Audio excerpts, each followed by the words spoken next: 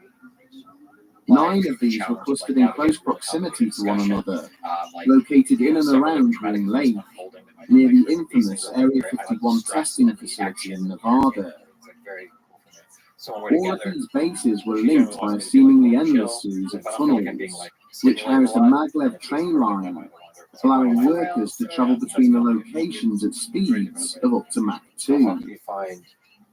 happiness As he is still stood and I feel like summarized you're how these aware tunnels of had been it, and we were created trying our and best how to each of the like, secret we're supposed to bases do had been something. So let's say that constructed, we want to go to New York, and like, we should audiences just like found go out themselves and do this visibly one specific impressed by thing the and try level to of find something technical that he enjoys detail doing. Schneider Like, used. not that we're texting Having shooting listed or his do something fun credentials that as he a enjoys doing, geologist do and it. structural engineer, And then I think he like related how he had just been like for brought me up also onto to the be project aware to assist with the that complicated like and when he advanced spends lots of time construction with nice methods people, it's being not because he like used. loves them or wants to be with them, Cleft because he likes tunnels had being like not having been drilled having or his life blasted destroyed, through the like ground, you said, but had which I don't really instead do. been It's completely different created thing. using So like laser for me technology to like that understand more like I was vitrified and thinking, melted its way it's so through different the from mine. previously And for impenetrable him to rock. understand how I'm thinking about things and like what In I order to prioritize create each in my life, I base, think that's like how we 4 navigate. gaping But I think holes it's were good. I bored think deep it's into the can be earth. good. Like when we're finding Each a way. separate Yeah. floor was then Well, I blasted think out of the you're- rock you're- before being linked to these 4 gigantic corner shafts.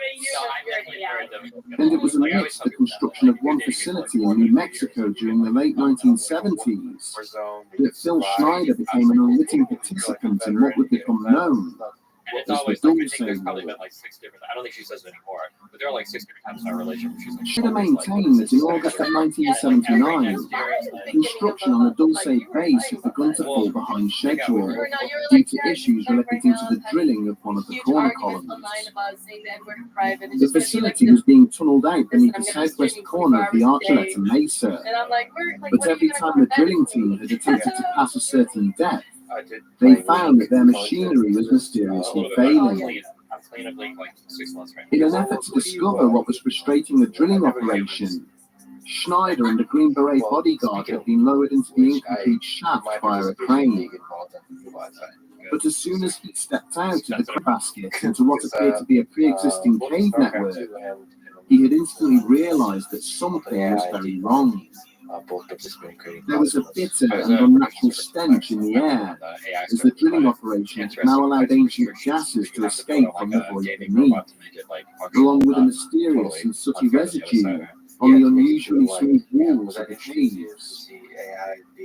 It was at this point I think in some ways people that a think things are tall more and slender complicated than they grey actually figure are. had suddenly stepped out of the shadows in front of him, There's like a million carrying what possibilities in appeared to every be a weapon of some second. And there's like, description. no, there's like 3 or 4 things going on. Utterly terrified by this creature's unearthly and intimidating appearance, Schneider had used his sidearm to kill it, only for 2 more to then emerge out of the darkness behind. Yeah, I know, but more generally speaking, Backing towards the crane basket and firing wildly, the engineer had managed to fell one of the pair, only for the other to then use its own weapon upon him in retaliation. I know you're probably not. Schneider was instantly consumed by an eerie blue light and felt a huge jolt of electricity burst through his body, which had sent him crashing to the cave floor.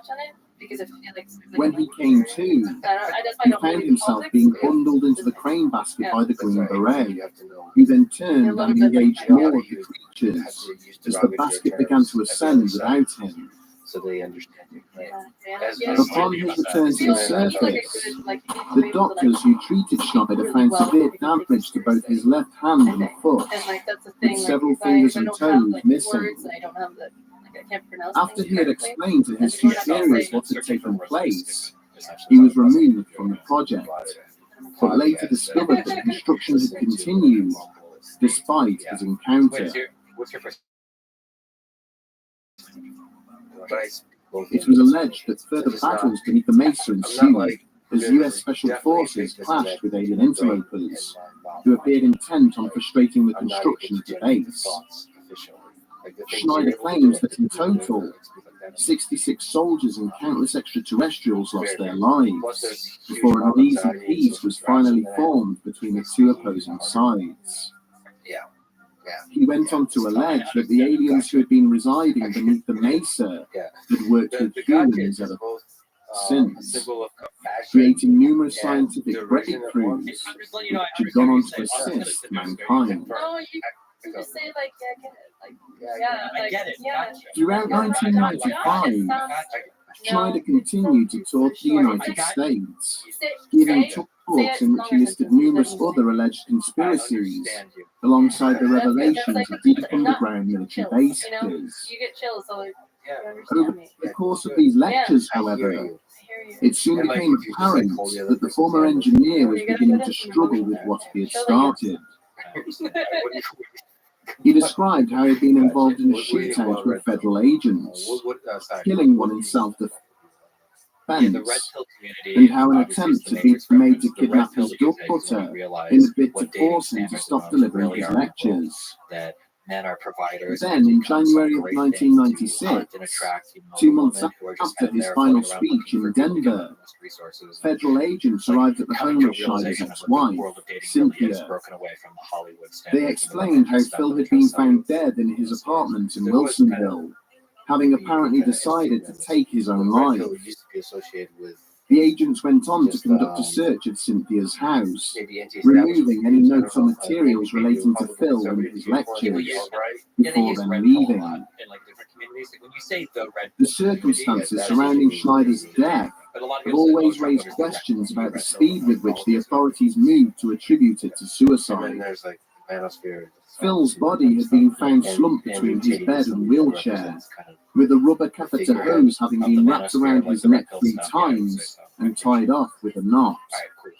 Both his feet were wedged hard underneath the bed, with his head resting in the seat of the wheelchair at an angle that would not appear to have been easy or natural for him to achieve.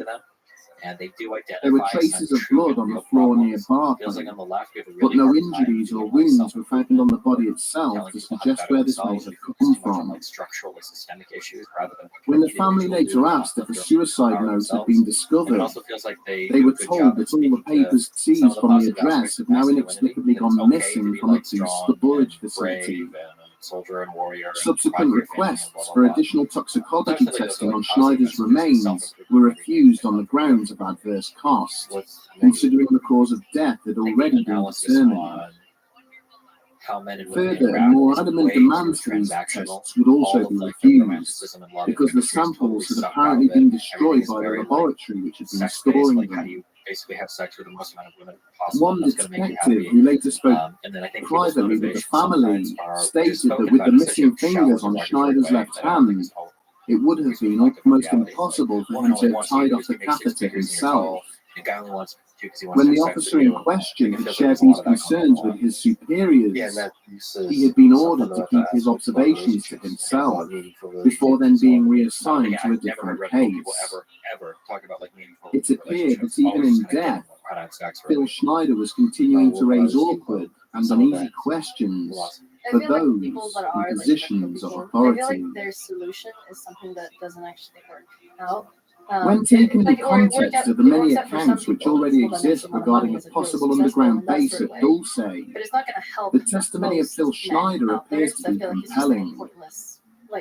Many of the experimental compounds and construction techniques he listed during the course of his lectures were mere concepts during the late 20th century, but have gone on to become commonplace in modern building work. His descriptions of the base layout and the functions of each of the 7 levels were also eerily similar to those offered by other witnesses, people whom he'd never met or associated with. And yet, even the lightest touch of scrutiny has shown his accounts to be marred by falsehoods and inaccuracies, which make it difficult to take some of his claims seriously. He made repeated assertions that his father, Otto Oskar Schneider, was a German U-boat captain who had been captured by the US Navy and then turned against the Nazi regime. Yet a cursory search of both German and American wartime records shows this to be an apparent fabrication, with Otto having been born in San Francisco in January of 1906. Similarly, his claims that the original attack on the World Trade Center involved the use of a tactical nuclear weapon, and that the occupants of Waco Ranch had been murdered using chemical weapons, have apparently been debunked. These revelations would appear to suggest that Phil Schneider was an individual prone to exaggeration, sometimes verging on the edge of delusion. But if this was the case, then where did he sustain his life-changing injuries? And what happened to the missing samples and notes he brought with him to his lectures? women. Why is That there might so lead much to evidence that he was lowest silenced success, by highest unknown success. persons, It's very and adversarial, efforts which I made think to is always present just his funny. murder Anytime I as talk a about women, suicide? I think it's good to acknowledge differences. Schneider's It becomes like detractors adversarial, argue that he was not especially a when you well talk about man, sex. Sex is something and that they're merely getting seized upon the instead of alleged women are testimony giving, of Thomas and that type of Costello, portrayal. using it The to way they talk conjure up a about it is like, fantastical yeah, it's set people backstory of against his each own. other really toxic. But to his supporters, How do you talk? the inconsistencies in his Right. account are explained Like, would away you ever as the talk to US the- government rewriting his Oh, yeah, family I had a chance. history, I've been on the designed podcast in the past, specifically and to I've got a undermine friend, Schneider's Nico, who's, like, very credibility critical and keep of that prying stuff. eyes away from the Dulce If I'm base. trying to talk to them, usually They point to the same methods used against Bob it's kinda Lazar like and this, his like, removal from the first college thing and you do is, like, be employment very gentle, records say, like, as an I example understand of your the issues, lengths I the understand US your government plans, will how go you're to scary to thing I cover wanna say, up like, such toxic revelations. masculinity and feminism and all these scary With words the that you advent of the so the internet, first thing is always to each recognize that a passing lot of year sees more they talk about, information on there are, classified like, military true projects aspects to what slowly they're talking creeping about. There's into the people on the public left and right domain. So I think it's good It to is therefore entirely acknowledge those possible things that at that, some like, future and point, are kind of different. They're evidence different proving things the in existence general. of deep And it's underground military okay to say bases that will it's not something finally bad. materialize. And then it'll usually be like, Or what's a it guy may you be trust? that You know, advances in level, technology like, let's talk enable about the things that you investigators want, to and maybe finally some of the disprove the strategies that you're existence of employing such aren't necessarily going to get you facilities some of the once things that and you for want. all. So, for instance, if you're really worried about For like now, shallow at least, girls, like ruining your it life, seems like there is a Melissa lot more it's digging probably not best to to fill be your entire done. worldview around trying to get shallow girls that are going to ruin your life. Like, if your way of attracting a girl is to go to the gym, get a whole bunch of money, and try to like flaunt your wealth as much as possible, you're going to be attracting the very same type of women that you're here, like, decrying on your stream. Yeah, I think we talked about that. Like, you probably want to have a woman that's going to be there if you lose your job, still there. Like, that cares about these things that's not just your job. It's stable. And also, I don't help you become a great man or a great, like, grow. Like, I feel like a great friendship and partnership. Like, it helps you make you a better person. Some of the most successful people I know have families. There's clearly a dynamic there that's like, that makes this really be that. They're not an island. Yeah, and the kids actually a big part of that too. And for most people, if you're like a good parent, they make you step up somehow. Like, you have to take responsibility for getting your shit together and like excelling in ways that I guess the philosophy of the Red Bull does not quite get. That's always an interesting. I think I've asked that a couple times. Where it's like, would you let your daughter date Andrew Tate? And it's always funny to watch him kind of like squirm around those answers. But see, if they don't have a daughter, like I don't want a daughter. Whole philosophy changes once you have a daughter. Sure. Well, but even at that, like, they know that what they're answering, they feel a little bit weird about it. It's funny to watch. Like, they know. Well, they might say, like, I want my daughter to date like a high value male. To be that he's a high value male, I guess. So, like, I didn't think that way. The definition of high value changes completely.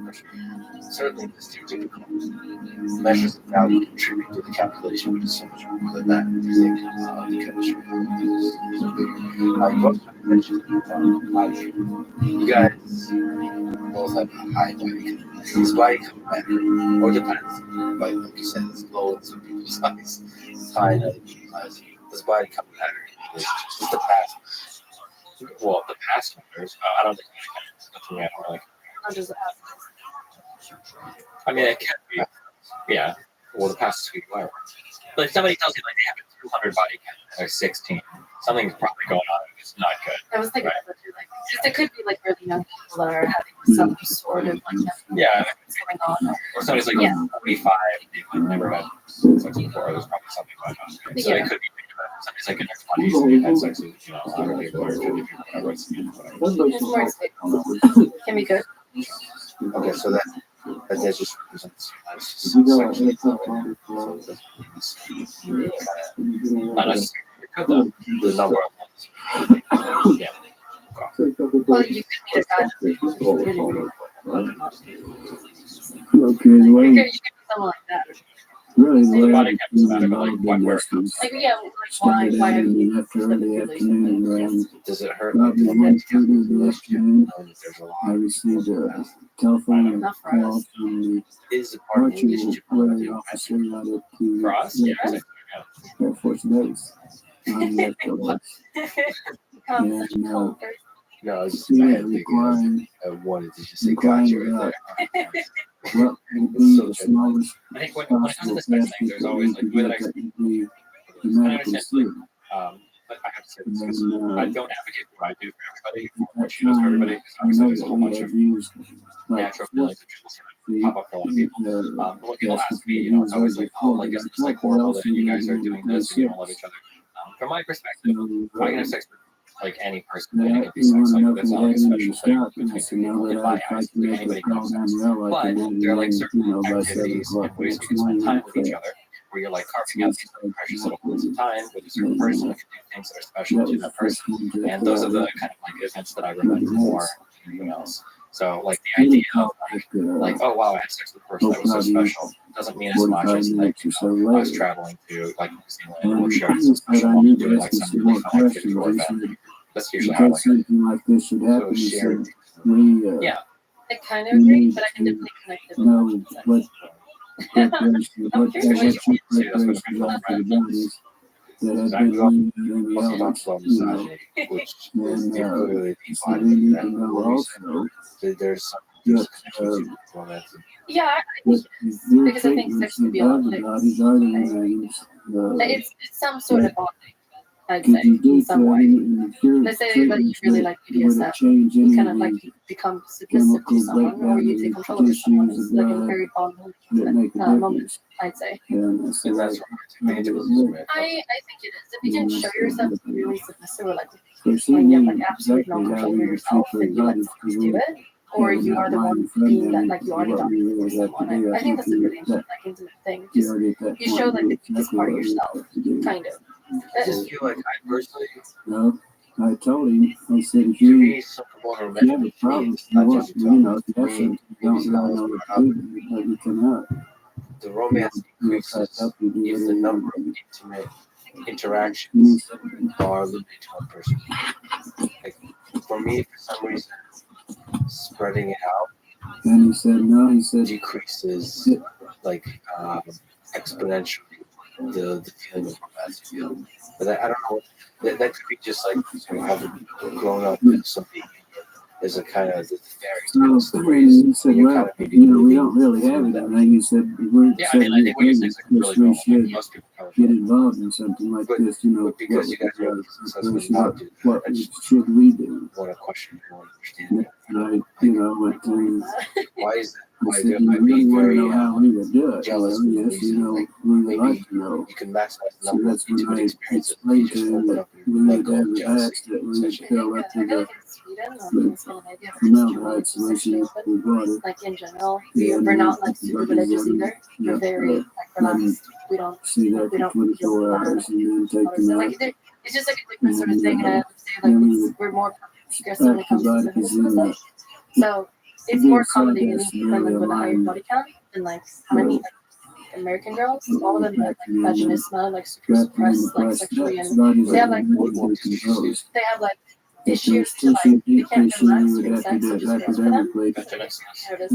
gross for them. So like I meet so many girls that are having a lot of issues with sex, and they have like very low body count because they just can't relax. Or they and usually they come from like a very religious background, so they've been told like you cannot wear that, you cannot be like that, like you can't like and like where I grew up, it wasn't like that at all.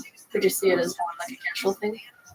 So then you can just maximize the awesomeness of the experience. Yeah, I guess I don't like I think the important thing I think for everybody to realize is there's always proof of concept. Like my style, like obviously I get a lot of fun experiences. That's like a huge pro. And that's super cool. And if you're like a more monogamy brain person, you're not gonna get those experiences. But if you're a monogamy brain person, like when you're sharing that special moment in time with somebody else, like that moment can be really, really, really special. Because now it's the thing that you're showing yourself and opening yourself to another person, and they're only trusting you to do that. And that's like a really special thing. Only the two of you are sharing with each other. So I mean, like there's always like proof of concept. Like I think we both say like doing an open relationship is probably not like we would not recommend it. Yeah, no. Yeah, maybe what happened, might have had a the end of that, something that really didn't want, so like there's some aspect of fast food scarcity. Probably want to do it themselves, not be able to do it. It's good to be able to board or not do something or like work because you can just enjoy the time when you're doing something really fun. It's more fun because you're just gonna get lost in general with everything. Well, Yeah, I personally I never didn't get go out bored. to the base. Like, Yeah, I I guess was the boring curious. thing is exciting to me. Then I didn't go out to the base and You're like me. probably You a say couple everything I years like. later, Boring. and I I gotta got ask you, into we talked this about car, and misogyny there was an and airman that was he's in trying to battle it out. an accident. What's your And I what's took your the airman to the base. about the level of misogyny in the internet, And I took media, him up to the emergency room. For me, because I guess I get it every single day somehow. Like, because I have this online, like as a part of like that's live, right? And but I have like mods moderating that all the time, so I don't really see much of it. I think it's just pretty annoying because you get to like see it all the time. And Come like that. yeah, a little bit. It's like the same. They're not placing you on a stretcher because But it's usually for me. I don't personally care that much. I understand that other people do, especially when it comes into like when there's like a lot of sexism stuff, and when there's a lot of like men not taking it seriously. Like I definitely get that, and I used to get that even more like a few years ago with my accent and everything. I used to be blonde as well, like a few years ago. So I feel like people wouldn't take me seriously because of that. That's a bit annoying, but I feel like it's pretty easy to like see through when someone acts that way. And personally, I don't really care there, but it's a bit annoying, like being online and like getting stuff every single day. I would say like probably the worst thing is when you feel like you put in a lot of effort into some sort of work, everyone is just gonna say, oh, you just got that because you're a woman, you're attractive, and that's probably like the worst thing. Is there a way to fight that? Yeah, I don't think you can. I think it just comes up. It is what it is. You just gotta keep doing whatever you do and like not let it like emotionally control you somehow. It's probably good, yeah. Like a lot of the guys She knows that me. Don't bring on the How did you get in here? What are you doing? She did. She She's said like, you didn't get out of her. If I have stuff bad for you, she's saying all women see. well, you know it's true. Right.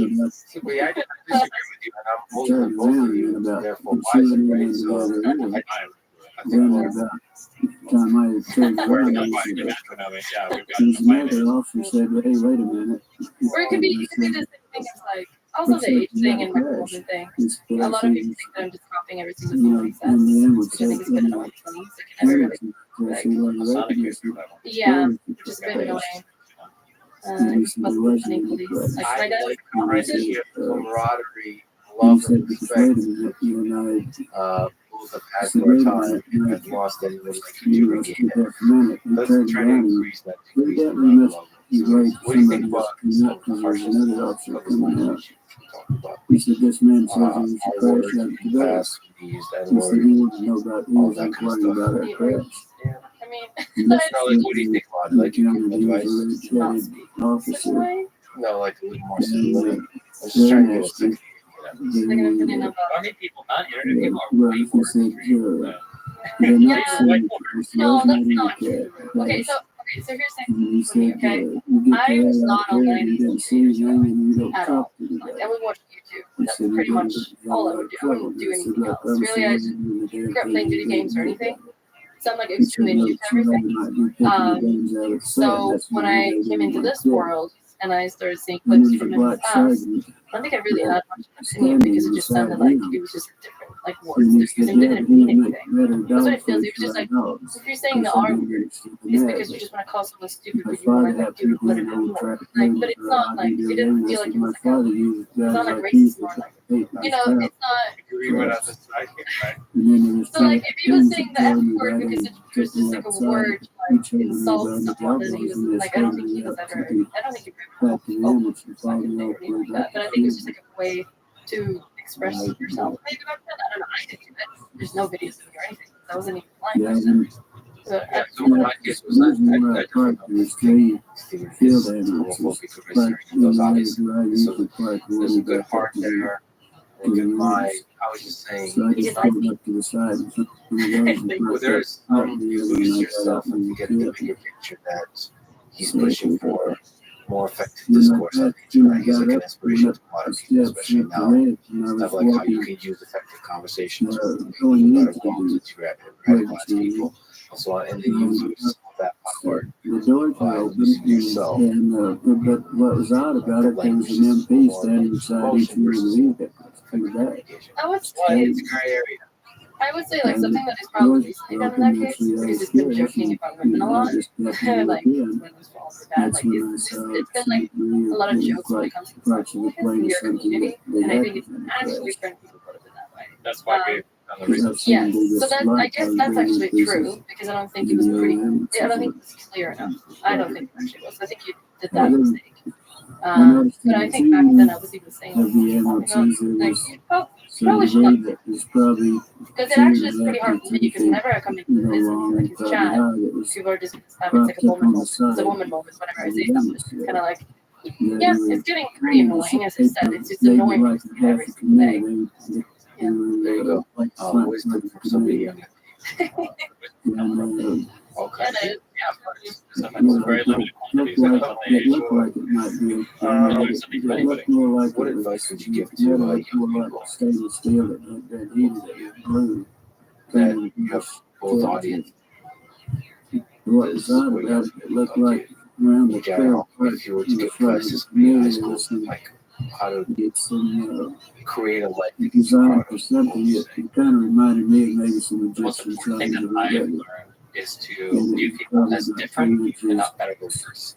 And if you view people as different as not better than worse, you learn that there's almost something you can learn from anybody. Like being open and empathetic towards other people's experiences. Nobody does anything by random choice. There's always reasons why people act like they do.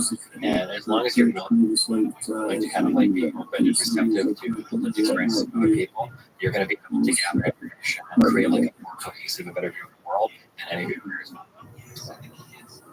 Do you have any kind of advice you can give to young folks?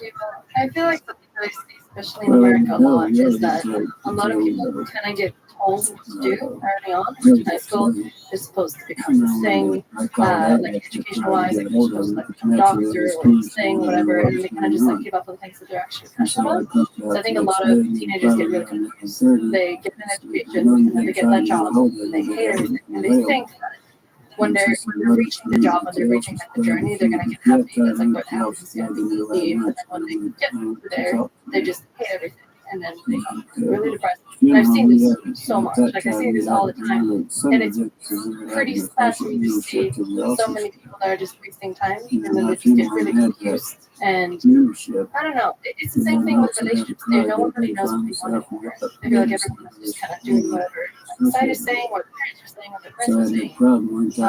They never really do anything that's super meaningful. And like they don't. So what I would say is like try to find something that is important to you. It could be anything really, like some sort of passion, maybe like your friends, maybe like what matters.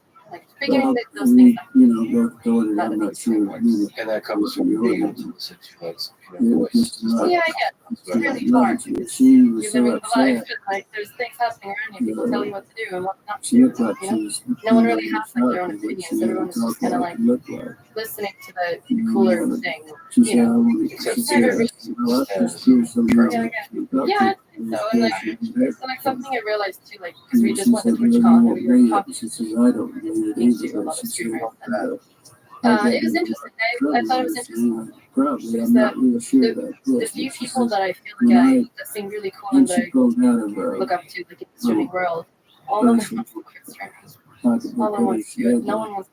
And they're so successful. Like they are around successful people. They're working every single day. They're working hard. They're making so much money. And everyone's complaining. And like they're complaining about like not being able to see their partner, or you know, because they need to live somewhere else. You know, I see these things and they seem extremely unhappy. But it's so hard for them to just like cut all this successful stuff off because that's like what you know learn to do, and that's like supposed to be like your happiness, but it isn't. Everyone's really happy. Yeah, there's something about maybe streaming is different, but YouTube folks can interact with you. Even in podcasting space, people become obsessed about views, numbers, subscribers, and stuff like that. So I never talk about that. I don't pay attention to that. I feel like that's a drug that destroys your mind. Your mind is an artist. The ability to create things. Also, your mind, there's the anxiety, the ups and downs, attention mechanism. And then also just if something that you make is not popular, but you prefer not to use it, you will think of it less. Yeah. It's not popular. Yeah, that's a really dangerous thing, and because everyone around you is reinforcing, like I'll get messages like, "Wow, this thing got this many views or something. Great job." It's like, no, you don't get it. Like that's not.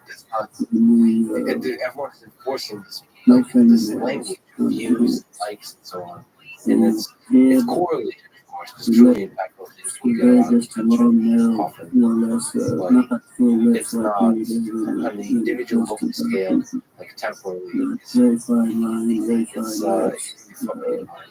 I see that creators they become addicts, reality, lost in chasing views. Like we know friends, we know cool people, and they start streaming. And eventually they go, no, we chase the dragon. And they change. Yeah, it's like hard to This is something I've always said that like one of the biggest blessings, biggest curses of humanity is we're very good at acclimating. Like you can become paralyzed, all sorts of horrible things happen. You'll get used to it. You'll be okay. You have like a good baseline. But it works the other way too. And you get more and more and more and more. You acclimate to it almost immediately. There's like this is a phenomenon that I bet it happens in the YouTube world, but I know it happens in the streaming world where you're streaming 1,000 viewers every day. Huge event happens and you blow up. You get like 15,000 viewers for a day or two, and then it starts to come down and down and down and down and down. And after all the drums get off, you're at like 3,000 concurrent viewers. Now in the background, you went from 1,000 to 3,000. It feels awesome. So you actually feel like shit the whole time because you remember you had 10 or 15,000 and now everything feels horrible. And you'll see people flying over the cat like, fuck, like whatever that one user. Like I've never played him. It's like, dude, you're doing great. Yeah, that happens. There's so many people that we know that we find super, super cool. They're passionate about things. They have so much interest, and then they just get like so addicted to these numbers and like all the everything is just brilliant. Like all the cool things about this. They stop doing the things they actually like to do something else that gives them more viewers, more money, and it's really sad to see. And that temporary sacrifice that seems temporary, it actually destroys you. Then one time you can do it. I don't cross the choices. I can do this. You can kind of know what's going to be popular and not. And you have to ask yourself that question. Is this going to sacrifice? Because if people are sacrificing things like intimate relationships, they're sacrificing time with their family, they're sacrificing time with things that they feel good about and that they like. I don't know that. And that's something I kind of realized last year because I was working so much and I was just grinding. Because it was kind of deep for me. And then the years came by and I was like, hey, what did I even do like the entire year? Like I traveled to a bunch of places, but nothing actually really meant anything to me because I felt like I was just working the entire time. I felt like I was just not through the entire year. I was really scared. Like I rented a super pretty house like with my dad and my sister because I wanted to spend time with them.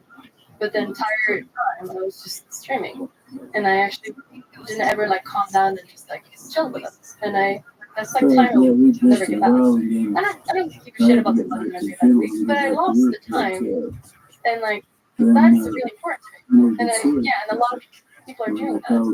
And I feel like, as you said, like you can definitely see that in like artists for sure. I feel like. If you look at like artists like back in the 60s or 70s, I feel like things were just so much better back then. And it feels like they were actually making music that meant something to them. They were actually making art. And I feel like today everything is just kind of like whatever is cool, whatever sells, whatever, sounds in a certain way, everything kind of is the same thing. And everything that is very artistic and very cool is actually not that popular at all. And it's kind of sad. Like, yeah, of course, there's now bigger platforms spread stuff, music. So as long as you get content with not being popular, yeah, people get a little popular, they get too fast. Someone good, at least because I think if you, I can at least imagine you making choices that make you more popular, but you don't seem to make those choices. It is very intentional, like you said. Like, and I made that choice in every single in my life. One is because, from the perspective of being a carpenter, my life is way better than was wherever was. So I'm already doing way better than somebody like me. But then two, I super love my job. Every time I wake up, every time I listen to podcasts, I talk about like every single part of my job. I super like it. Something I don't like, I just cut it off because I'm already making money doing what I do. Why would I ever wake up and not like doing what I can't like what I'm doing? How do you guys find through that? When they, you love it, but you sometimes maybe lose yourself in the drug of it. How do you find like work-life balance together inside a relationship? Like time for each other. I don't know. I'm not a good person. What do you love? 2 days later, I was talking to one of the nurses, and I said, whatever happened to Factor is a the really good game.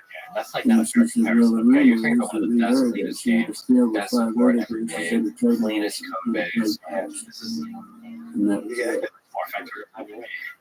Well, it's 11 years. She said in the note By the way, that she knew that she yeah, of course. If you're like, you enjoy programming, if you got like programming is a game itself that I enjoy probably more than anything else. But yeah, it's very much a game like that. Like if you're into stuff like that, like you can lose hundreds of hours very quickly too.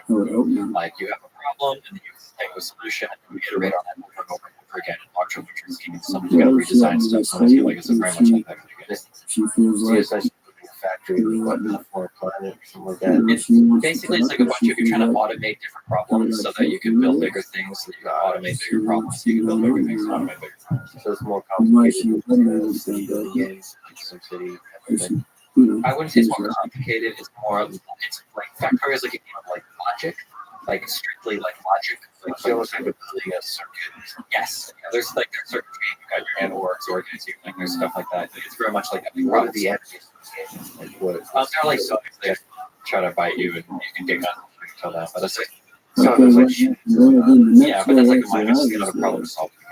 And I had the problem with the See what we start talking about the game.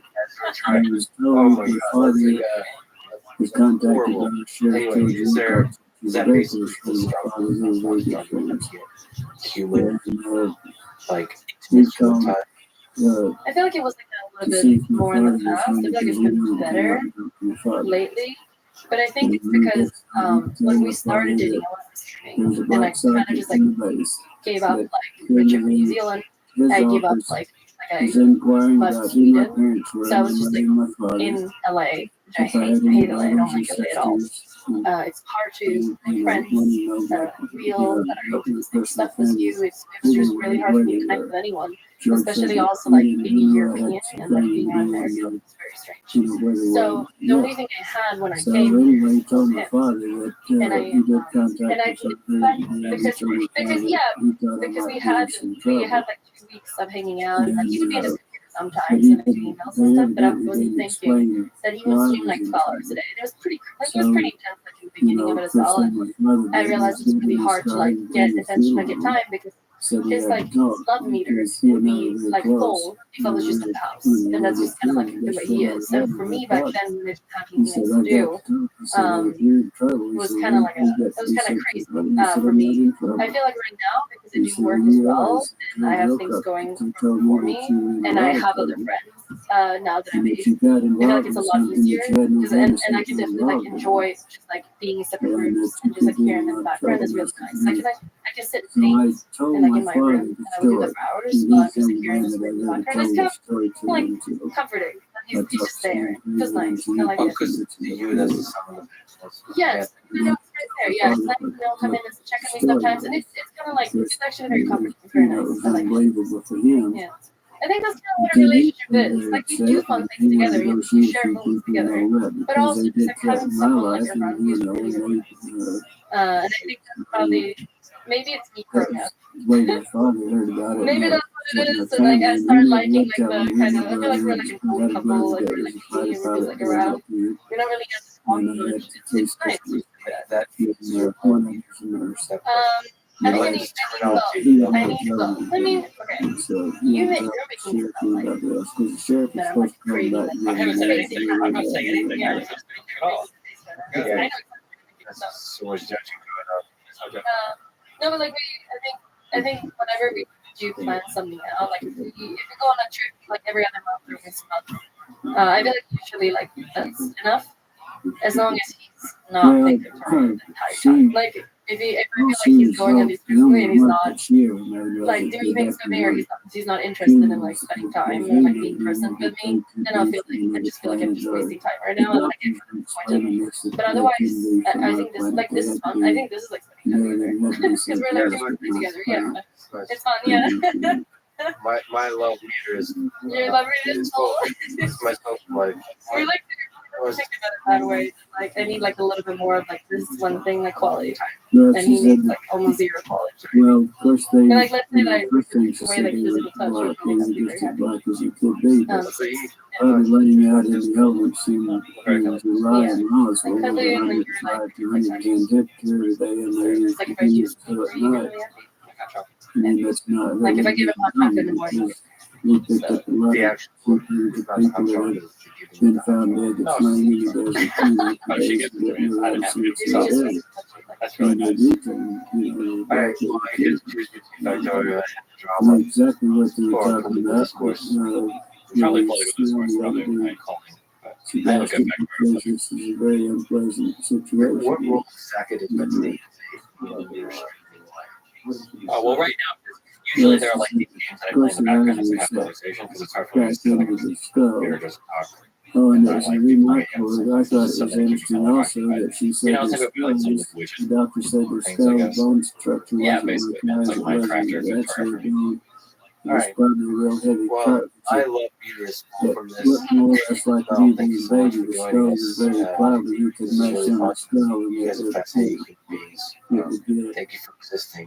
And I'm so glad the you bone exist. I structure, can't it has wait to see bones what kind not of like our beautiful bones, it was thing you skull. create next, and the crazy kind of art that you create. But very fine, very delicate. The iron That's bones these are human like the enemies of radium, human. the Thank you so element much of for the iron talking to me. It's an that honor. Hope it to was talk so to you again. fine.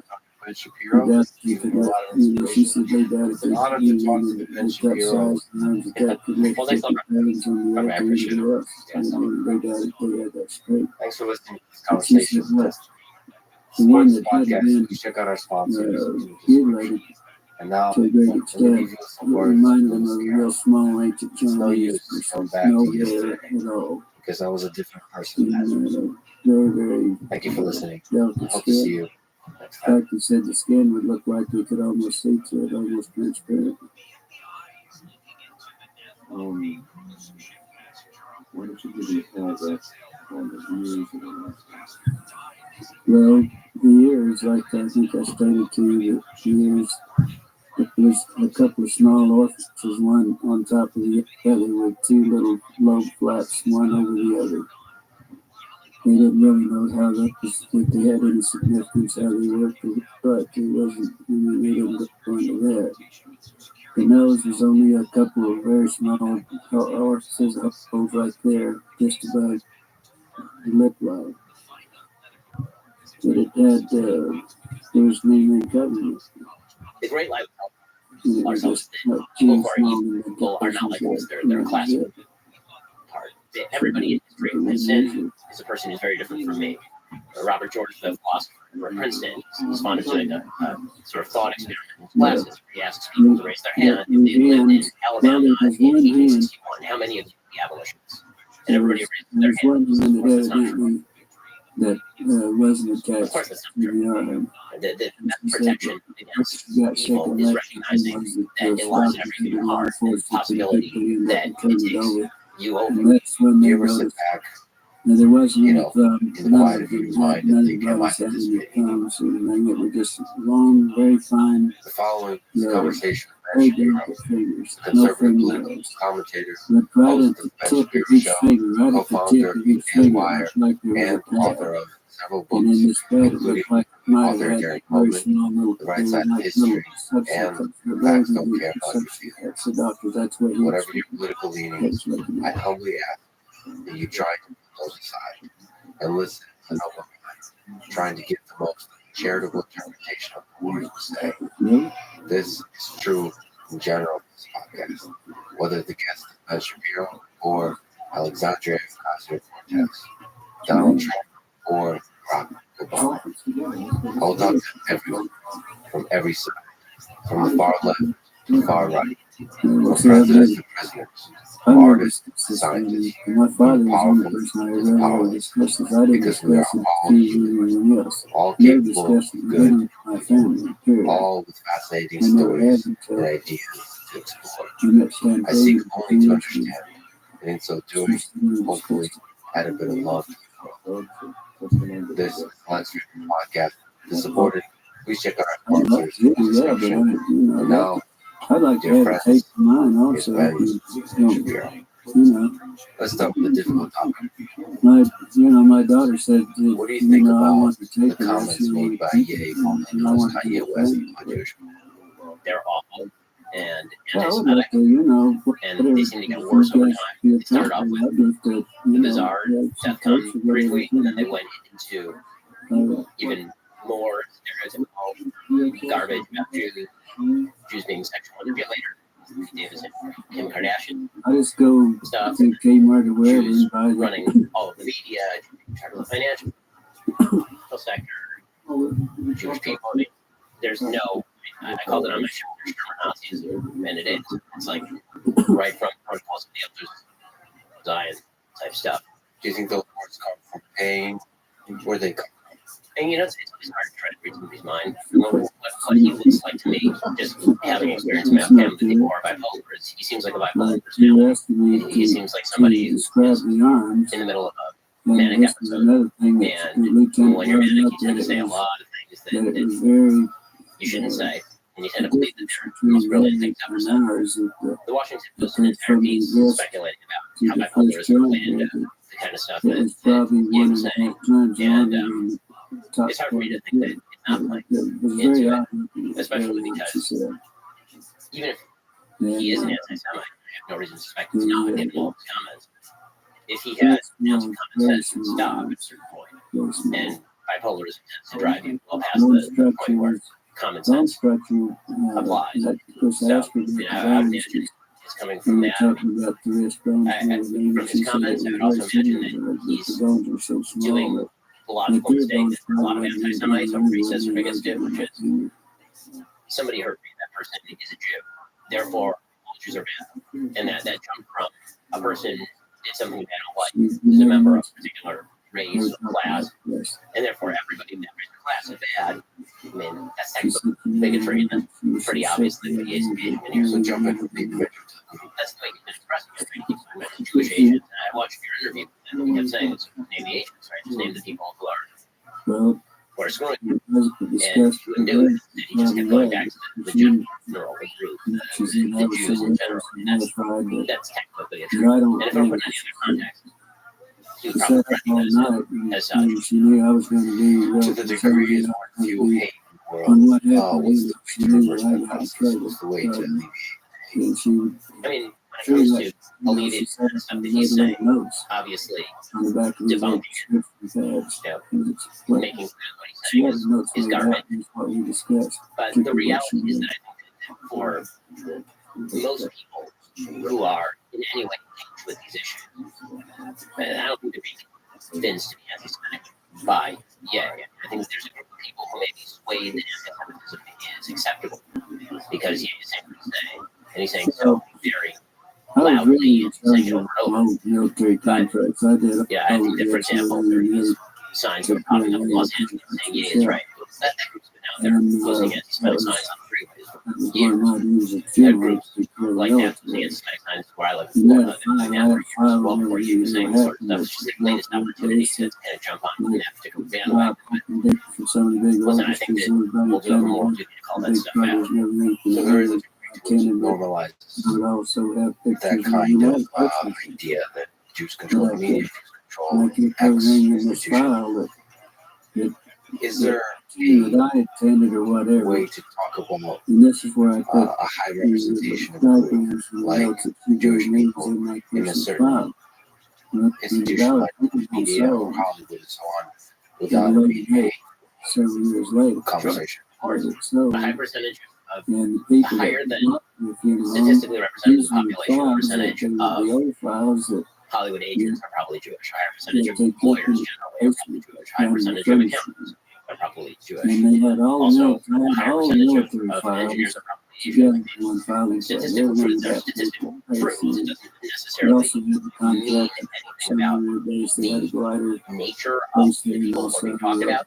A myriad of reasons why people act disproportionately in one arena or another, ranging from cultural to sometimes the genetic. Everything was areas of the world where people are better long distance runners because of their genetic adaptations in those particular areas. That's not racist, it's just fact. What starts to get racist is when you are attributing a bad characteristic to an entire population based on the notion that some members of that population are doing bad things. Yeah, there's a jump between. It's also possible. No, there's some regulators as a not group just my own file. have a kind of But my culture file that is in F's the over same. artists. It doesn't treat artists fairly. And it's also possible that there's a high representation of Jews in the group that all 100 people. But it's This that small, but a very big group that people take the group that all 100 people to all Jews. For sure. I think that one of the other issues also is that anti-Semitism is fascinating because it breaks down into so many different parts. Meaning that if you look at sort of different types of anti-Semitism, if you're a racist in black people, it's typically because you're racist based on the color of their skin. If you're racist against the Jews or anti-Semitic, then they're actually different ways that breaks down. Right? You have anti-Semitism in terms of ethnicity, which is like Nazi anti-Semitism. You have Jewish parentage, Jewish grandparents. Therefore, your blood is corrupt, and you are inherently going to have bad properties. And there's sort of old school religious anti-Semitism, which is that the Jews are the killers of Christ, Jews are the sons of pigs and monkeys, and therefore Judaism is bad, and therefore Jews are bad. And sort of in the way that you get out of that anti-Semitism, historically speaking, is nationalism, which for most anti-Semitism, a couple thousand years actually was not a thing. It was much more rooted in the sort of stuff. If you converted out of faith, then the anti-Semitism was quite more alleviated. And then there's bizarre anti-Semitism, political anti-Semitism, and that is members of a group that I don't like are disproportionately Jewish, therefore all Jews are members of this group or are predominantly represented. So you'll see Nazis saying communists are Jews, you'll see communists saying that Nazis are Jews, or you'll see communists saying that the capitalists are Jews. And so that's the weird thing about anti-Semitism. That's kind of what the Jews behind everything. It's basically a big conspiracy theory. Unlike a lot of other conspiracies, which are not really conspiracy theory, anti-Semitism tends to be a conspiracy theory about levers of power being controlled by a shadowy cadre of people who are getting in behind closed doors to control things. Yeah, the most absurd situation of anti-Semitism, just like you said, is Stalin versus Hitler over Poland. That every bad guy was a Jew. It was like, so every enemy, there's a lot of different enemy groups, intellectuals, political, military, and behind any movement that is considered the enemy for the Nazis, any movement that is considered the enemy for the Soviet Army are the Jews. What is the fact that Hitler took power? Teach you about human nature. When you look back at the history of the 20th century, what do you learn from that time? More to the more There are a bunch of lessons to Hitler taking power. The first thing I think people want to recognize about Hitler taking power is that the power had been centralized in the government before. I kept telling So if you actually look at the history of Nazi Germany, the Weimar Republic effectively collapsed. The power had been centralized in the chancellery and really under Hindenburg for a couple of years before that. And so it was only a matter of time until someone who was bad grabbed the power. And so the struggle between Friends and Brown in Nazism, in freedom Germany, led to this kind of up spiraling of radical sentiments that allowed Hitler and Franco to back door. So you think communists could have also taken power? I mean, there's no question communists could have taken power. There were serious forces pre-Nazi Germany. Do you think there was an underlying current that would have led to an atrocity if the communists had taken power? Atrocity, but obviously the communists in Soviet Russia at exactly this time committing a lot of money. So there were very few guys in terms of good parties, moderate parties, being dragged by the radicals into alliance with them to prevent the worst case scenario for the other guy. Right? So if you look at, I'm sort of fascinated by the history of this period. It really does speak to how does the democracy break down. In the 20s, Republican was very liberal democracy. How does the liberal democracy break down into complete fascism and then into genocide? And there's a character who was very prominent in history that in Franz von Papen, who was actually the second to last chancellor of the Republic of Hitler. So he was the chancellor, and then he had Schleicher, and then he had Schleicher ended up collapsing and handing power over to Hitler. And that's the It last was Papen who stumped for Hitler to become chancellor. Papen was a Catholic Democrat. He didn't like Hitler. He thought that Hitler was a radical and a nut job. But he also thought that Hitler, being a food, as he saw it, was going to essentially be usable by the right forces in order to prevent the communists from taking power, maybe in order to restore some sort of legitimacy to the regime, as was popular, in order for Papen to retain power himself. And then immediately after Hitler taking power, Hitler basically killed all Papen's friends. Papen put more loyalty stays on. He ends up helping the Anschluss in Austria. Now, all this stuff is really interesting. What it speaks to is the great life of themselves that people who are evil are not like us. They're a class of people who do evil things, people who support people who are not like us. That's an easy call. Everybody in history has sinned. It's a person who's very different from me. Robert George, the philosopher at Princeton, he's fond of doing a sort of thought experiment in his classes where he asks people to raise their hand. They lived in Alabama in 1861. How many of you are the abolitionists? And everybody raises their hand. Says, of course, that's not true. Of course, that's not true. The best protection against evil is recognizing that it lies in everything hard and the possibility that it takes you over. And so you have to be very cautious in how you approach these issues and the battle in foreign politics, the sort of bipolarity of politics, the polarization of politics, maybe a better way to put it. Makes it very easy to kind of fall into the Rockham style robots that eventually could theoretically allow you to support somebody who's truly frightening, hideous, in order to stop somebody who thinks is more frightening and hideous. This is kind of language, by the way, now predominating Mr. Morgul, my political enemy is kind of given off. My political enemy is going to my political enemy is going to be the person who destroys the country we live in. So that person has to be stopped by any means necessary. And that's dangerous stuff. Okay, so that's it. Be that as it may, as long as so you were aware of something going on out there. do you ever wonder if people that participate may not understand the program?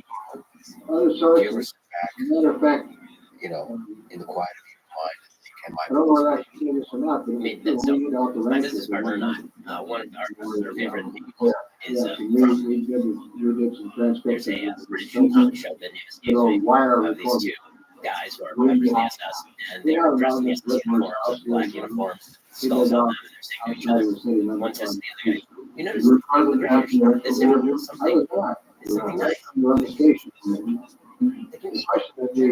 still you see that the Americans, The very next morning, some famous person probably from Clifton Anderson's office called us from Washington. And You can understand that you have some information. well, of course they would have been. We're black uniforms, they had jackboots, and they had this. If you release of it course they would have been bad guys. on this But matter, ultimately, it's space. So clearly, it's possible that your you have license to will be in jeopardy. along those lines. And so we Hopefully, suggest you you try to not avoid do it. it. And you can only do as many as And you then can in do. jeopardy might But be yeah, I 3 mean, days. the answer is yes. If you make a suggestion, you got that phone call. I spent an Walk with work. inordinate amount of Hesitate about reflecting releasing on whether information. You say, well, we're not I'm going to doing the release right it, or thing. we're not. And I may not always do the right thing. So I think you I'm got doing to the wrong thing on a daily basis. But it's definitely a question that has to be You gotta use it more. We're doing our work. historically aware I and different hopefully office. more Do you think you're mentally strong enough if you realize Nighttime worker and that you're came on in the wrong about side 6 of o'clock history? tonight to talk to me about Suicide. the radio. Very few people in history seem About the strong doctor, enough. I mean, I think that the answer I So hope would be you yes. got the phone call You from never know until the time comes. You have and to do it. they told you I that your will license say was in jeopardy. Having Did heterodox you opinions in a wide variety of areas indicated is that that would be something that a very I have negative? done before. The What only you as a person I've ever heard of in public life actually has a list As long as you on their remember what website you of had dumb, stupid things. Was there any So I just go through and I either say why It's it's already this is why such a why stir it's of always terrible and stupid. releases. And I'm sure that was a lot longer. Yeah, So in other words, the customer understood that this is not unusual for me. Check it out. Because I had been down here for a couple of years at that time. What do you think about? And It's interesting to there are ask things you, like given air crashes and how water big airplanes was it? or the problems with About that. EA's So comments it's not about unusual comparing for us to talk to the people and they say, okay, we've got a release date on this, and not before, not before 90,000 this. abortions Of course, we in always the fought. United States a year. They always try to take care of the I'll afternoon say this newspaper. thing, as a pro-life person, Well, I that was where my question was going. because When you got if the you phone call from believe, as I Washington, do, was it that you thought about unborn going and into the preborn release store lives anyway? deserve Or did you protection, just immediately tell it, then the no, slaughter of we didn't think so. just under 1 million of them every year So last when you got the 50 phone call, years that was it. is That a historic was as tragedy far as of I a Holocaust. saw no reason From to the do it. outside perspective, again, what We've people would say, already had there's a the difference in how discussions out people there. view preborn as to how people view ASF Talking about being killed in these the Holocaust, like wonderful visceral so power and evil of the that Nazi was shoving it. full I human just, beings I small was children unable, I together never did see can be the compared material. to a person who, even from a pro-life perspective, may not fully understand the consequences of their own decisions or fully understand the consequences, but just like that person, that's actually a different time. I understand both sides of it. I wasn't offended by his comments in that point. If you're a pro-life human being, and you do think what's happening is a great tragedy on scale that involves the dehumanization of an entire class of people. I don't know how long it was. The In those days, wire recorders always all before your So time. in his comments, If you recorded in the 15 jump minutes, individual you could the group, PDF, took you I'd 15 like to minutes ask you, to rewind you're one of the most effective people in the world at attacking three people. questions. And And sometimes it can you remember still what attack happened that wire recording was erased? Do you worry that At that that's the particular same time, kind of oversimplification that you used to Jewish people that you can sometimes do with the left? because there were people who So I think that left, I'm speaking about a well philosophy. thought of people who I'm not really pretty speaking about walking individual beings as myself was one of the them. And I knew all of leftists, those like people I group, was and try to name we members had of the the votes same out there and we did lots of Or I also make a distinction between the left and the left. so There are a lot of people who are liberal who disagree with me on taxes, I don't think on policy, disagree I with me on a think lot of we things. just People decided who that want to talk the about wall generally talk about the left and the United so forth, but we would States sit tight are people who believe except that whatever it alternative was, points of even view though ought to be silenced in our innermost because mind they are we had damaging real and harmful simply based on the disagreement. So that's one distinction. Second distinction again is when I talk about the right versus the left, I'm not talking about the battle of the philosophies. And so I'm not speaking about typically it would be hard to if you put a person in the left right, having just been in it, I wouldn't be able to label them the same way When I that say we were that used to somebody it, could because create something. You'd there immediately were thought, crashes, we didn't say anything about it until language. the people The who adherence to and all this. philosophy make But yeah, they are good. Yes, it is right.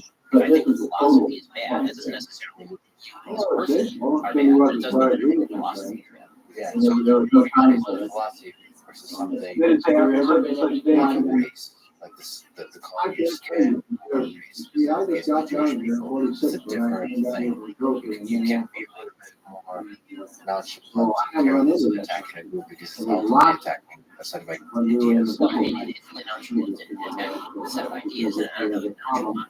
But I we were try to advised be and we exactly. were out there You with know, our you don't make the but, lights you and know, all that sort of if stuff. I say that I was We the held, communist, we sat on right, those and things until then we were decently. presumably I'm speaking of people who believe in the communist philosophy.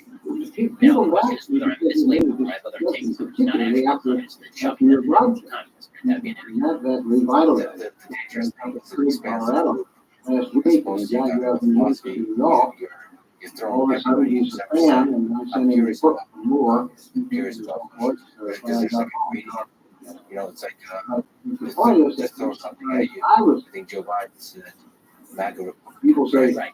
do you think it was You good? know, I said, I think that's a very I don't careful know. statement because the but I'll thing tell you you jump to this, immediately it's hard is for me to believe all the in this ancient, small area, in the general interpretation. we're the only people with any intelligence. Yeah, my actually problem with So there are, and another thing went that, on in in the the speech speech, that he because made I had a in friend, front of the defense hall to there are a actually lot try of to hours, define what it meant to be a MAGA which Republican is as a threat to the Northwest, Republic.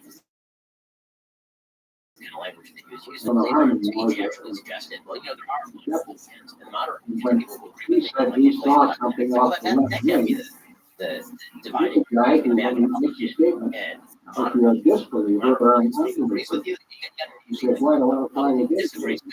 with you fairly strenuously, He puts his but it's own not goodness in threats jeopardy. to the Republic. Make that So, mistake and have a fair discussion nothing about but whether more the heavy idea of election over denial, for example, makes yeah. somebody, a threat to institutions. Then that's a conversation we can have, and we'll have to discuss how much power they have, the actual perspective is, delve into it. But I think that he's being overbroad and sort of labeling all this as one piece of work right now. Again, Halloween and we sort of happens up. didn't want to make much Clean material. hands here, because I've been in exact. But somebody who will be good in that particular situation is for somebody to sort of reach back and quote, and I'll let you know where I've been inaccurate. I'll try to do that. And also, you don't shy away from Travel is with occasional Whitmore overnight. that kind of stuff. Did the military come and pick him up, or did Whitmore take him to? I try not to do What did you first say? but Whitmore surrendered him to the military, or got too far? and so if you can't have fun with politics, the truth about politics is we all take it very seriously. It has some serious ramifications. Politics is deep. It is not House of Cards.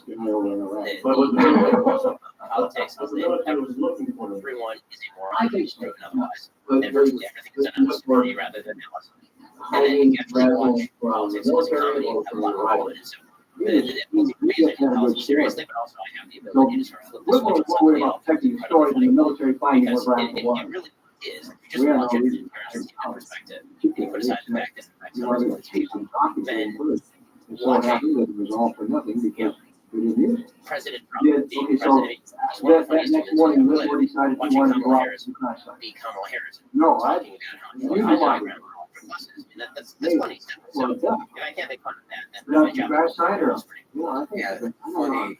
Figure out what is the I thought we could do it between, So you seeing the follow humor the back roads out the for game of it Corona. versus taking it What serious happened? enough. You got out for Corona, they just had some roadblocks. It's a weird balance. One It's like I am afraid of the internet had the whole that thing. everything becomes a joke. You use the word I harder totally than agree. it. So I will say this, I try to make less I didn't pay jokes that about much getting attention to and it. more jokes It about people wasn't in the same way that I driving. make jokes about You myself. had another guy. I'm pretty self-effacing in terms of my humor. Was more interested in I'd say at least half the just jokes getting on my out show there are and about me. disappointed because When I'm reading believe me, ads we for didn't Tommy get John, close. they're talking about their no life guarantee. I'll say You things say like, God, that would help me in high that school one, because it would have. I mean, just you had a actually lot of speaking. people with So, you went out, speak that way about myself. you know, I you feel like stopped by I'm the, as well. sure. Difficult How question. do they do that? In 2017, there was a shooting in Quebec City. 6 people No died, drink. 5 others seriously injured. The 27-year-old How gunman were consumed they, a lot of were they in a jeep, were online they in a car? and checked protocols a lot of people. Well, one of the people he checked quite a lot of And you was approached the fella came out 93 on the times road when leading he up down. to the shooting. If you could talk to Matter of that fact, the reason young I man, say I don't what would hold you it tell him? to And maybe other young men because listening to it this wasn't really a big that deal. have hate in their heart in that same way, what would you tell them? You're getting it Some wrong. accident that happened. If anything that I or anyone else in mainstream politics says drives you to violence, you're getting it wrong. You're getting it wrong. So you didn't get out.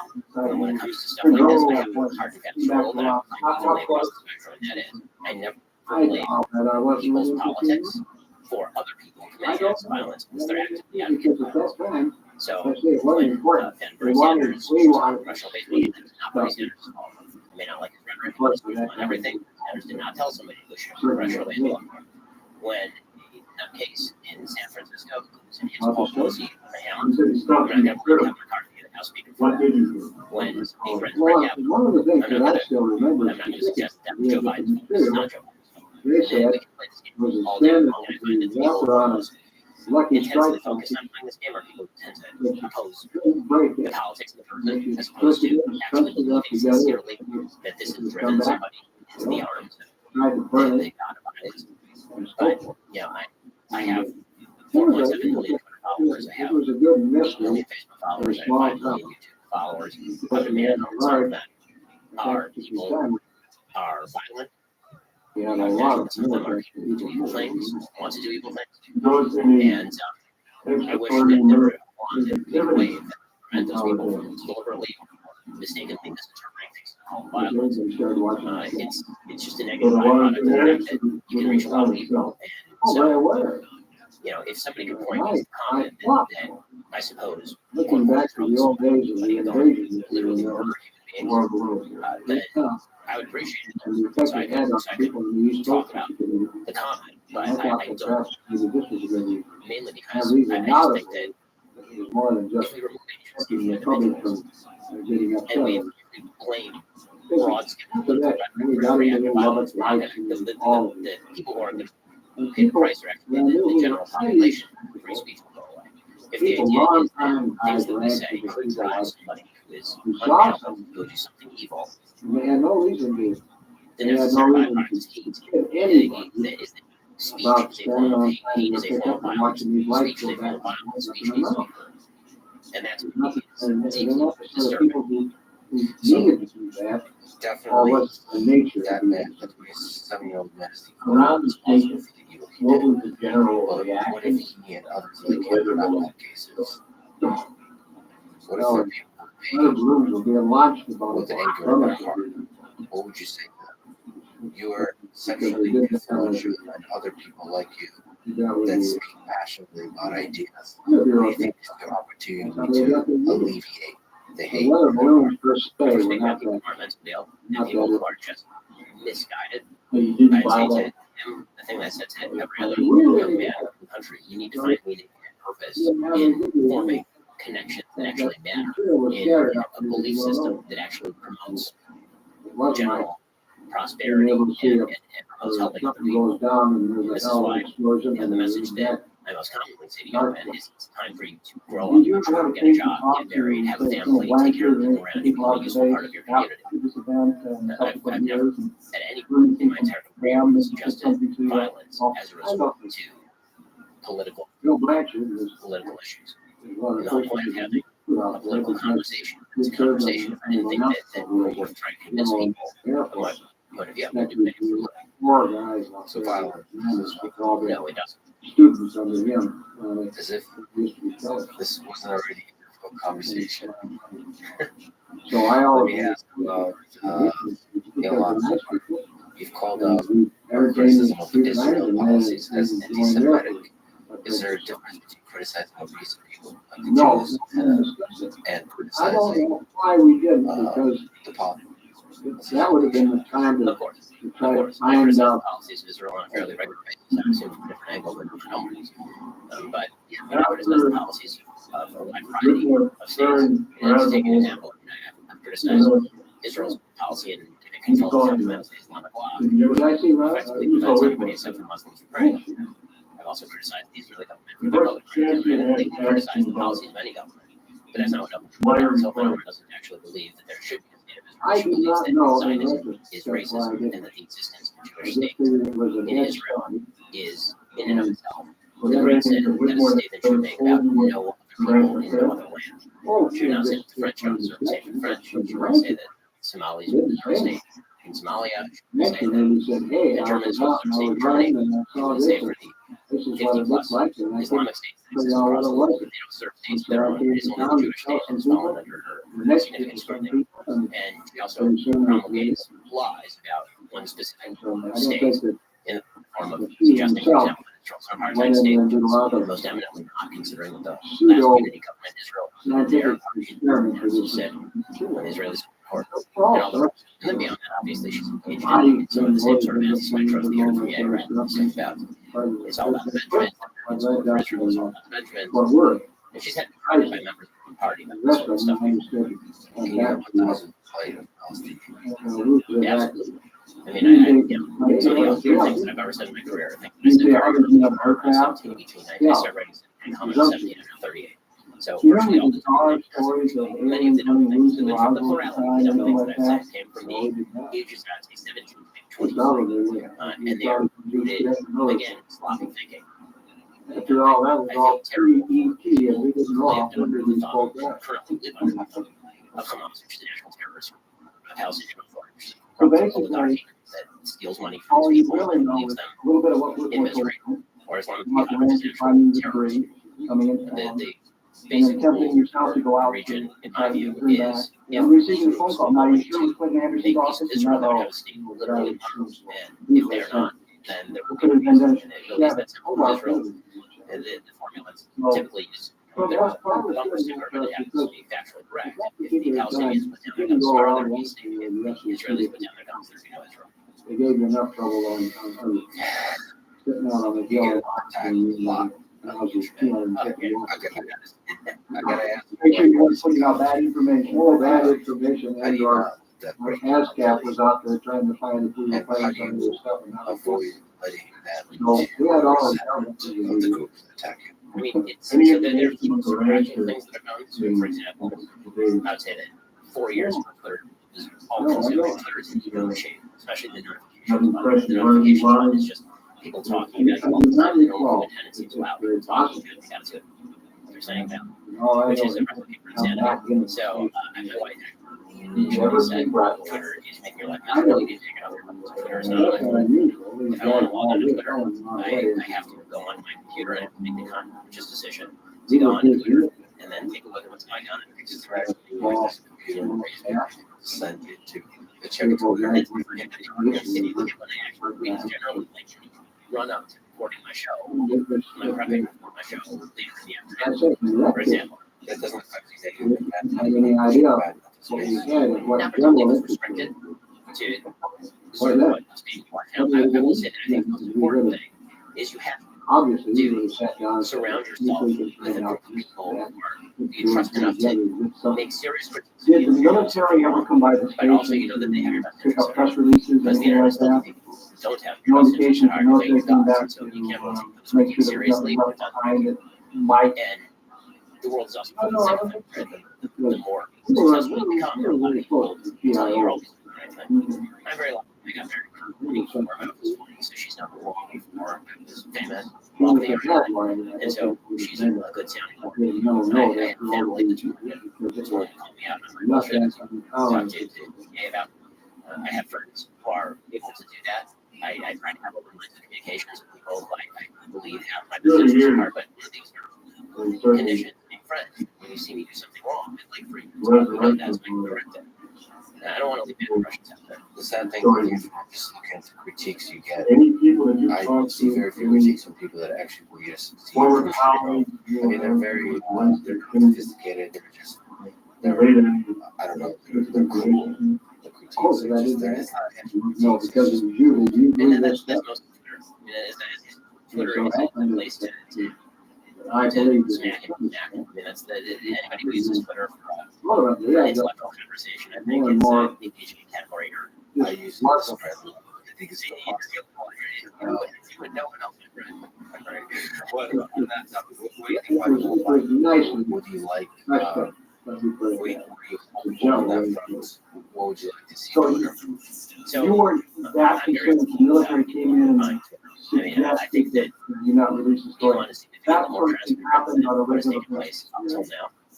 He seems Whether it was committed to making aircraft it a broad accident or windows something, allow for conversations trying to cover all of this before everything ranging from efficacy of masks with regard to COVID to other men being women and all the rest. A lot of things that being banned on Twitter before without any sort of real explanation.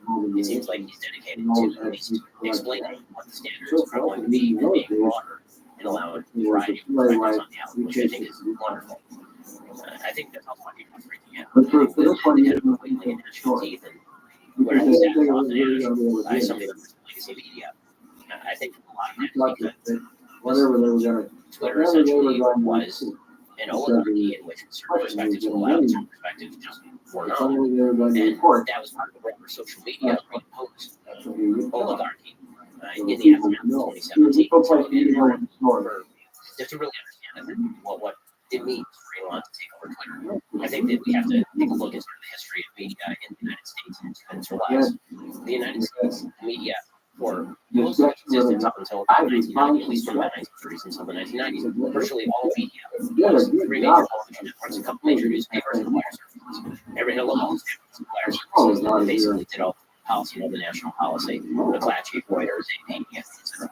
So that monopoly really existed until the rise of the internet. Folks had talk radio and Fox News, but there certainly was not this plethora of sources. Then the internet exploded, and all of a sudden you get news everywhere. The way that people are accessing that news is you're, I think, significantly under time, but at least it's the same bookmarking where you would have bookmark a series of websites and visit them every morning. And then social media came up. And it's like, yeah, exactly. You hit the dial up and you're going to show this update. And then there came a point where social media was sort of like for everybody, because you no longer mark anything, you just follow your favorite accounts and all of them will pop up. And you follow everything on Facebook and it will all pop up, and it was also on profile. Everybody was super happy because this was the brand new way of the future. Everything was super easy. Suddenly out. Like live because it was all centralized for one place, where you didn't have to do it through full optimization. You could put it on Facebook. So many eyeballs to get more traffic. And everybody seemed pretty happy with the arrangement until precisely when Donald Trump became president. At that point, then the sort of pre-existing opposition of a lot of the powers that be was Democrats are going to put it from here on out and sort of use the social media platforms as ways to push our information and still allow the other information out there. The immediate response was, we need to reestablish this cycle of information, misinformation and disinformation knowledge from the election. We need to pressure social media to start cracking down on misinformation and disinformation. You actually see this in the historical record. You can see how Jack Dorsey's talk about free speech shifted about 2015, about 2018. You can see Mark Zuckerberg's speech in 2018, which talked about free speech and its value. By 2019, in Congress talking about how he was responsible for that stuff that was on Facebook, which is not true. He's not responsible for that stuff on Facebook, right? It's a platform. Is AT&T responsible for the stuff you say on your phone? You know? So when that happened, all of these, because all the apps are decentralized, these social media sites, they were able to suddenly control what you could see and what you could not see. And the most obvious example was obviously the 2020 election, killing Biden stories, for example. And so Elon, again, taking over the social media services, saying, we're not playing by your rules, right? There's not going to be a sort of group of people in the halls of power who decide what we can see and hear instead of let there'll be limits to be on a case-by-case basis. We're going to allow perspectives that are mainstream, but maybe not mainstream in the halls of academia or media. Let those be said. I think it's a really good thing. Now, that comes with some responsibilities on my personal part, which would be to be, for example, more responsible for dissemination of information themselves. Right? Like he got himself in trouble the other day for putting out that story about Pelosi that was speculative and untrue. And I think I don't think what he did is horrific. I believe it found out that it was false. But and that's actually pretty before he said something wrong. He ripped into it, realized it was wrong, he's leaving it, which seems to be a better solution than preemptively banning content. It's only raising questions than it actually stops. With that said, as the face of responsible free speech, and that's something I think should enact that himself and be a little more careful in the stuff that he puts out. The reason why people are breaking out is because one, he's putting stuff on the scale by saying is more likely Republican is showing himself to be center right, so just having a political opinion versus being this amorphous thing that doesn't have a political opinion. I think looks like that's it. But if I already get the same kind of signal, I believe so. I think you've done a heck of a job. Company itself, because you're not supposed to employees are not leaving, so you have to kind of like signal that like a resisting mechanism to say like since most of the employees are left, it's good for freelance people right balance out with the actual engineering is not going to do any kind of activism inside the engineering. If I were to guess, this will affect because aspect of that mechanism. And the other one is probably to expect saying we can play post conspiracy theories and then do discourse figure out what is again, like you're saying, I think that is a better mechanism in action. I can never convince you how important it's going to hate his gods to take a slap at him for no reason. I can see the strategy.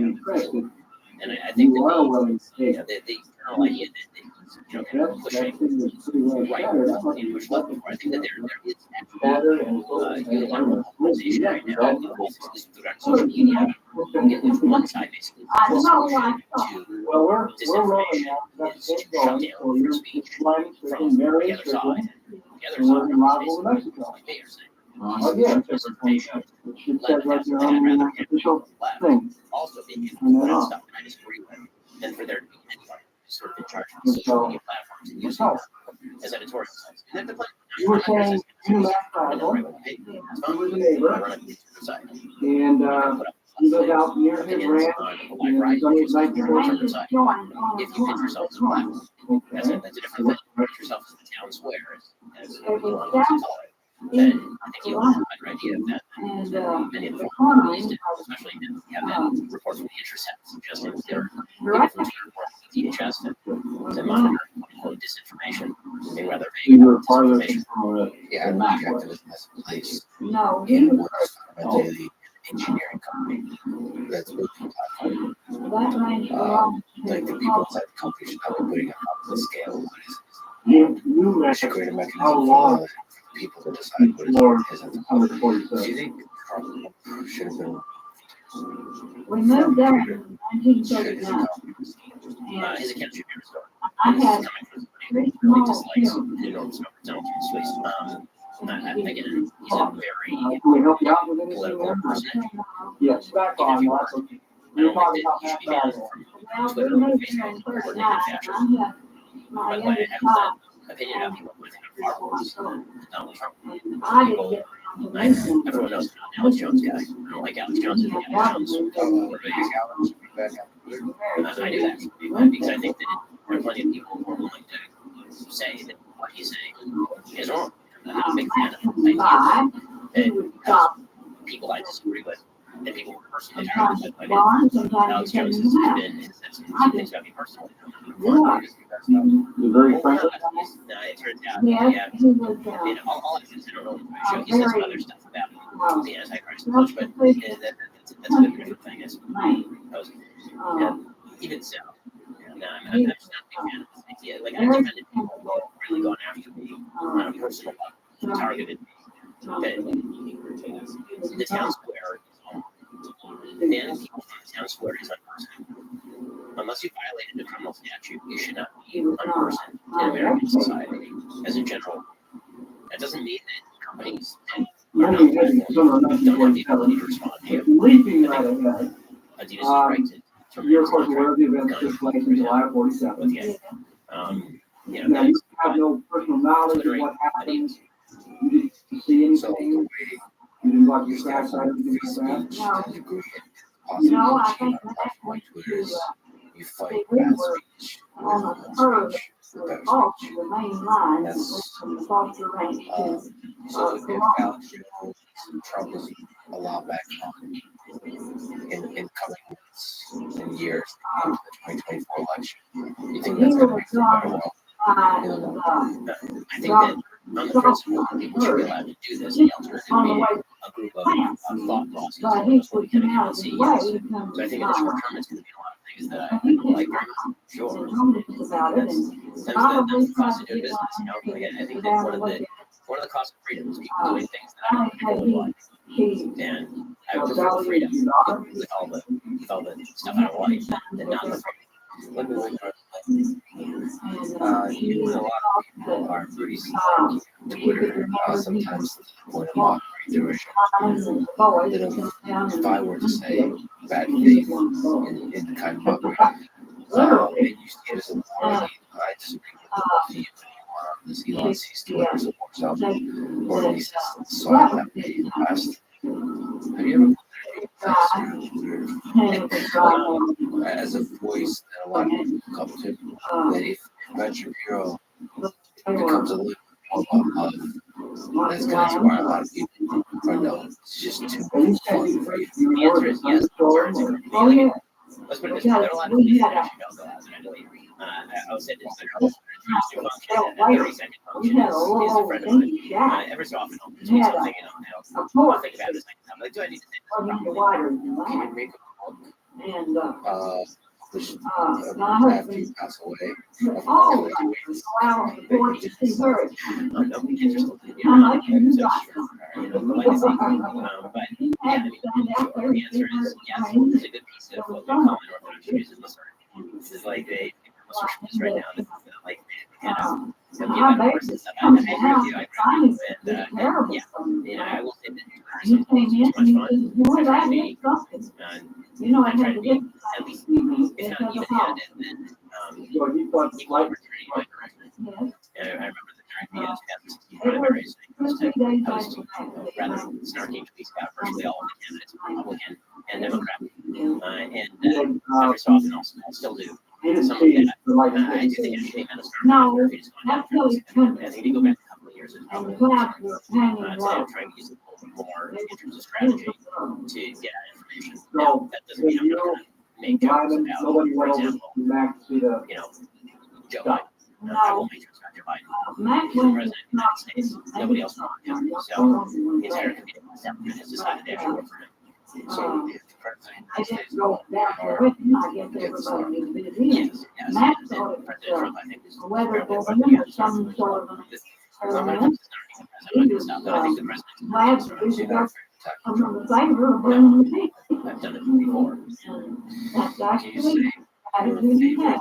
These When you gather favorite it up and took it things down. are about President When we Trump, went, we President flooded into Biden, Roswell. one at a time. So maybe one thing you can say super positive And what about happened to the Roswell? one thing super You ever negative talked about about that? Okay, so the Very super good. positive thing about Trump You is that didn't talk because he has to me. no preconceived views But that are established they in the area, were he around sometimes my will go out of the table. box and do things that haven't been tried before. Mac and And I sometimes don't know that where works to go because down he's there. the entire foreign policy establishment telling him that he couldn't get a Middle Eastern deal I could once not he get centered the Palestinian Israeli conflict and I was right around that in the and coffee. ended up cutting a bunch of peace deals with the Middle East. I really, Sometimes he does stuff and it's really out of box and actually works. That's kind of awesome in politics. And you just the downside is that he has no capacity to What use any sort of there's no and then well, whatever is great and comes out is I know a lot of people find it charming and wonderful, and sometimes it is very fun. But I don't think that it is a elaborate on that? excellent personal quality in a person who has as much responsibility as President Trump has, and says a lot of damaging and bad things on Twitter. And I think that he seems consumed in some ways by his own grievances, which is why he's seen it focusing on election 2020 so much. And I think that that's very negative about President Trump. So I'm very grateful. President Trump is conservative, and the things that he did. I think that a lot of his personality issues are pretty severe. they literally threw him in jail. Joe Biden. And it So was I think the thing that I like most about Joe 3 days later. Biden, Lyman I will say that Lloyd Trump had some Biden, business with two the things. One, Harold Biden Gladstone. seems to be a very by all available, there are a lot of people who have They kind came of down critique here of to him talking to conservatives, having trouble with drugs or whatever. And I keep saying that to him, thinking he seems like a really good dad. The stuff that he's saying to his son is stuff that got him if I have Mike, I would say Mike. And so, you can't help but feel for the guy. He's had an incredibly difficult go of it. His first wife, members of the family, and vote on, that kind of stuff. Obviously, is sympathetic and he seems like a deeply sympathetic father. As far as his politics, he seems like a slap on the back kind of guy. And I don't mind that. I think that's nice as far as it goes. It's sort of an old school politics where things are done in handshake, personal relationship. The thing that I don't like about it is I think sometimes that's really not true. I think that sometimes, I think it has a personal tendency, but I think sometimes he allows the prevailing party to carry him to incredibly radical places, and then he just doubles down on the radicalism in some pretty disingenuous ways. And they're like the Independence Day speech, or the Independence speech, which I thought was truly one of the worst speeches. So you don't think he's part of the no. I mean, that's what he was elected to do. He was elected to do two things: not be alive and be alive. Those were the two things. And when I say not be alive, I don't mean physically dead. That's where the start. But what I do mean is that he was elected to have really active. Basically, the mandate was don't be Trump. He was saying, don't be Trump. All everything down. And then he got enemies. Like, what if we spend $7 billion? What if we pull out of Afghanistan without any sort of, what if I start labeling all my political enemies of the world? What if I start bringing Dylan Mulvaney to the White House talking about how it is a moral sin to prevent the general population of violence? Like this kind of stuff is very radical. And this is not a president who's pursued you can find kind of approval rating saying 60% we enter office to low 40s are today. Unlike President Trump, never had a high approval rating. When Trump came into office, he had like 45% approval rating. When he left office, he had about 3%. It's around 45, 47, pretty much. President Biden, very high guy coming in, a very unpopular guy right now. If you're Joe Biden, you're wondering next line. Do you think the yes, I don't remember him being in terms I of would the action? have I lots think of it's going to women be so I think that the Americans are incredibly inconsistent about their views on foreign policy. In other words, we like to be isolationist until the time for us to be defeated and humiliated. When it happens, it's not very much. You mentioned my father. Can you make the case for the underlying top story for big deal against during that time, I'm sure. So the case for being a big deal is basically one is that it is clearly relevant if the president is running around the country picking up bags of cash because his last name is Biden, while his father is vice president of the United States.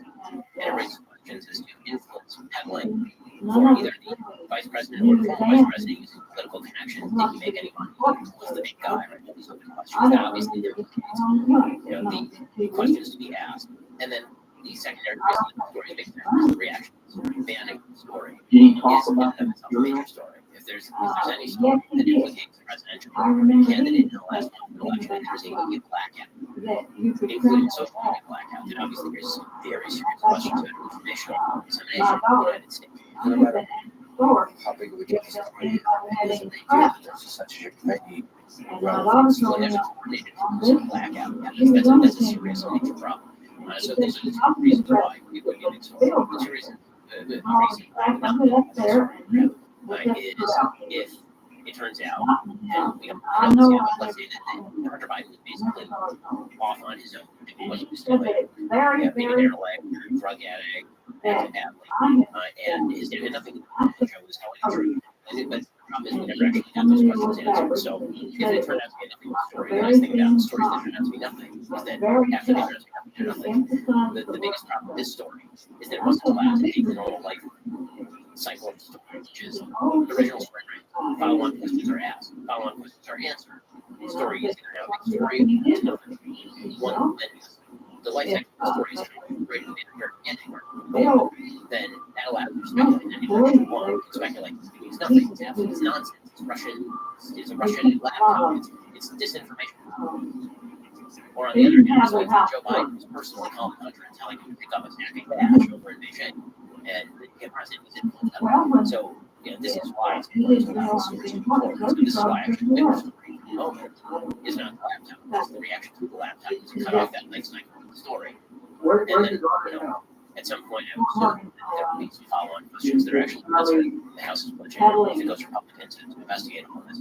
Again, I would be extremely surprised if it turns out that there was no direct involvement of Joe in this sort of stuff, because it turns out, as I said before, that all the public TV. And this is always the story that happens. And the thing you see is that everybody assumes that there's some sort of deep and abiding, clever plan, some politicians implementing it, and then you look at it and no, it's just dumb. This is sort of perfect example of President Trump classified documents and all of them. So people on the left probably just taking some documents and selling them to the Russians and the Chinese. And the most obvious explanation is Trump looked at the papers and he said, I like these papers, and he just decided to keep them. Right? And then people came to him and said, Mr. President, you're not allowed to keep these papers, and who are these people that don't care about them? And he decided putting them together in a box. It is highly likely that is and it's very disappointing to people when they realize the human brain, the human brain is to find patterns, right? It's what we like to do, plans and patterns, because this is how we survive in life. You have a plan, you have a pattern, you create code patterns. When it comes to politics, the conspiracy theories so often it's largely because we're seeing inexplicable events, unless you just assume everyone's more. If you assume that there's a lot of stupidity going on, it's completely inexplicable. If you assume that there must be some rationale behind it, you have to come up with increasingly convoluted conspiracy theories to explain just why people are acting. And I find that, I would say 100% of the time, but 94% of the time, the conspiracy theory turns out to be being dumb. and then other people do it in dumb ways. But it's also, to me, that's like going very positive. Very likely What went on today? And the line saw Ukraine, and yes, something like that kind of stuff. Is a company of a number of He's qualified, he's getting what he should. There's a lot of influence pipeline in general that's not background like the most explanation there probably is that he wasn't. They don't believe about it. He was Ukraine, and he's like, guess what? My dad's they're like, well, you don't have any qualifications in oil and natural gas, and you don't really have to but your daddy's job. And that's going to be the end of it. To get the bag again, to do something never done. To get make it worse, because I think this in general, it's not like you're not. It's not like he is some rare case, and this is a illustration of corruption. You can criticize consulting, which I would, and which they're basically not providing. You look at a resume. I don't know anybody who says the same thing. Anyone else in the family comments about the law? You're more likely to be about maybe there's some network there, or that you know. If your last name is mine, if your last name is Lyle, last name sound pretty good. That's for sure. And so, and it's not like it much my way, right? In an interview, he was like, if your last name was fine, you got that job. And he's like, really not. And you're right. I agree with you. It's not like he's getting a ridiculous amount of money. He's getting like a great statement with something kind of money, which also says to get more teachers. But I even push back on my side, I still have the side that was concerned about the story. I don't know if there is a natural life cycle of the story, because there's something about the virality of the internet. The story can just take hold, and the conspiracy about build, especially around politics, where the interpretation, some popular, sexy interpretation of the story might not be true to reality at all. And that, from Facebook's perspective, is probably what they're worried about. Is that unlike him? That he would organize misinformation campaign that makes up a sexy story or sexy interpretation of the fake story that we have, and that has an influence on the populace. I mean, I think that's true. I think Costa Ricans is the great adjudicator there, right? Who adjudicates when the story ought to be allowed to go through even a bad life cycle, or allowed to go viral, as opposed to, that's one thing if you want to say, okay, but it's not the Russian accounts that are actually promoting this stuff, they belong to the Russian government, got shoved in. I think everybody agrees. This is actually one of the slides that's kind of linguistically that I really objective, is the slide between disinformation and disinformation. You notice there's an evolution. In 2017, we're not talking about disinformation, it's Russian disinformation. The Russians are putting out deliberately false information, which is the accusation. And then they're using disinformation or misinformation. And misinformation is mistaken information, or information that is more out of context. That becomes very subjective very quickly. Out of context means, and it doesn't necessarily from a foreign source, it can be from a domestic source, right? It could be somebody misinterpreting something here, it could be somebody interpreting something correctly, but affecting things out of context. And that sort of stuff gets very murky very quickly.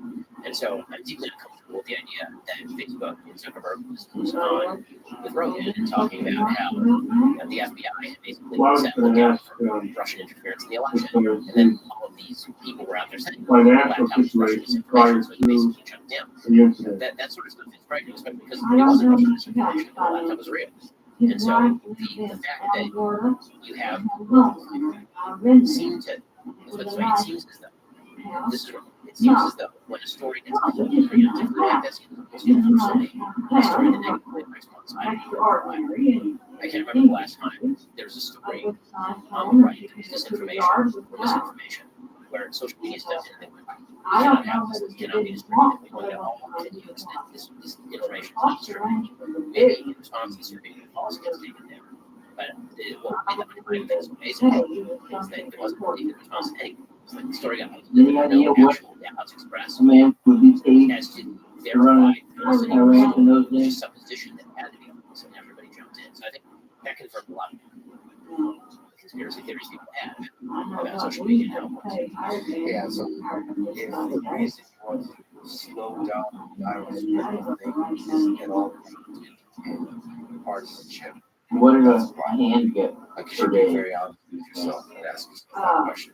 Is it because I'm on the left or the right and I want to slow this down? Versus is it hate bipartisan hate speech. Right. So that's really tricky. Like you, I'm very uncomfortable in general with any kind of slowing down, any kind of stuff. But if there's like a conspiracy theory that spreads hate, that becomes viral, I still lean to let that conspiracy theory spread because the alternative is dangerous and more dangerous. It's sort of like the ring path, right? Like everybody who loves the ring, you can stop the bad guys from moving forward, but it turns out that the ring gives you enormous power to use in normal ways too. You had I'm a liberal. So I appreciate that. Thank you. I recommend everybody sign up to the party to bring your time and be on the far left and far right. That's really worry about the audience capture aspect because it is a platform for service. And you have a powerful voice on there. It might be difficult for you to go against the talking points or against the stream of ideas that is usually connected to conservative thought. Do you worry? I mean, the audience would obviously be upset with me. My parents would be upset with me if I suddenly flipped all my positions on. I have enough faith in my audience that I can say things that I think are true and they disagree with the audience. On fairly stuff, but they understand that I'm keeping principle on the same side of the outside from the audience. It's also why we provide a number of different views on the left and right, which I disagree with, or sort of within the generalized range of sort of thought. That it's something I do have to think about every day. You have to think about, like, am I saying this because I'm afraid to take out my audience, or am I saying this because I actually believe it? And yeah, that's it. That's delicate dance. He painted everything in oil. Yeah, somebody All the woodwork. Sam Harris. Anything from China. That's saying that the most outrageous thing that he knows. He knows himself. Yeah, that's the story. That's the story that really if you feel you must exaggerate your feelings just to make sure you send a signal to the audience that you're not capturing them. 2 or 3 years old. So speaking of people you disagree with, what is your favorite audience of this? And what is my son painted it from his father's story about it. At that time they had my least favorite thing I is saying things that nobody else will say. lots of towels. She says things that are audacious, and I think he said something I think that she is moral in the way she They didn't work for kids when they worked. was dead wrong and morally was her responsibility. Her original response was that she proffered confusion when he was actually talking about. And then she, was defending her friend, and she responded was by saying, he's my friend, and also he said something bad. I wish that she'd said that. So, right away. Yeah, I think it could also, it's the interesting thing, you can be friends with people that disagree with you, you can be friends with people that actually say hateful stuff, and one of the ways to help alleviate hate is being friends with people that say hateful things. Yeah, talk to them on a personal level when they do say, well, place of love, respect, and privately. Privately is also really great, right? Like the public demand for denunciation from friends to friends is difficult. I certainly have compassion for Candace given the fact that she's supposed to be. The public fights two friends broken friendships. I've seen quite a few friendships publicly break on COVID. COVID made people behave their worst in many cases. Yeah, it breaks my heart. Because like the human connection is prerequisite for effective debate, discussion, and battles for ideas. As a really argument from the opposite political line that has changed my son had never painted a tree. He never painted a tree until I insisted that he painted it. He put it around the house. And so he didn't put any trees. I think that he's probably had foreign policy or something. walked up I to would say that I was much more introverted somebody when I was else's younger. room and So said, if well, I'm less you know, introverted he now, said, well, I he sure give was myself, no answer.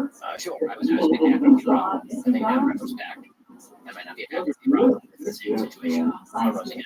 But based on the amount of evidence that had been presented, or based on the sort of willingness of the American public to complain. If you're going to get involved in a movie, you have to know what the answer looks like, and you have to know what the American really are more fair, or not more fair, open-ended occupations. And so, you have to consider that going in.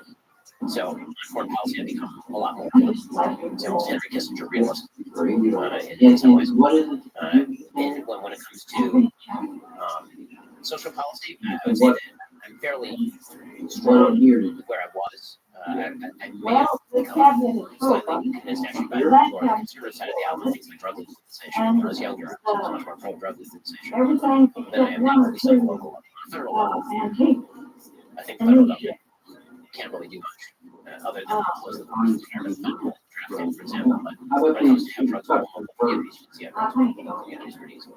Which is weird. I saw you good to my right conversation. I didn't I'm trying to keep that secret. Well, that's interesting. I did about half the birds or more. Can you comment about the it's a deeply personal thing, but I think you're able to kind of do politics perspective. What is the role of the United States in this conflict, before the conflict, during the conflict, and right now, achieving peace? I think before the conflict, the big problem is that the West took almost the worst possible view, which was encourage Ukraine to keep trying to join NATO and the EU and don't let them in. And so what that does is it achieves the purpose of getting Russia really ticked off from feeling threatened. It also does not give any of the protections NATO or the EU to Ukraine. I mean, Zelensky is building a comedy act, making that exact joke, right? Is Merkel on the other line? Oh, welcome to NATO. Great. Ukraine on the line? And oops. But so, yeah, that policy is sort of nonsensical. You're going to offer alliance to somebody, offer alliance to them. And if you're going to guarantee their security, right? And the West failed signally to do that. So that was mistakes in the run-up to the war.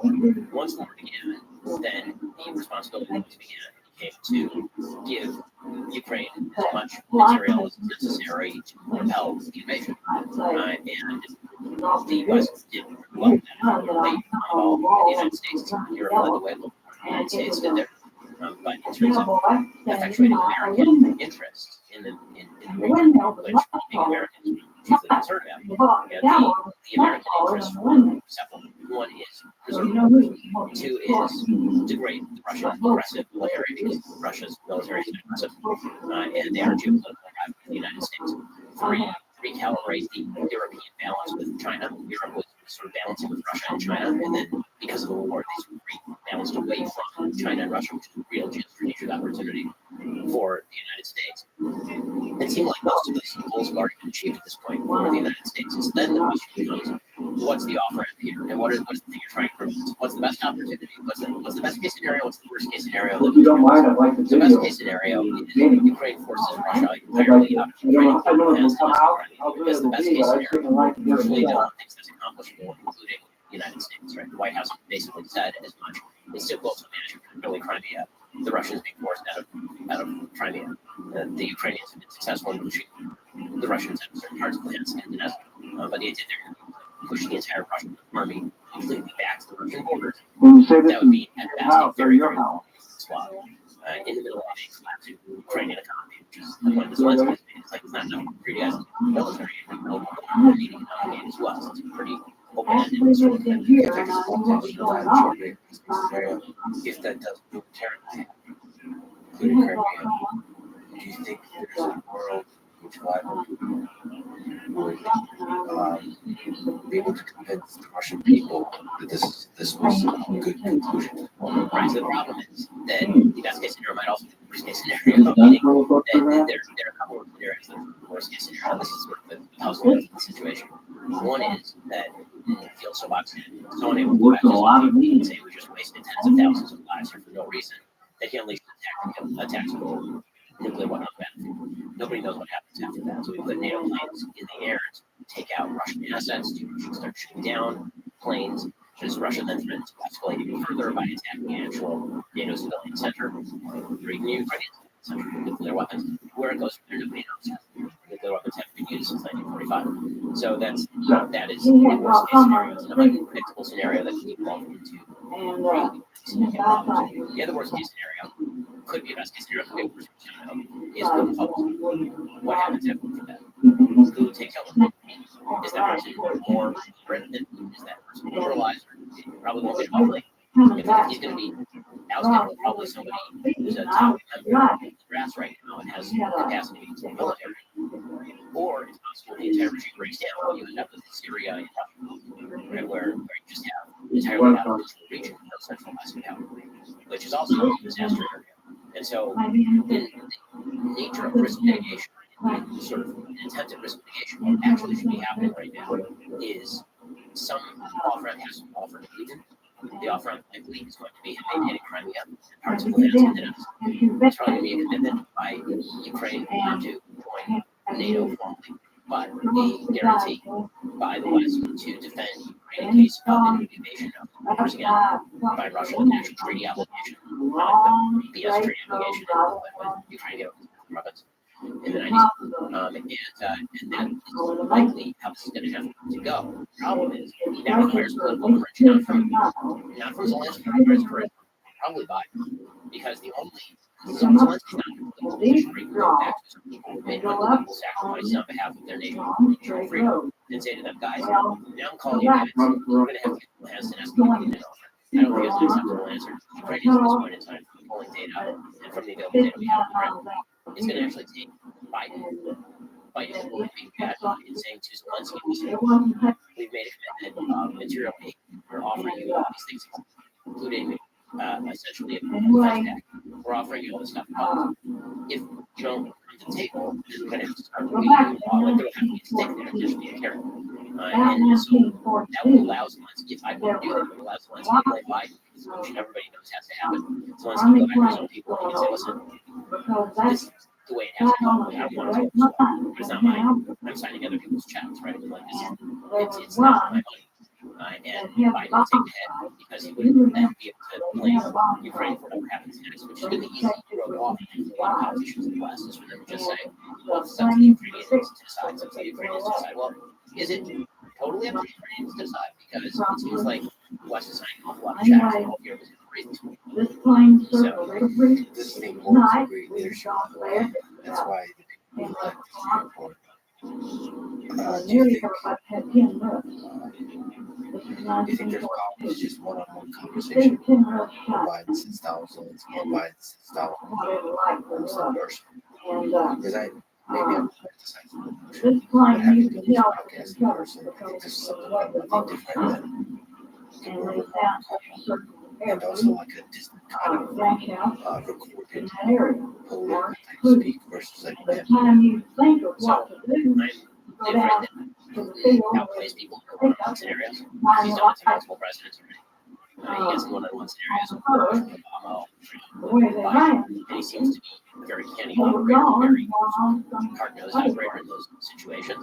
I think that if you're going to do something like that, an actual political face-to-face comment, what you would need is more Biden first conversation with Zelensky, where Zelensky knows what's going on, so he's aware. And Biden walks in and he says to Putin on camera, here's the offer, let's get together, let's make peace, you get to keep this stuff, and then let respond. And the big problem, public facing forum, it's private meeting, there's public facing forum, it's for anybody at this point. If it's a private meeting, then sure. And again, I wonder when it comes to and a person is any and a politician that I really don't think is a particularly sophisticated player, Joe Biden. Again, it's not getting to Biden. Most of our presidents for the last 30, 40 years have been sophisticated players. I think that's a risky scenario.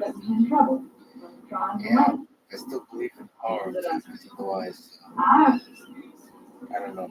I don't think stuff on paper will speak for someone's consequences. The Because bar from makes Valencia's awful perspective, big. nothing And went off on that side. right Wonder is, if I can as a turn nation, off on this we've road. sacrificed way too much. But anyway, he got out and run down the hill, and Spend time there, I had a heck of go a back time there, getting my hopefully also come back to door Russia, open. just speaking to you. But I did get out and I saw it not to this windshield. They're all And this light, right straight over us, yep, right. So for that, still only way to all achieve one peace time. is through like honest human conversation. Giving Now, both this people occurred to a me way to offer to walk away until victorious. the And next some of day that requires was not a thing. speaking honestly as a human being, but also former American too. The I was outside just the president be able to eat their own I was not feeling and very be the good. punching bag just enough for both presidents to There's not anything. and say, listen, And I said, well, I'm going to call. to come We to had a us. telephone bill And too. I think that I had part of this out. I agree with you. I think it also requires I said, I'm going to call my family and tell them I lost one of their say if locks. Biden does that, I see He what he's said, doing. you shut up, don't I say think one of one the word. things that he's afraid of is his skill man. One of the things he's afraid of is he goes and he makes that sort of deal. Right? Says you just cowered in front of Russia. You just gave away Ukraine or whatever it is.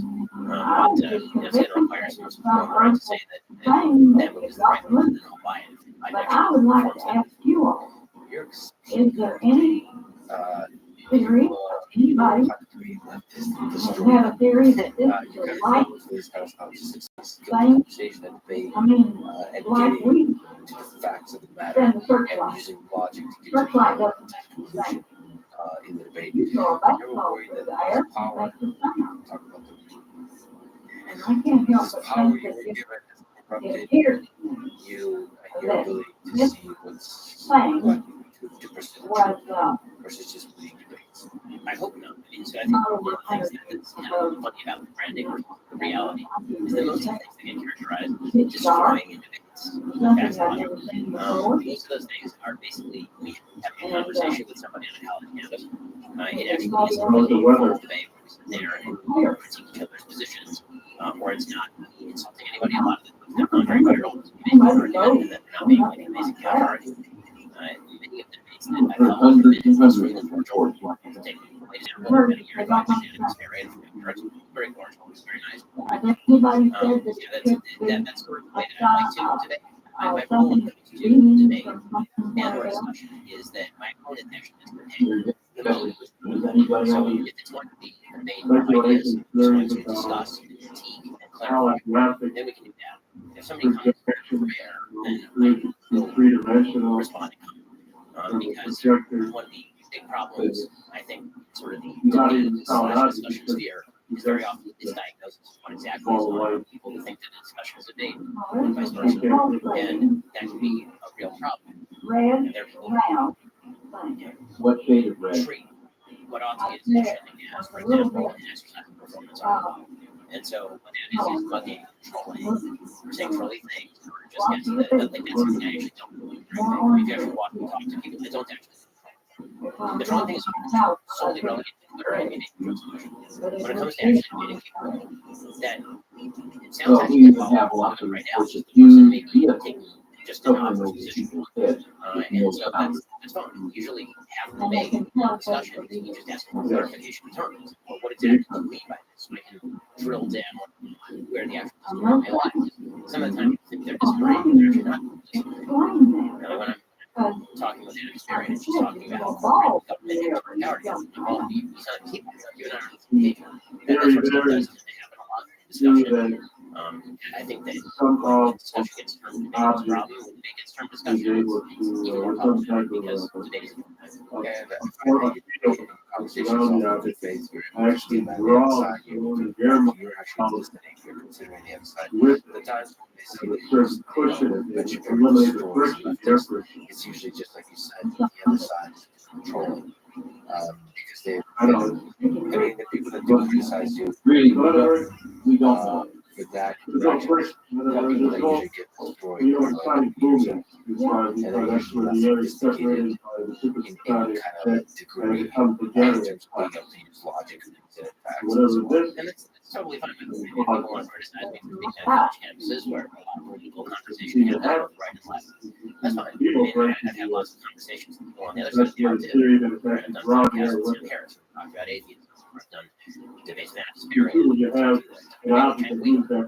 I've had conversations with lots of people on the other side of the aisle. I believe I'm the person on the right who recommends that listen to shows on the other side of the aisle. And I say on my show, fairly regular basis, people should listen to Todd's Hip There. I never know when I'm ever say that someone should listen to my show. That is verboten. It's not something that can be had.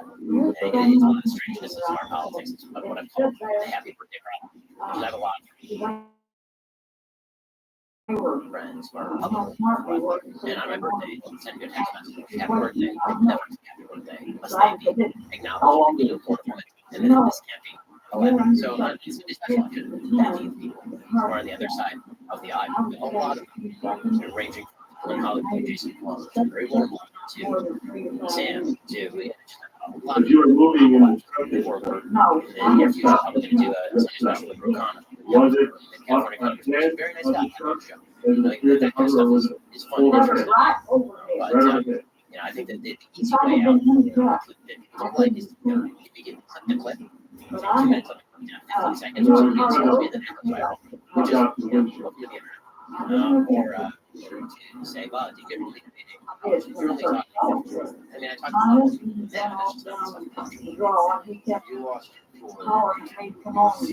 out his life, really, I think I was crazy with the whole pickup and turn over. Refreshing. So that was a deep part. I've heard that they've got that very way. That one was big. Anyway, I remember struggling out on the driver's side. Here's that. Today is I have a local lease. Didn't get a lot of stuff before. And this is the last interview that and it's an interview. By that time, by the time I got out, I think it was not a so get on the interview and it's making good. And the host, Andrew, virtually a single question. He just starts reading me battle tweets, which I hate. It's annoying. It's the worst interview. Somebody just reads battle tweets, especially when I've acknowledged battle tweets. And so I'm pretty close with him in this interview. And what did it do? And I make a couple of particularly annoyed mistakes in the interview. So annoyed mistake number one is the ego blow, right? So there's a point in the interview where I say I don't know who you are, which is true. And it turns out he's a very good person in Britain. So you can't make that ego play. It's very it doesn't have anything to do with anything asking to do. So like saying that was, more just peak insolent. And that was I enjoyed one. It was like, oh, not somebody. So there was that, and then the other mistake was that I just don't watch British TV. So the way that interviews are done there are much more adversarial. In America, if somebody is adversarial, you assume that they're a member of the other side. That's typically how it is. And so I'm critiquing some of these questions at the beginning, and I thought the critique of some of these questions actually figured it as a bit of portion, and I thought he was asking from a way of framing the question that was accurate. And so I said that someone left, and I never heard of it. And so, I mischaracterized him, and I apologized later for mischaracterizing him. We finally go through the interview, it's 20 minutes, just keeps going with the battle tweets, and finally I got up when I walked in. And immediately, within 30 seconds at the end of the interview, and that's why the interview came out. I believe I corrected the record that is not on the left, it's by me. And took the hit for that interview. And so, as far as what I wish I'd done differently, I wish I'd done what it was. I wish I'd done my research. I wish that I treated it as though there was a possibility that it was more adversarial than it was. I think I was incautious about the interview because it was pitched as it's just another book interview. And it wasn't just another book interview. It was treated much more adversarially than that. So I wish that that's on me. I have research people who are talking to me and watch their shows and learn about that. And then obviously, got appeal to ego, arrogance, and that's a bad book. And you should have done that. So the fact that they found someone firing out just shows that it happens so rarely. So just to look at the day in life, was there evidence of that? Very about difficult goes into the research. You know, I You don't always remember, like but I do remember what looked you're not exhausted by the burden and heaviness of the topics you're covering day after day after day. show So what goes into preparation, mentally, diet-wise, things like that. Like what do you Anybody moving So around? I wake up when my kids wake me up. Usually that's my baby daughter who's 2 I and a half. didn't She's know here on my usually about 6:15, 6:20 a.m. like that. So I get my wife sleeps, but I look at the baby, then my son gets up, and then my oldest daughter gets up at 8:62. Then in our Boys, country, there was because that whole the source of stress a and that. bluff. Oh, yeah, but the height of it, right? I mean, it's the source of the greatest happiness. It's the way that I characterize it is this when it comes to sort of Me, it would be kids in life. It's when you're saying like it's not. your boundaries of happiness and unhappiness is 0 and happiness, you get like a 10. They had it Then you get fixed married, up. 20 and a negative. Because your happiest stuff with your wife and most unhappy stuff when something happens to your spouse. And It's it the was worst thing. very rough. And you have kids who all live miserable. So the best things that have ever happened to me are things where I'm watching my kids and they're playing together. Wonderful, sweet, and I love them so much. And the worst thing is when my son is screaming at me for no reason because he's being insane. And I have to deal with that. Right? I mean, like, of course, if that happens to my daughter, it's something like that. That's sensitive. So, yes, the source of my greatest happiness is the source of my greatest stress. So they get me up at 6:15 in the morning. I feed them breakfast. I'm kind of scrolling the news and you know, just updating myself on anything that happened overnight. I go into the office, makeup, wardrobe, and then I sit down and do the show. A lot of the prep is actually done the night before because the news cycle doesn't change all that much between kind of late at night and the supplement. So I do the show. So a lot of the preparation thinking through what are the big issues in the world is stuff like that. Yeah, and then that's reading pretty much all the legacy media. So I rip on legacy media a lot, but there's a lot of what they do is really good and a lot of what they do is really bad. I cover a lot of legacy media. So that's probably covering Wall Street Journal, New York Times, Washington Post, Boston Globe, Mail, and then I'll look over at some of the alternative media. My own website, The Wire, Breitbart, Blaze, I'll look at the Intercept, I'll look at a bunch of different sources. And then I will look at different clips online. So media comes in handy, media comes in handy. No, I think so too. That sort of stuff is my show is very helpful to people to play people see words. And so that's sort of media. So I sit down, I do the show, and then once I'm done with the show, I usually have between now it's like 11 and 15 in the morning. Sometimes I'll try to show. So it's 11:15 in the morning. I'll go home, and my wife's available to have lunch with her. If not, then I will go and work out. I try to work out like 5 times a week with a trainer. And then I will sit get weights and plyometrics, some CrossFit kind of stuff. Yeah, I mean, but beneath this mild is a fucking monster. And so I'll look at that, but then I will do reading and writing. So I'm usually working on at any given time, or shut off. Yes, so I music in my ears usually so it's just those four. So those are on no rap. Despite my extraordinary condition of rap, I know it's I will say I don't think that it's the peak of Western civilized art. I don't think that 100 years ago people were gluing their faces to rap and protest at the environment. What you got me up? Yes, I would assume that people still have a functioning prefrontal cortex and sort of decision words. Is there any rumors about what's going on? Years and you're focusing. Are you? Yeah, I'm at the computer. Usually we have a kind of a room that has some sun coming in, so it's nice and narrow. I go to a library that was completed for me. So I'll go there, write, I go through the yeah, office because I Sabbath, I have it on use because when I'm reading a book and I read Sabbath, I have to turn off the Kindle. So that means that I have tons and tons and tons of physical. So we moved from Los Angeles to Florida. I had about 7,000 volumes. I had to discard roughly 4,000 of them. And then I can build that back up now. So I'm probably going to have to go for another round somewhere else. I tend to tab books rather than highlighting them because I can't highlight on tablet. So I have like the little stickers and I put them in books. So a typical book for me, one book, you do like filled with tabs on the side. Things that I want to take. Actually, I got a person who I They thought page go through and write down in files the quotes that I like from the books. I have those handy. So which is the way to figure out what it is that I've read. Because I read probably somewhere between 3 and 5 books a week. And then and then I write, read, and then I go pick up my kids from school.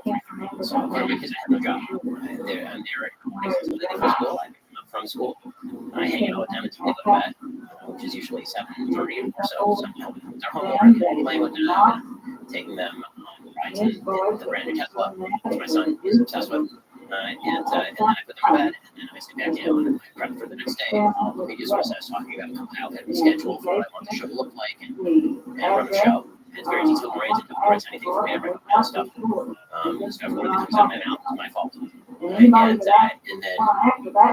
hopefully I have a couple hours to hang out with my wife. The words you write, do you edit them up, or just come out? You're thinking of what the key ideas are to express. No, I don't tend to. So I thank God I'm able to write extraordinarily. So I write very fast. In fact, in the previous life, I was We also speak fast, so it's similar. exactly. I speak a paragraph. So it's exactly the same thing. In a previous life, I was a ghostwriter. So I used to be sort of known as a turnaround specialist in the publishing industry. There would be somebody who came to the publisher and says, I have 3 weeks to get this book done. I don't know the word done. And they would call me up and be like, this person needs a book written.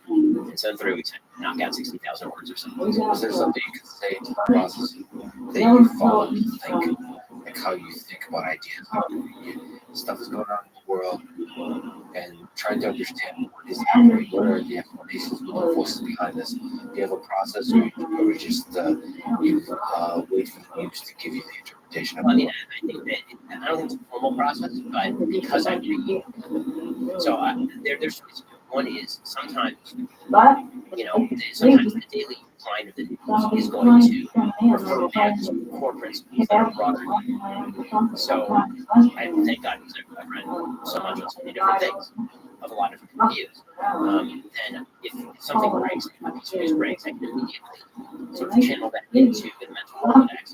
These 3 big ideas that I think are really important, and then I can talk at length about what those ideas are, and I can explain and so, for example, we were talking about must take Twitter before, and I immediately go to the history of me. Right, that's me tying it into a broader thing. And I would say fairly talking about say subsidization of industry, and I can immediately tie that into what's the history of subsidization in the United States, going all the way back to Wilson and after industrial policy, and how does that tie into broader economic policy internationally. So it allows me to tie into bigger things. The reading is mostly not news, right? I'd say most of my media diet that's the icing on the cake. The actual cake is the hundreds of pages in history, econ, geography, social science that I read every week. And so that sort of stuff allows me to think more deeply about things. That's one thing. The other big thing is Russia race. I don't know anything about Russia. I immediately go and I read 5 books about Russia. And so one of the unfortunate things about the fortunate thing for me and the unfortunate thing is that the unfortunate thing about reading books on the subject, you are now considered by the media an expert on the subject. So that's sad and shallow. That is the way that it is. Good news for me is that my job is to be a full expert on any of these subjects, and I don't like to be a Russia expert. I know enough on Russia to be able to understand, talk about Russia, what the system looks like, or that, and then to facilitate that for the on-demand. But a lot of people who are infused with the expertise can't really do that. So typically, it's a full-on and an expert on things. Sometimes it's hard to translate that over to mass audience, which is really my job. I think you can actually understand what you need and also think deeply about it. It allows you to approach it from the first person. It's a lot of times you become more expert where you get carried away by the momentum of what the field is thinking versus like stepping back. The challenge is to write 2 books. Right. So that usually what I'll try to find is somebody who knows the topic pretty well and have them recommend, or a couple people and have them recommend. So a couple years ago, I knew nothing about Bitcoin. I was at a conference, and a couple of people we've had on Josh were there, and I asked them, give me your top 3 books on Bitcoin. And so then I went to read 9 books on Bitcoin.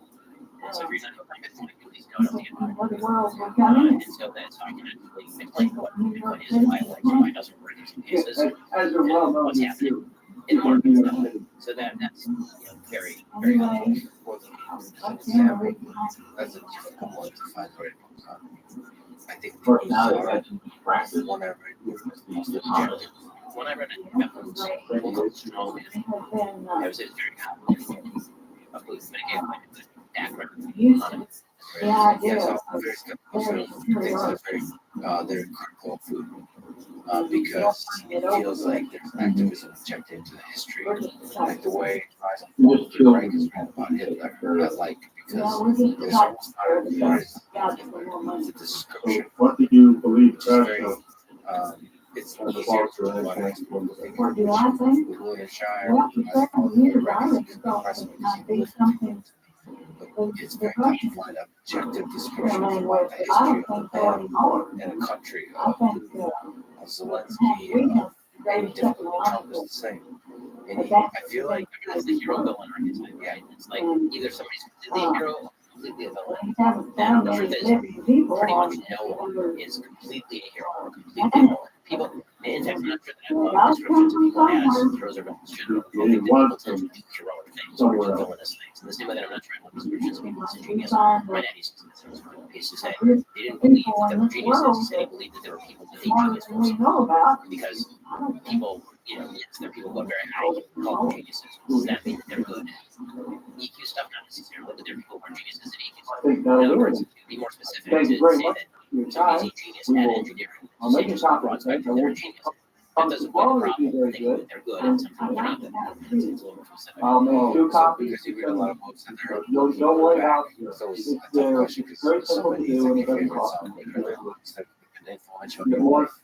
Sort of And impacting your thinking, or maybe you want to go back to that, that is still carrying inside of you.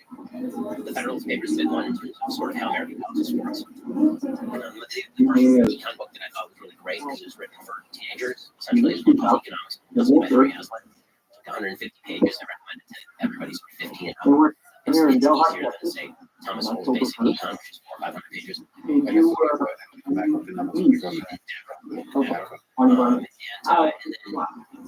in terms of there's a great book by Carl Truman called Rise and Triumph of Modern Self, which I think is the best book of the last 10 years. That's been sort of impactful on some of the thoughts I've been having lately. What's the key idea? The key idea is that we've shifted the nature of how identity is done in the West from how it's historically done. That basically, for nearly all of human history, the way that we identify as human beings is as a mix of our biological drives and how that interacts with social institutions. And so when you're a child, you're a bunch of unfettered biological drives, and your parents' job to civilize you.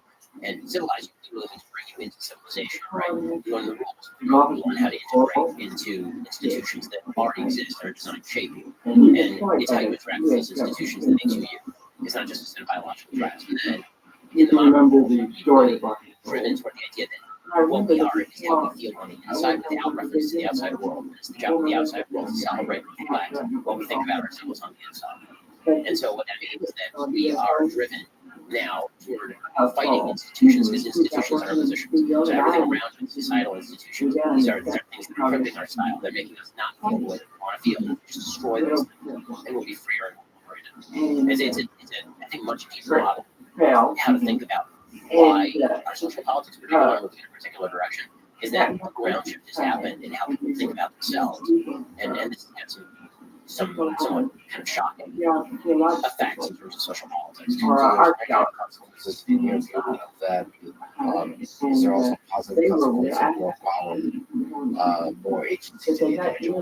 I think that you can make the argument that institutions work way too heavily now to form their identity, but I think that what we've done is significantly far on the other side. We basically decided to blow up the institutions in favor of an unfettered feeling / identity, and I think that is not only a large mistake, but it's going to have dire ramifications for everything from suicidal ideation to institutional longevity in politics and in society.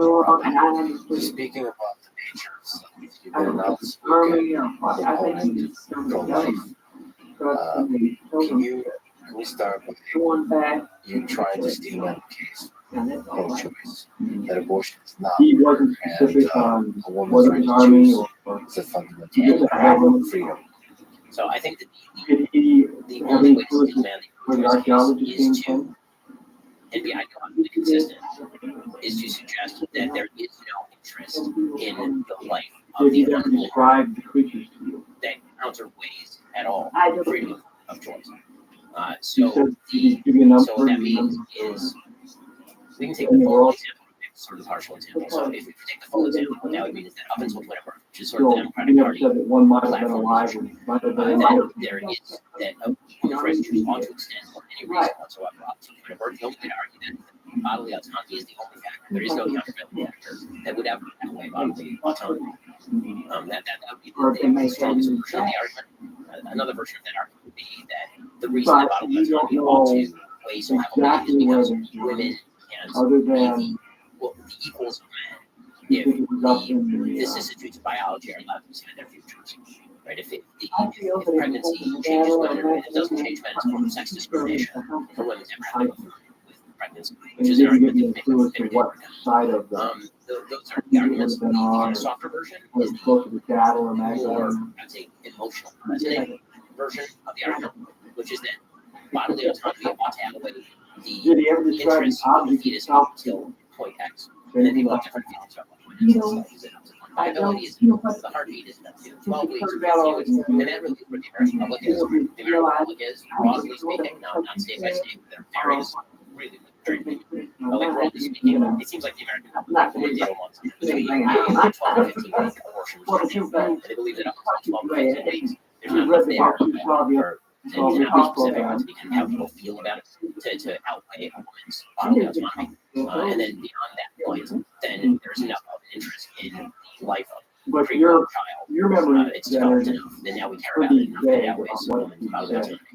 What's the strongest case for life in your mind? I mean, the strongest case for life is that from conception, a human life has been created. A human life with potential. A human life with potential now has independent interest in its own existence. If I may just ask a couple questions. Conception. Do you recall now fertilizes egg? in subsequent years what Okay. To clarify, biological conception is. I mean, that is the beginning of human life. Now, there are other what's standards your that draw on, right? Some people say implantation, uterus. Some people will suggest viability, do you believe brain development, based heart on what development, but the clear dividing between a human life exists and life does not exist is the biological creation of an independent human life, so DNA strands, etc., which happens at conception.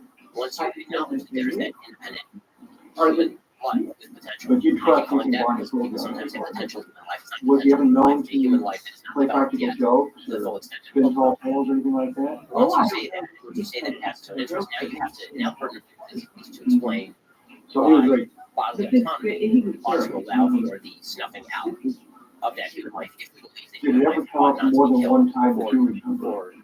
quote unquote no good reason. You have to come up with a good reason. So, now shifted. and you have really no You clue. will find people who say that the reason Martin, is that it's That's not why sufficiently developed to have the mental that's trauma or fine. emotional trauma You remember those not what if, for example, others children may have said or of incest. people might have And said. that is a fairly emotionally resonant argument, but it's not necessarily as positive. You can make the argument that So you just really because have no clue as to something when horrific and horrible happened to a woman does not others rob may have been in the human 50s. life of its interest It was in life. in One the big problem is in trying to draw any line for the middle or latter self-interest of life 40s in the human life. Is that it's very difficult to draw any other line that doesn't seem too arbitrary. And you say that independent heartbeat. Yeah, well, So it might have been people 49. have It pacemaker. might have been right If you after. say brain function, people have various levels of brain function. You remember the If you context say of viability, things, remember babies the are context alive of the for their conversation, warm. how I it left came a up at newborn all? baby on a table and did not take care of it. But it made enough impression So on you. once you start getting into sort of these lines, it starts to get very fuzzy very quickly. Anything And else? so if you're looking for sort of the right line rule, that would be the right line. So you have I've tried to correct my But brain. there's still mysterious, different questions of things like consciousness. So what do you, does the question of consciousness, how does it come into play in this debate? What, So given I what don't you believe know that what, consciousness is the sole criteria by which you judge the What's your feeling self-interest in your life. the government? So we are unconscious in the our lives. Right? That does not, you'll be conscious again, right? When you're unconscious, when you're asleep, for example, You know the presumably government. you're like, somebody came and killed you. That'd be a serious moral quandary, at the very least. But the birth of consciousness, the lighting up of light, the initial lighting of light, there does seem to be something special about that, and it's a mystery. The body gets into the archaeology. Well, I mean, Peter Singer makes the case that basically self-consciousness doesn't exist until you turn half. Right? So he says that in advanced option, okay, he's a bioethicist of a Princeton. So even as a place, you can get into consciousness. Also, the truth is that consciousness is more of a spectrum than it is a dividing.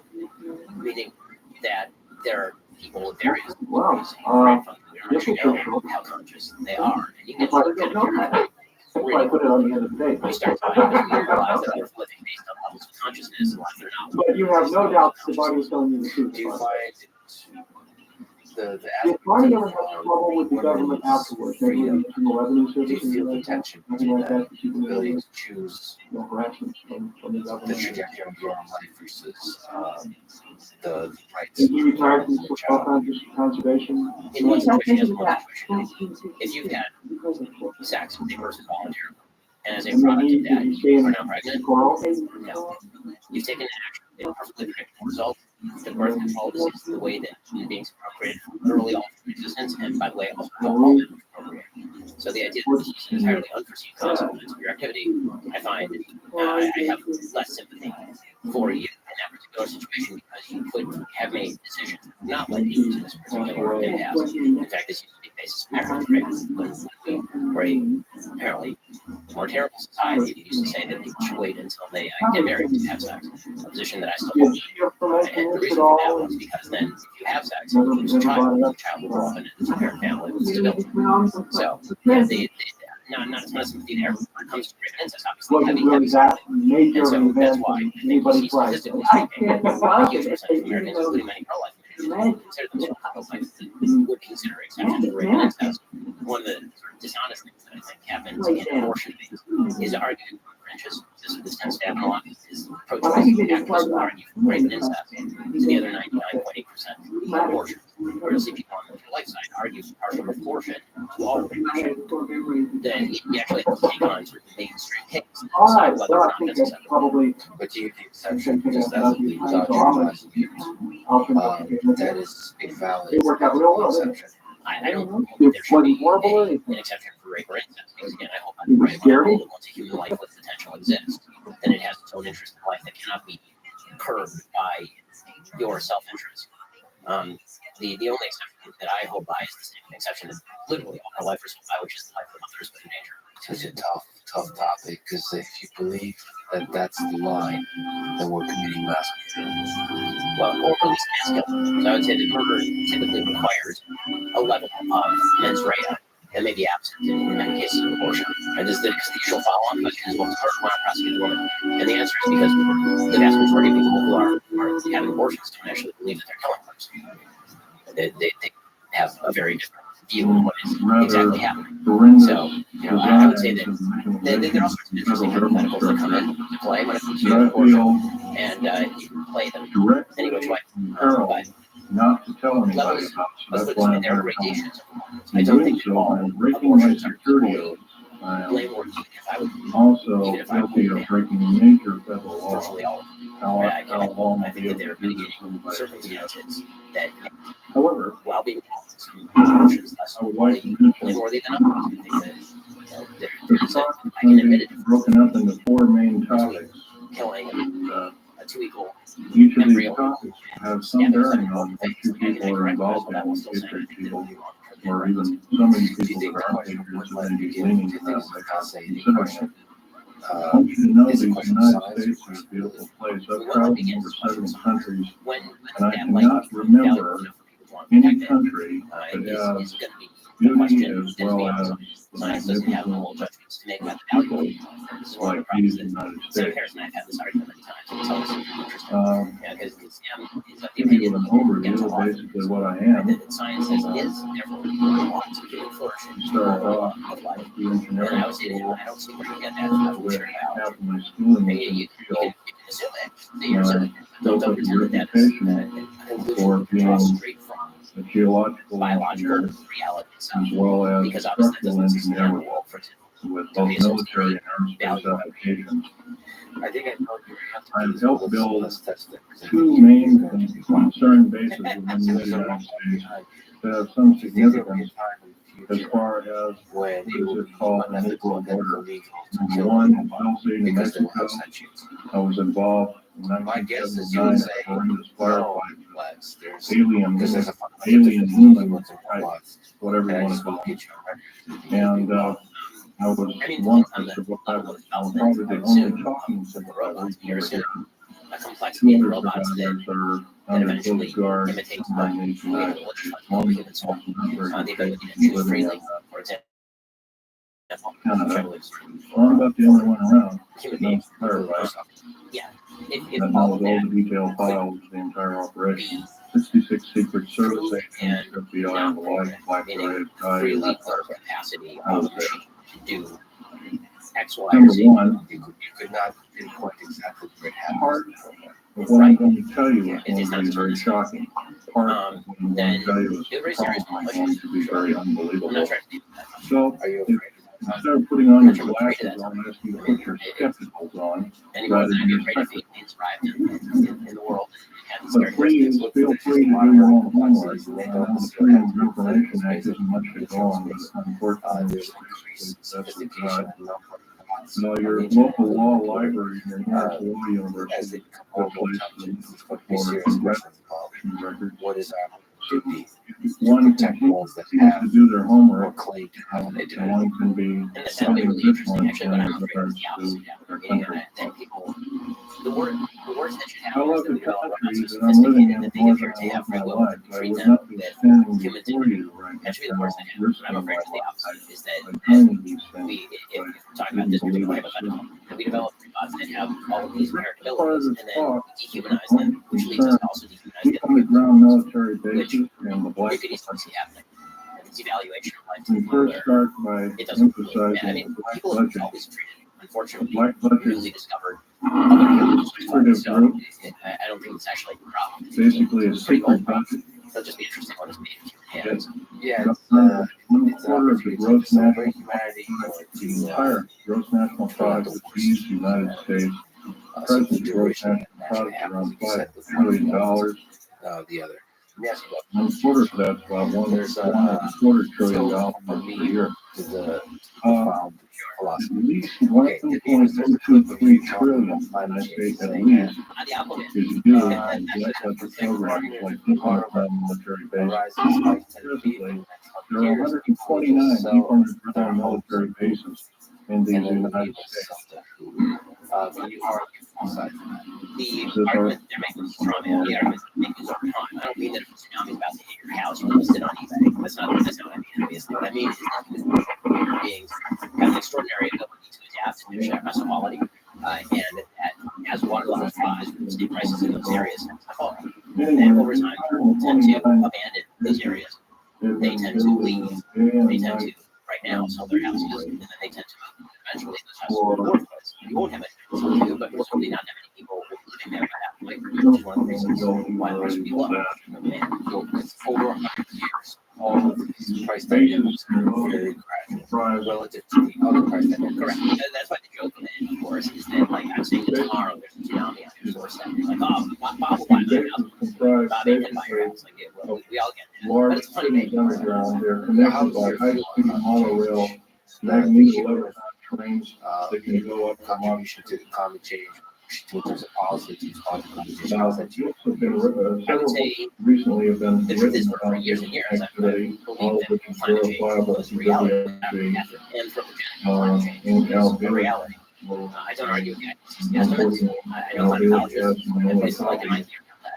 They know this stuff better than I do. So the notion that climate change is just not happening and human beings have not contributed to climate change, I find, the question is to what extent humans contribute to climate change, 50%, 70%, 90%. I think there's a play in terms there is not totally clear. One thing I do know, and this I know with actual accuracy, is that all the measures that are currently being proposed are unquotable and will not happen. So when people say Paris climate, even if those you're talking about lowering the potential trajectory of climate change by a fraction of the rate. If you're talking about green new deal net zero by 2050, the carbon is up there in the air and climate change is going to happen. Also, you're assuming that geopolitical dynamics don't exist, so everybody's going to magically get on the same page. We're all going to be imposing massive carbon taxes to get to net zero by 2050, only like hundreds of times higher than the carbon dioxide. And that's not basically Schwab saying it's a big advocate exactly the same problem. The reality is we're going to have to accept that at least 1.5 degrees Celsius of climate change is baked into by the end of the century, and not be the North House for the Nobel Prize. And so that's the thing. We're being some crap at mitigation and all that adaptation. And we are very bad at mitigating problems. We are very good at adapting to the problems as they exist. Which means that all of us will get billions of problems, but there will be mass starvation. And we'll see migration in just a few years of hundreds of millions of people to our world. We'll see some gradual change in people away from areas that are painted on houses. We'll see people building seawalls. We'll see people adapting to new technologies to suck carbon out of the air. We'll see geoengineering. This is the sort of stuff we should be focused on. And the sort of bizarre one of this time. What if we just keep tossing hundreds of millions of dollars at the same three technologies over and over in hopes that if we subsidize them, this will magically make it more efficient? Because you know what? That is going to be the way that we'll get ourselves out of this. Necessity being one of the human beings will adapt because we have adapted. So the friendly policies that have adaptation for mitigation. Right, seawalls, geoengineering, open technologies like carbon out of the air. Again, if I thought that there was more sort of great technology in play, and subsidization of those technologies that we before, I haven't seen tremendous progress in the last 30 years in the reliability of, for example, wind energy, or the ability to store solar energy to the extent necessary to actually have a certain energy is a source of energy, radically extending the use of nuclear energy. To me, this is like a litmus test question as to whether you take climate change seriously. If you are right or climate change seriously, you in favor of nuclear energy. If you're not, then you think you give other priorities. Yeah, the best thing you climate change is pretty involved with it. A lot of different plans to confirm because some of the nuclear energy tied up with the bomb. There's a lot of fear around that.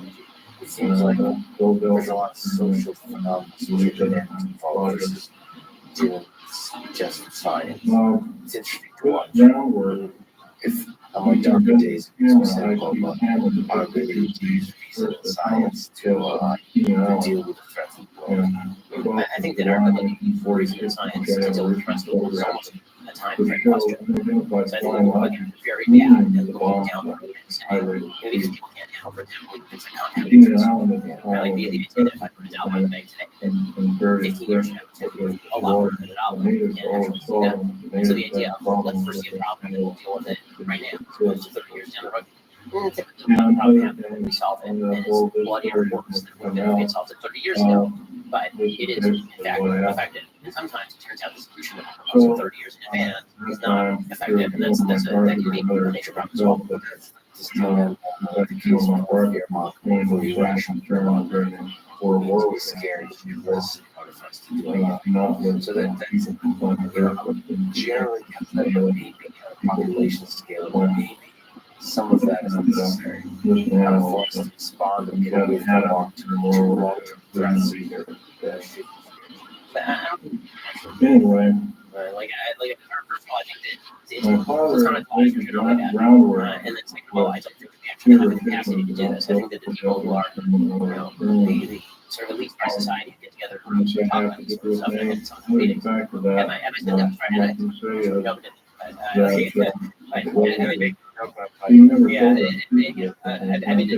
Davos link, and when people discuss these sorts of topics, and like, what if we just tell people it's going to be a disaster, tsunamis the day after tomorrow? You I guys don't don't have that. agree with what he just said on And the other by side. the way, we try not to undercut your power as a hope to do this sort of stuff because a lot of He had a people lot of sort of want to be scared the living hell out of you to the point where you stay in your own house for 2 years. We tell you you can't send your kids to school, and then we tell you that the vaccine is going to prevent transmission. And then we also tell you that we need to spend $7 trillion a year on inflationary factors for technology, all of those things. The last few years have done more to undermine institutional trust than any time. We've been Probably basically lied to. pretty amazing. We've been lied to a long time. Number one, the alien Let me question. ask you back to the question. Nobody God, really knows the truth. We've and the been ridiculous question. ruined God. and avenues Who's painted got? So I'm going a to unrealistic picture I'm of going to use what's going on. the Aquinas formulation of And what the God inside is. government And then pressures will make if there is a show cause of all things, not physical things, if there is a cause underlying the reason of the universe, then that's what we call it out. So, not a big deal. The guy has got weird, he is the force underlying the logic of the universe, the logic to the universe, and he is the creator of that universe, and he does have an interest in us living in accordance with the laws of the universe. That if you're a religious Jew, or the Torah, but if you're not a religious Jew, it would be part of the natural law, as sort of Catholic theology. Why do you think God created the universe? Or is popularly asked, what do you think behind it? What's the meaning of life? What's the meaning of life? So I think that the meaning of life is to fulfill what God made you to do, and that is a series of things. And I think that human beings, and here you have to form a treaty rather than outside of the borders of the United States within the borders of the United I've felt something that I've treaty entities right outside of the borders of the that United I States. call colloquially role theory. And basically the idea is that the way that we interact with the world is through a series of roles, and those are also the things we find most important and most influential. And they're sort of virtue ethics, right, which suggests that if we act in accordance with virtue, like Aristotle, then we will then become fulfilled and meaningful life. And then you have sort of deontological ethics, Kantian ethics, rule-based ethics. We follow rules that you find the meaning of life. And then what I'm proposing is that there's something that I call moral ethics, which is there are a series of rules that play across our lives, which are also the things that we find around ourselves and find most meaningful. So when we go to a cemetery, you can see what people found most meaningful. It's the stuff they put on the stone that has the 4 words in it, right? Like beloved father, mother, sister, brother. He might have a job once in a while. A creator, a religious person. I think these are all roles that existed across societies and across humanity, and those are the things where we actually find. And the way we navigate those roles brings us meaning. And I think that God created us in order to fulfill those roles for purposes that I can't begin to understand tonight. And the more we recognize those roles, live those roles, and then we can express freedom within those roles. The liberty exists inside each of the roles as makes all of our lives different and fun. Being parents in different ways. Being a parent is meaningful. We all have spouses, but you know how you interact in that relationship makes your life meaningful and interesting. That is what we were put on earth to do. If we perform those properly, those roles are things like being a creator, we have a creative instinct as human beings. Being a creator, being a defender of your family, being somebody who builds up, being a social member of your community, which is something that we do. If we fulfill those roles properly, then we will make the world a better place than we inherited it. And we'll also have had the joy of experiencing the sort of flow where they talk about psychology, where when you engage in these roles, you actually do flow from. So these roles are fundamentally part of the tradition. Yes. You're working on is constructing a system to help us understand. It's looking at, let's assume that all that's true. The real question is how do you construct a flourishing society and Society. If this is how understanding what human being, how do we construct a good society? Right, exactly. Because I think that a lot of political theory is right now based either JSL kind of thought, which is all that a good politics does, unless you agree on randomly somebody pays, or Rawlsian thought, which is what if we constructed society in order to achieve the most good, essentially. You know, what if we constructed a society around what actually makes humans the most fulfilled, and that is the fulfillment of these particular roles. And where does liberty come into that, right? How do you avoid the idea of materialism, right? How do you have to be good? You must be a father, you must be where's freedom come into that? Do you reject those roles totally as a society and be okay? The answer probably is not. To be a society that actually promotes and protects those roles, but also protects the freedom inside those roles. And that raises a more fundamental question: what exactly liberty is for? And I think both the right and the left actually tend to make a mistake when they discuss liberty. The left tends to think that liberty is an ultimate good, that simple choice makes bad things, which is not true. And I think the right talks about liberty in almost the same term sometimes, and I think that's not true. The question is whether liberty is of inherent value or is liberty good in and of itself, or is liberty good because it allows you to achieve X, Y, or Z? And I've thought about this one a lot, and I tend to come down on the latter side of the aisle. This is, you asked me areas where this may be an area where because I think when you think more shallowly about politics, or think more quickly because this happens often in America, liberty is private. And we tend to think that the right is what makes rights make things good. Liberties make things good. The question really is, what are those rights and what they're for? Now, you have to be careful that doesn't shade in security, right? You don't have liberty to do the thing that I state. But there have to be spheres of liberty that are always interesting and filled with debate, but without hurting institutions that surround them.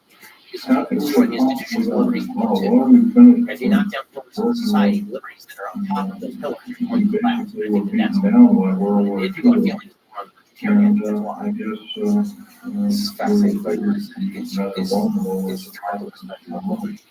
Was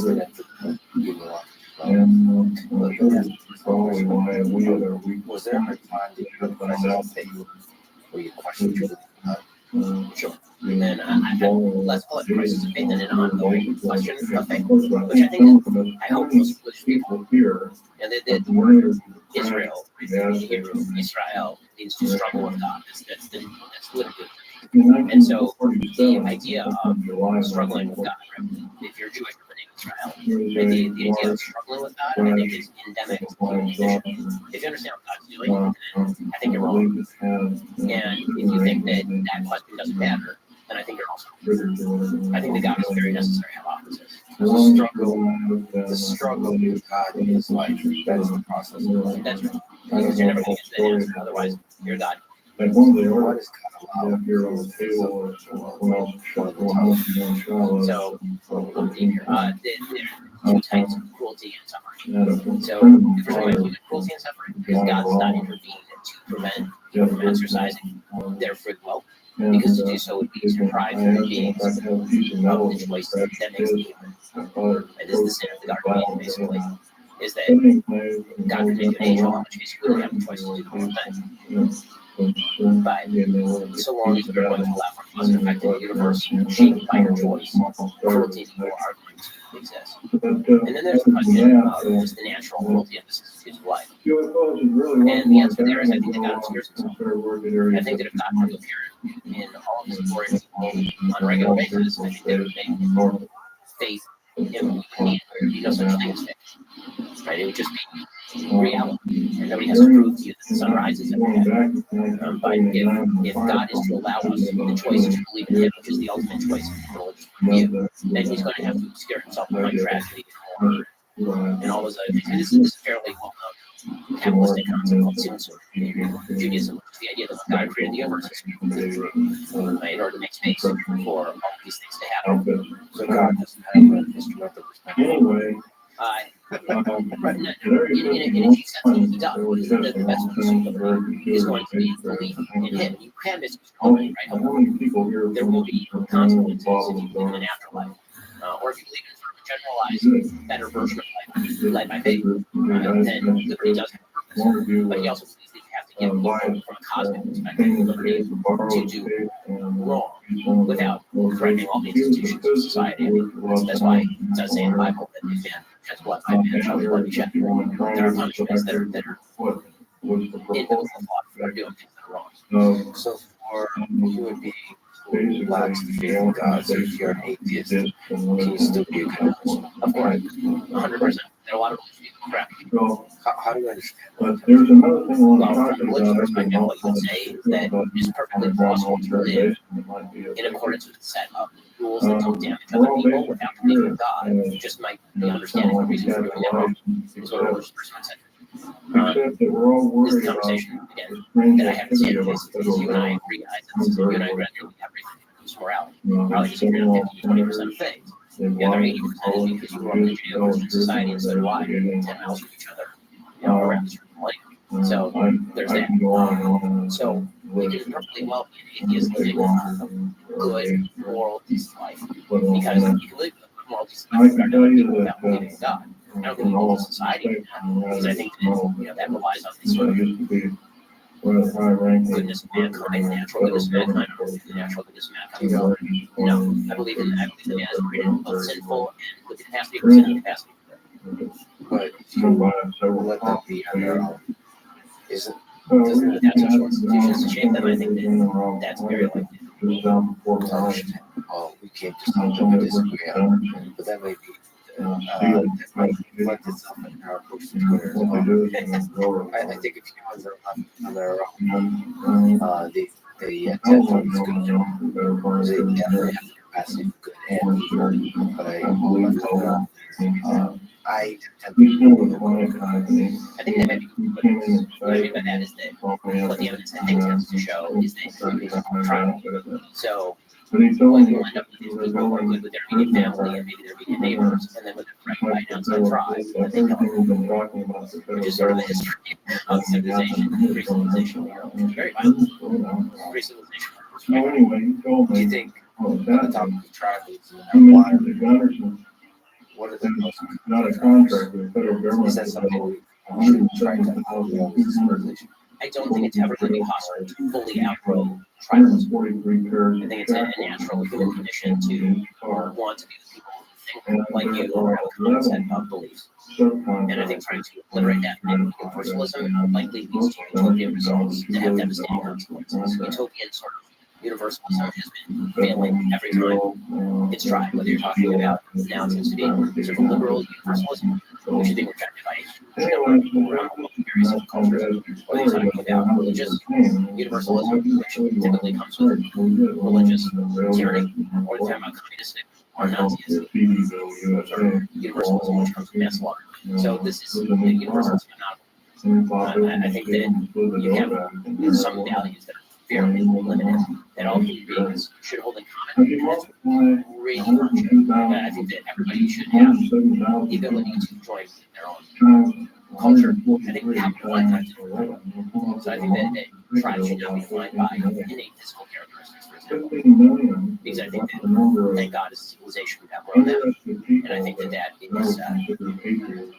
is a childish way to do all the tribe, all black people, all the white people tribe. The tribes to be formed with ideas.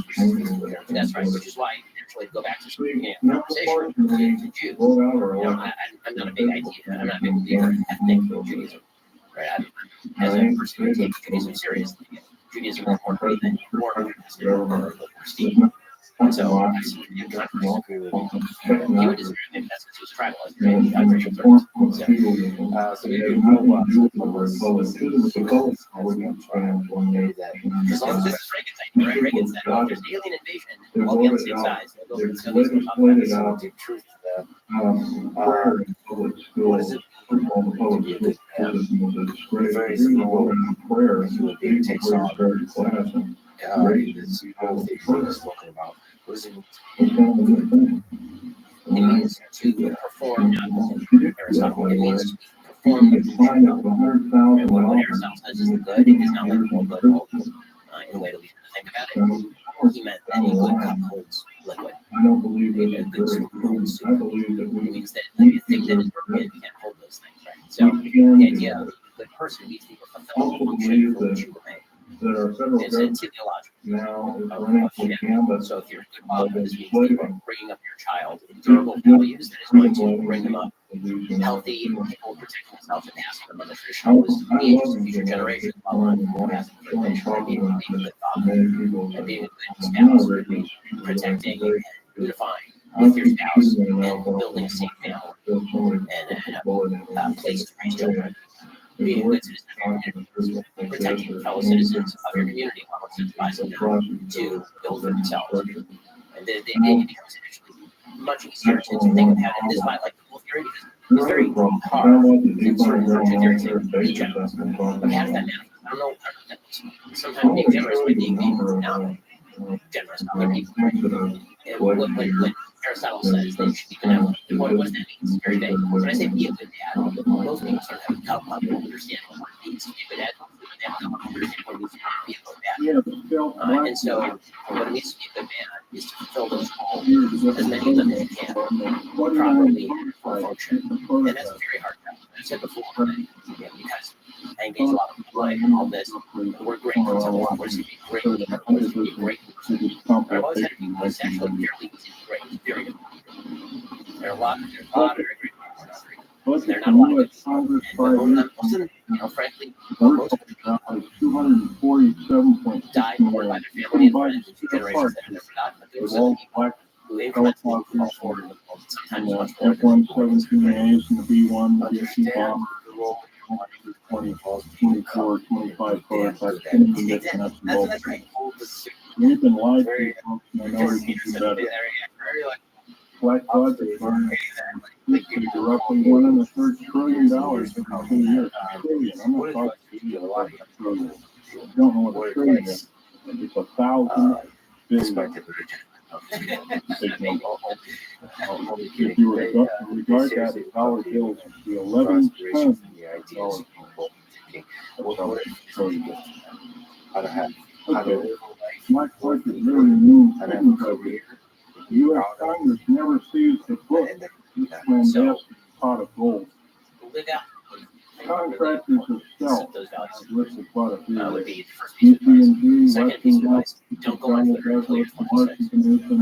Because the brain is blowing out. And as I said early on, I was on social media writing columns when I was 17. Great opportunity, and it turned out enormous numbers to thank you. When you're trying out ideas, on social media permanentizes those things, engraves them in stone, and then that's used against you for the rest of your life. So I tell you this all the time. Don't be on social media, be on social media. Don't know who you are. Take information, and more importantly, as far as other advice you take, engage in your community.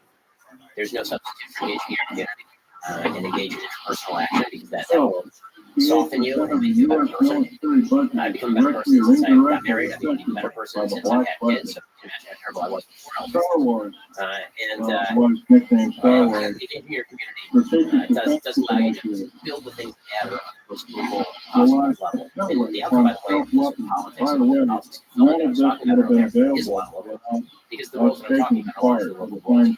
That stuff has to be crash flying I think we focus way too much on this country and on national solutions that apply to hundreds of millions of people. How about the solutions that apply for like some of which were formed by our solutions that apply to space shuttle, by the way, might actually that involve or thousands large ingots of metal that were used for shutting them down. First of all, they're milled in the confines of the outer space. Most of these metals cannot be produced in plants. They need to veer back and so that production. We're not even getting near my parents. Literally, my parents have 3 years of what I call tablet. And right now, they're an hour and a half. We're not being told anything close to the truth. I believe our government officials have sold it to the grain. And by the way, up until several weeks ago, I was employed in the United States government where I like 38 clearance checks. One of the highest in the world. Questions later. And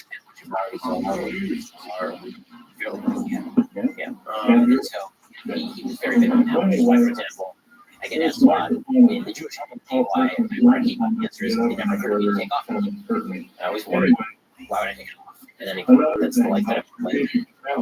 That's the way it is. So that I was my dad and my mom. My dad was working for my mom. And so, the sort of lessons that I learned from my dad that I didn't have. This is sort of accountable is that you can have a good idea, but you don't have a plan for implementation that doesn't have a reality. And I think actually had better over the course of his life. But my dad, from the time I was very young, wanted me to engage with other adults. He wanted me to learn from other people. And his reasons he didn't know something, find somebody who thought did know the thing to be taught to. That's a big thing. So I'm very lucky. I've learned from parents as far as other mentors. In terms of media and prime art, he was a mentor. Andrew, obviously, he was kind of in his latter days, I think, wasn't seen when I was very close to him. So far, he like doesn't. Can you tell me what makes it great? What made it great? So there are videos of him rollerblading down Boulevard. He would be protesting. He would literally like rollerblade up. He would say, "Let's go to lunch." He would just do this. Like that's actually what I call it. He respected his journalists much more helpful than I actually. He was very warm with people. Like for me, I would say that Andrew, I knew Andrew for, say, I was 16, he passed away, it had been 20 years. So I didn't know 10, 12 years. And people who met Andrew or had been knew Andrew because he was just all out. Everything was out here. Loved it. And so this made and then I think my style is Twitter is one of the ones that just listening, during we spend all day reading the comments, getting great people talking about you. It becomes a very hard life. And I think that the last year's life got very caught up in that series of circumstances. You can actually combine. I agree with that. So, but the lesson that we're is engage with everybody, take joy in sort of the mission that you're given. And it's really rough. I'm not going to pretend that it's all fun and write those and some of the stuff that I have to cover, I like that saying, but it's that's what as far as other See the picture over here on the table. said things and stuff with me. I had a fourth grade teacher named said, "Don't potentially be written on your tombstone," which was a pretty it is a line, pretty good writer. But it was that guy from 11th grade English teacher named Anthony Moore. He was terrific. He was a writer. James Schwartz at Trinity College. I really got along. He let me write a lot. Did you ever? I mean, especially as a difficult guy, stay strong to be able to You definitely, I doubt my ability to say what I doubt my ability to handle the overflow I would say, meaning that that's difficult. I mean, again, in 2016, the ADL measured that I was even more targeted as a plan. That's not it's unpleasant. And when you take critiques, not from it, when you take critiques from people in general, you talk about you might surround yourself with people who are giving you feedback. Sometimes it's hard to tell. Sometimes people are giving you feedback. You don't know what well motivated or poorly motivated. And if you are trying to be disciplined, you can't cut off your individual feedback. So what that means is sometimes you take to heart the wrong thing, or you take it to heart too much. You're not like that. You take it very, very seriously. Sleep over it. And I can tell you, it's right. Just don't sleep. Some critiques are made. Maybe that's right. And sometimes it is right. And that's sometimes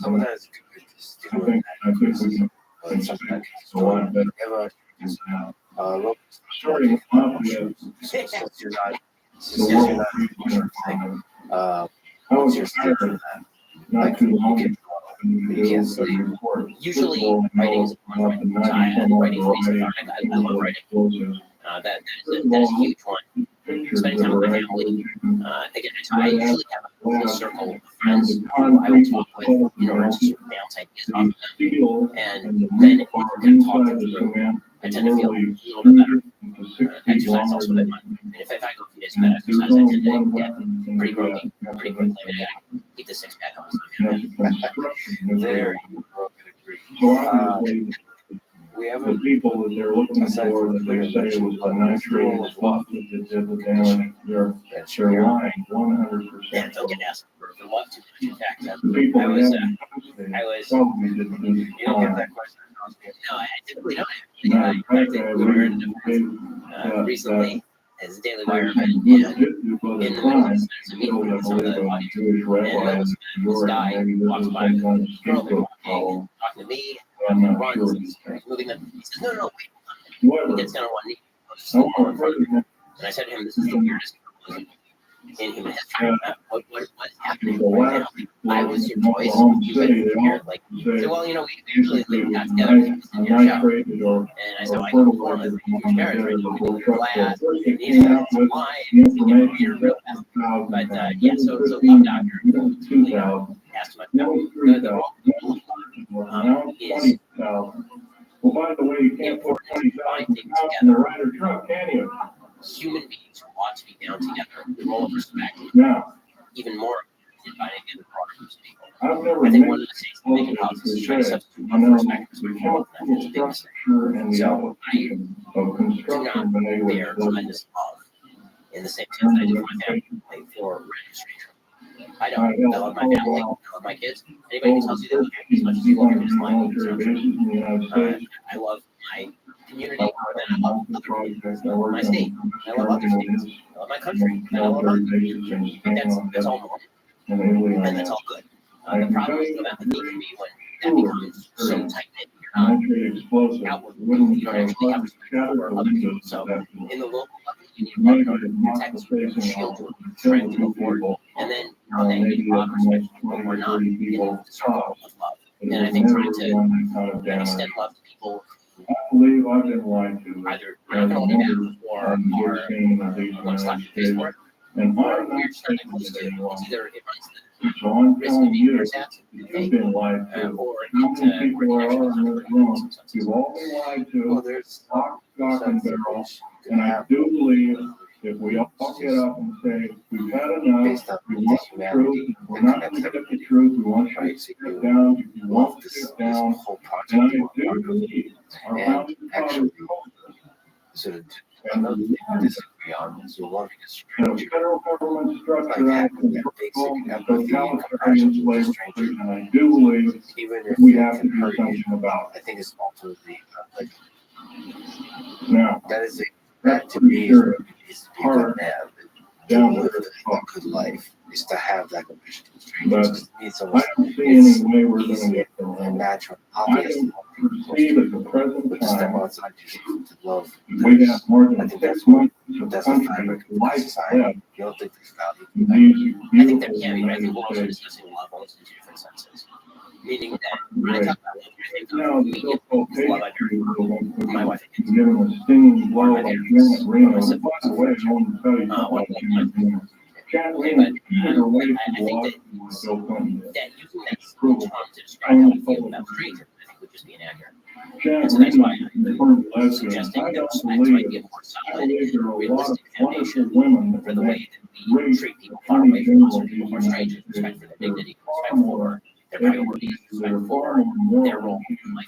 I would It might be too much to hate ask. to think There might be human beings, people who have lived with loving a homeless man on the street who loves his own we family. are the But if you respect the homeless man on the street the way that you believe I respect can qualify your own myself family, saying I'm a tired because American everyone deserves now speaking out. everyone deserves that respect. I think that you get to the same end I without think we forcing can people do into that. a position I think these of people in unrealistically the United expecting themselves States, to feel a thing they don't feel. mostly older One people of the big of the questions age in of religion that 45 comes up are now is God makes seriously certain person worried feel certain about ways. their You're own supposed to future. be this and you're supposed to be happy about certain things. I'm going to give you You're supposed to run love by thy neighbor as some thyself. You'll scenarios notice here that that are that scary statement indeed. is thy neighbor. It's not just people generally. It's love thy neighbor. And I think The United Nations thy neighbor gives is a not dual anticipated social dictatorship network aspect that of is not going to serious do my job. extremism.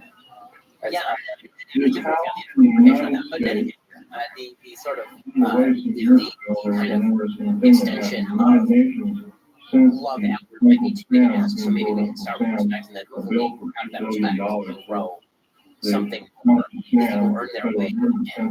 Because I think one of the big problems when we were talking about was when people say, like, I love the other country as much as I love myself, or as much as I love my country, it tends to actually lead to random and I think we kind of different because with love there's a certain expectation of solidarity.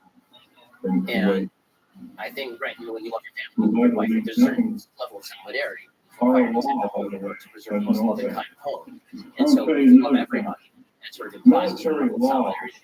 So maybe the idea is, for me, start with respect and then maybe respect each other more than love.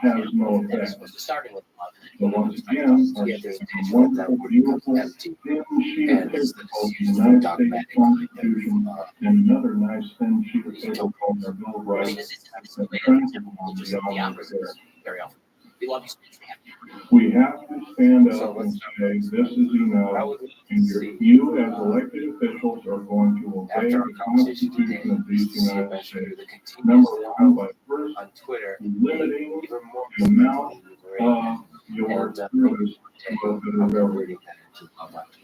Like one term, one thing only, as the Navy would say, one thing only. By the way, one term is plenty. for me. And then I think I need you to tell me, can I, like, which jokes are okay? Are jokes still okay? So, yeah, can I just on your from now on, you just send it to me.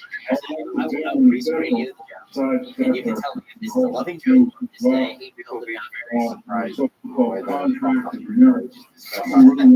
Scenario by And thank you so much for being fearless.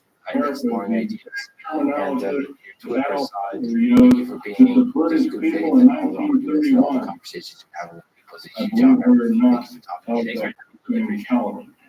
Thanks for listening to this conversation. Thanks for being to support this podcast. Please check out our sponsors description. And now, let me leave you with some freedom of speech, thought, especially with speech and thought, which we disagree. The moment the majority decides to destroy people for engaging in thought, dislikes, thought crime becomes a reality. Thank you for listening. Hope to see you next time.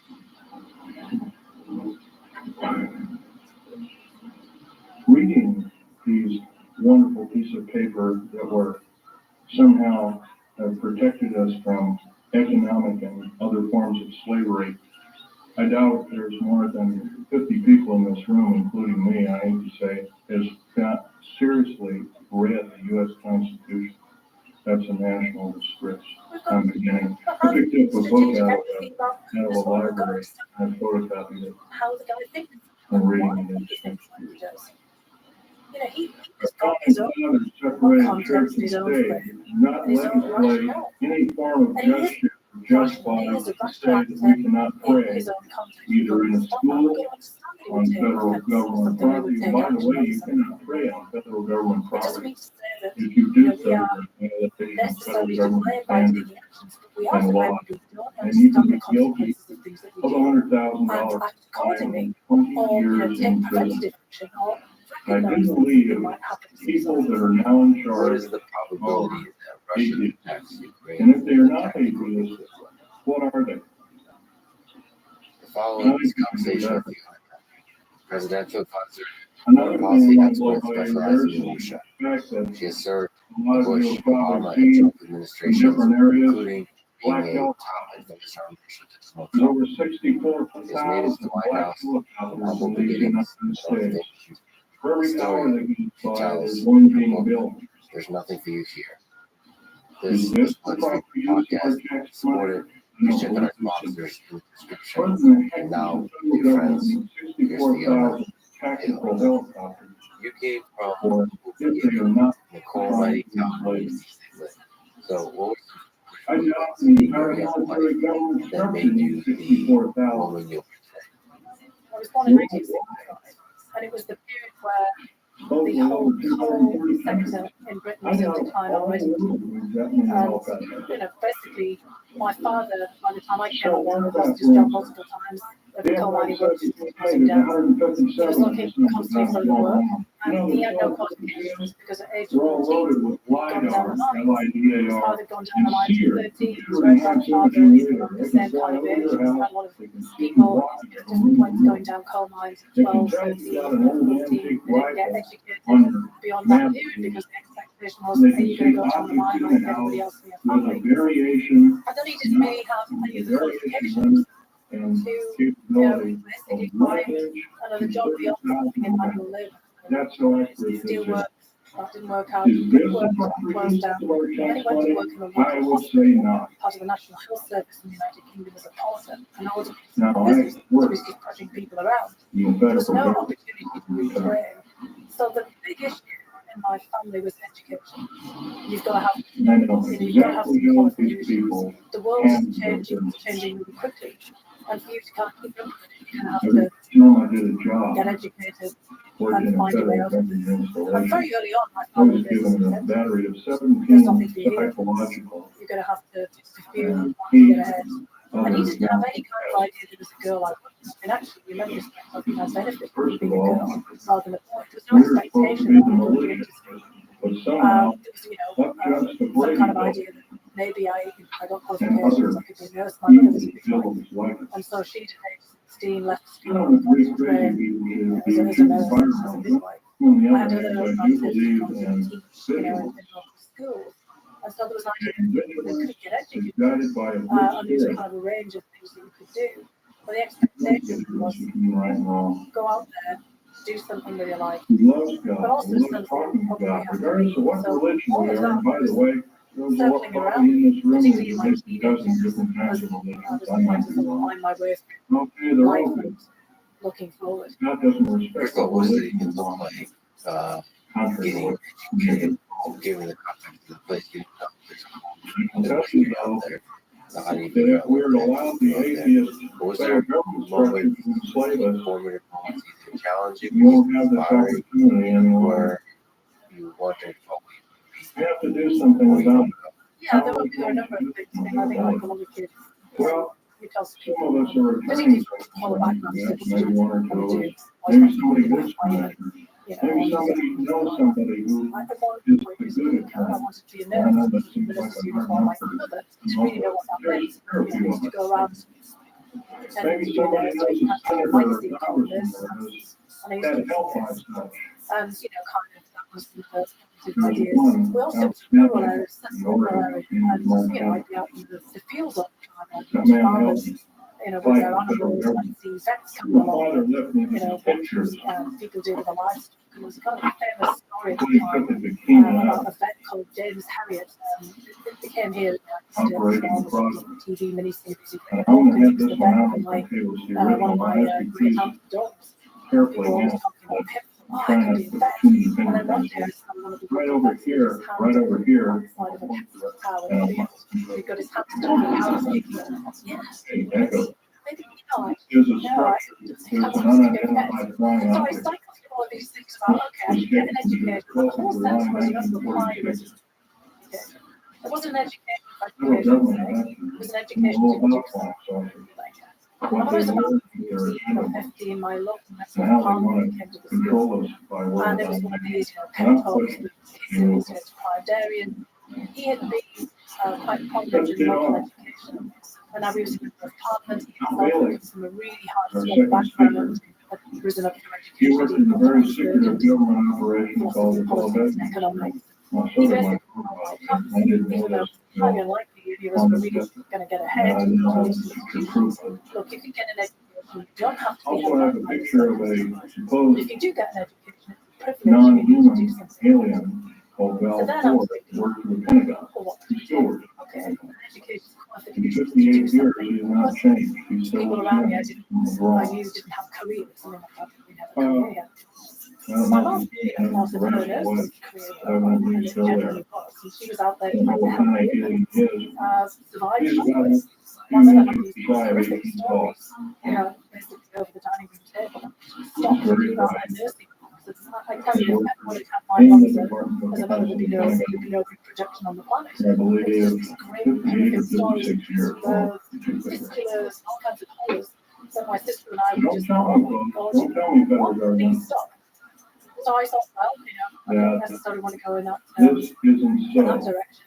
But it was Yeah. the time When we that see really something in the symptoms night were. sky that doesn't I add was up to very an lucky that aircraft, the region I it's grew a up in, County weather Durham, balloon, or that we're despite the mistaken massive for decline, crazy or deindustrialization, we're crazy.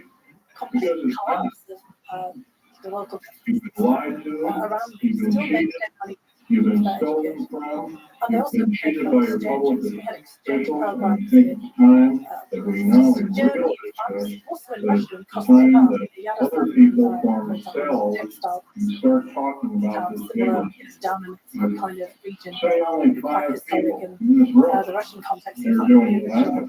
the birthplace of the Roman I activist can't imagine. in Costa Rica, just Just County 5 people. Durham, quite a distinguished And historic one area talk in in 1 the year. British context. So So it's a an group of idea people that like exchanges, I could learn languages, in 6 German, short months, French, we can reach and then 2 in million people. 1983 That's a formidable there was the number. war But if I'm basically provoked by just the the only one out missile there talking, crisis. So the how are we stationing gonna do new it? categories of strategic nuclear weapons, Right now, intermediate the U.S. nuclear Senate weapons is an in anti-terrorist. Western Europe and in Eastern Europe This during the height of anti-terrorist the bill, Cold by the War. way, And this new missile is crisis going of to the kill SS-20 the Pershing United missile States Constitution and Bill of Rights went by on from number 1. 1977. That was Number about 1, 12. it will All take the way away, into the first of decade all, of it will 1980. harm And in the federal government 1983, police force. became First of all, I think the federal government's got enough to police. a There's nuclear weapon. It was very much another 1,719,000 rerun federal of the police Cuban Missile Crisis officers of in these United 1960, 20 States. years on. That Same is kind of thing. more The that was Soviets in, misread, that I was didn't know in this at the time, either Germany after the fact. during But World War the II intention was palpable. What or happened was the Soviets Russia misread the under intentions of a Stalin series period. of exercises. Operation Airborne in the Yeah. United States would come to Present actually moment thought in the time, United States would be preparing 7 for the weeks first nuclear ago, strike. in Nellis Air And that Force then Base, set up a and whole here series in of about a chain month reactions ago, 13 in months the ago, Soviet because I was Union. there at that Eventually, time, it was recognized that all of we this was entertained the based United on Nations misperceptions, and Russians and of course, to it show later the led to Series 51, negotiations which was between supposed to be our most Gorbachev secret and Reagan, military base, the intermediate what is forces of going the on. NFT. But in 1963, my What's intention going was just on? We're acute. being sold down And the for river. as a teenager, basically prepped the whole time. We've got So to do something about it, otherwise we will not see this country go on as the United films States. in the United And I States don't in the think we'll UK, see right it go the day on after, for a year. we had I'm a saying service announcement I don't was believe I will see it sanctuary or cover in the inevitable go nuclear on blast. as a My country house was in so 6 small, months. we The had president. a room without a window, rooms without Because windows. My if dad the would federal government make has curtains created the and World Trade you Center know, bombing stuff and the nuclear bomb flash. You know, in we'd have to, Oklahoma get City, down on the floor, which knock is on the extremely curtains impressive down, because it killed ridiculous stuff. probably 40 And or we 50 don't have people. to squeeze in the And by the space way, up to the stairs or come to I the have stairs like absolutely Harry no Potter. use for I a was all person just that hates totally children. or go you yourself Our Attorney General Janet Reno hates I thought children. this She hates men. She hates and one of my everything great that makes their own who kind. fought And in by the World War II way, said, well, if we're not anything going to is manage outer this. space alien, it's her. Try to figure out why Russians trying to lower that. Because, you know, they try to do World War II. Bill Clinton is just another big liar out The there. United States was going to be time off. Janet Reno, I can't forgive her Maybe you can for figure it out. what she's done. Go She's talk. done more as an adjutant, as the So that's singular really how this intergovernmental official for the applying control of education. this country I'll just than try any very best other to understand everything I individual possibly can about Russia, I like believe since the great traitor during the Revolutionary War, what was his name? so I'm I trying pictured to myself think. around, listening to things in Benedict Arnold, there we and go. basically translating some, Probably something else, she's probably just related to some sort. How did the journey continue? Now, I mean, this is early we got the government, thinking, how can I trust the government officials and help very understand local help an endangered species. this conflict? Well, they can first start by getting a bill going that requires all well, I mean, government I read everything I officials that you possibly could about to nuclear weapons and register. nuclear war. And if they're gonna ask us to register their hard guns and other rights, they have to register their rights. Very much in the context we thought this particular point. They But can also in register this their rights context, because I knew that the United States, and their guns the Soviet and Union their being more time legislative ability. what to understand all of that. through And also, one kind of program, number one being they can limit the amount of years the that Russian they're literature on. translation. They cannot do this. By the way, if a contract with America, by the way, I wasn't is really a at that contract, time as a teenager. and all politicians, or the Republicans or Democrats, or whatever you want to call them, to me, they're just a label. Social controls have They let one thing out of a contract. Say you buy a car, you buy a house, have something on file. I still And it's got 10 I parts think to it's the quite contract, hard, didn't you? But, and one is scratched out and then I kind of thought to myself, well, how after do you I sign the contract. because there were very few tools in By the way, my it's null and void. obviously into the region where you You can don't study own Russian, it. so we'd have to do You may even be able to keep the property. and this is where things get really quite By the way, contract with because there America were is opportunities to illegal, study but you actually have Russian at to change the university. I barcode. would need to have first of all The only damn an people that intensive only Russian damn language things that course. change the barcode is And I damn should have out the of money for that. space, And the period is etc. minus like in the United Kingdom. And evil people. I think we can do Now, it. the miners of County Durham, they're very interesting. He has exchanges, ties Yeah. with the miners of Another thing we can Donbass do going is back to the require 1920s. all politicians And as I basically read Russian to history, I accept discovered there was no lots of contacts funding of any between, kind Bolshevik, and accept no Soviet in the money early period of from the Russian a Revolution, even salary, before that, and that all during the government imperial officials period in Russia between the be Northern England basically put and on the Russian like and the old selective industrial service. areas. Basically, big industrial areas like Everybody has to and serve like in some Donbass, at the same part time of occupied the government structure to some degree. and It's a Donetsk voluntary area in thing, the Donbass and if you're done right, you get paid for it. because And if it you're was not done right, established by then there are other ways to industrialists to in make miners sure that to help you will be punished develop the accordingly. coal mines there, and also the steel work. We did these kind of things, if we were prudent, if we thought everything I got out, very fascinated on if we, because I'll tell you, the only writers, thing that doesn't need changing in any way, shape, or form is the two pieces of paper. One, the Bill of Rights, and one, the United States Constitution. Those two damn sheets of paper kept us in totalitarian slavery for worse for over 200 years.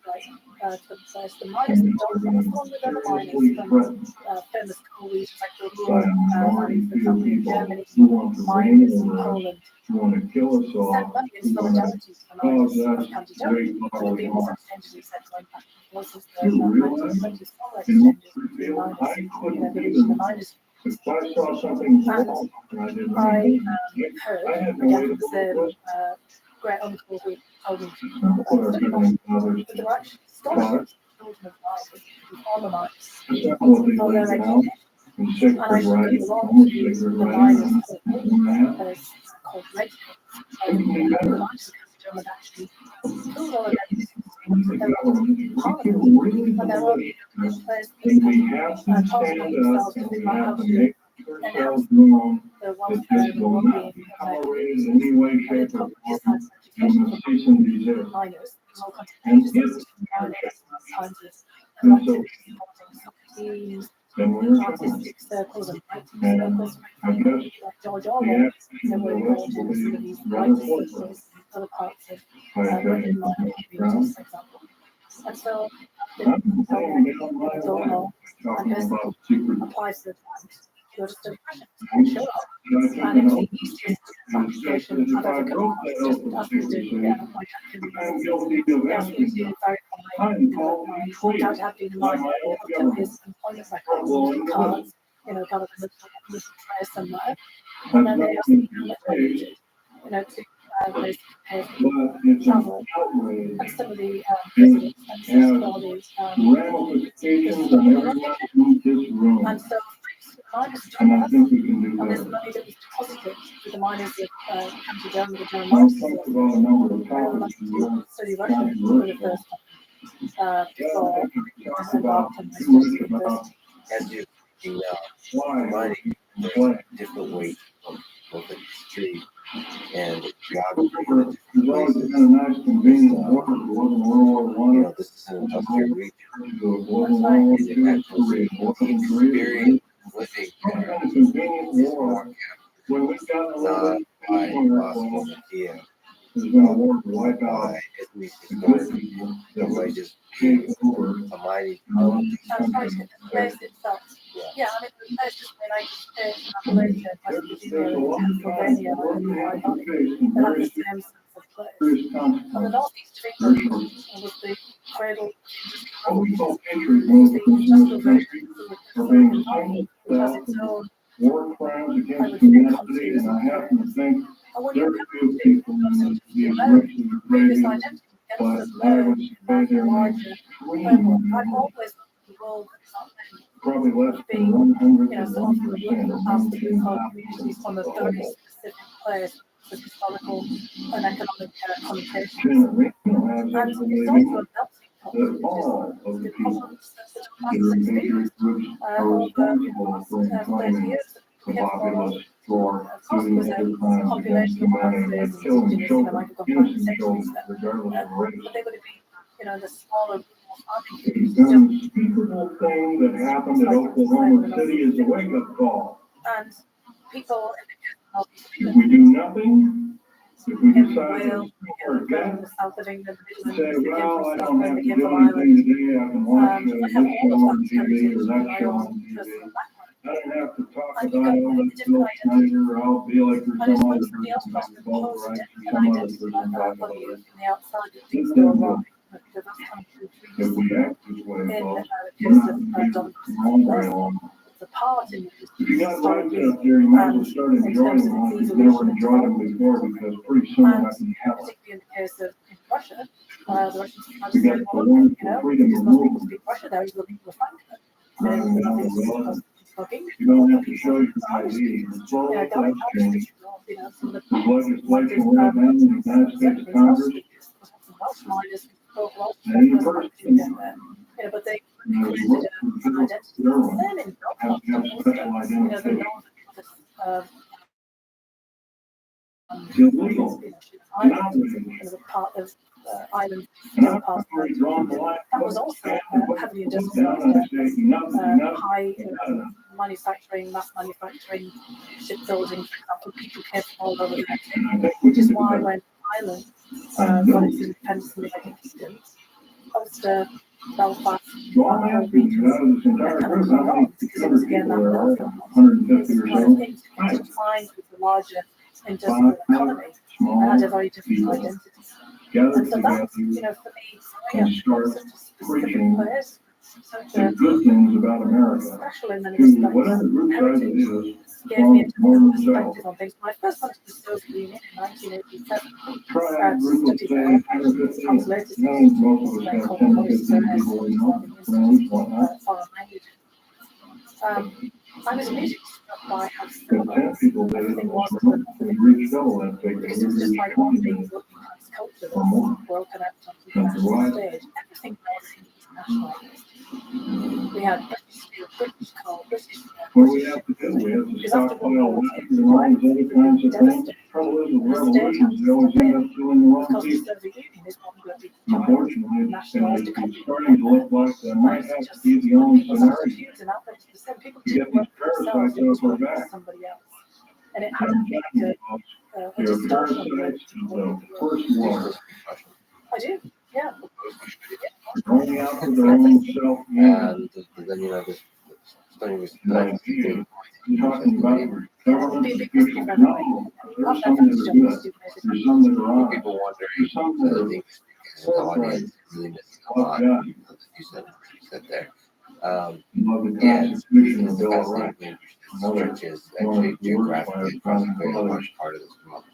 So there you are in the 87 states House of the Soviet representatives Union. in the United What was States that Senate, war there is like? not That one was politician absolutely fascinating. that is not an attorney. Because it's the period There is something wrong there, just folks. around the time of the peak of perestroika, Mikhail Gorbachev, During Abraham Lincoln's time, I role know as it's a president, time. which was 130 years president, ago. Secretary General of the Communist Party. So It was trying an to transform the honor whole place.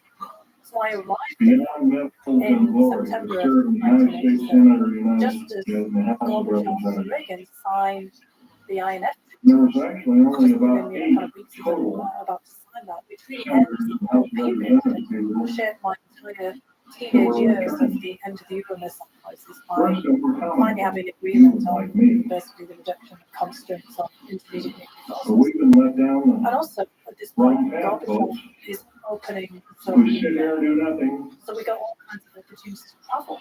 We're not going to have any freedom. And it's not going to take very long. Moscow, At this rate of speed, the way things are going, what's going to be the next scenario? It's going to be another bomb somewhere.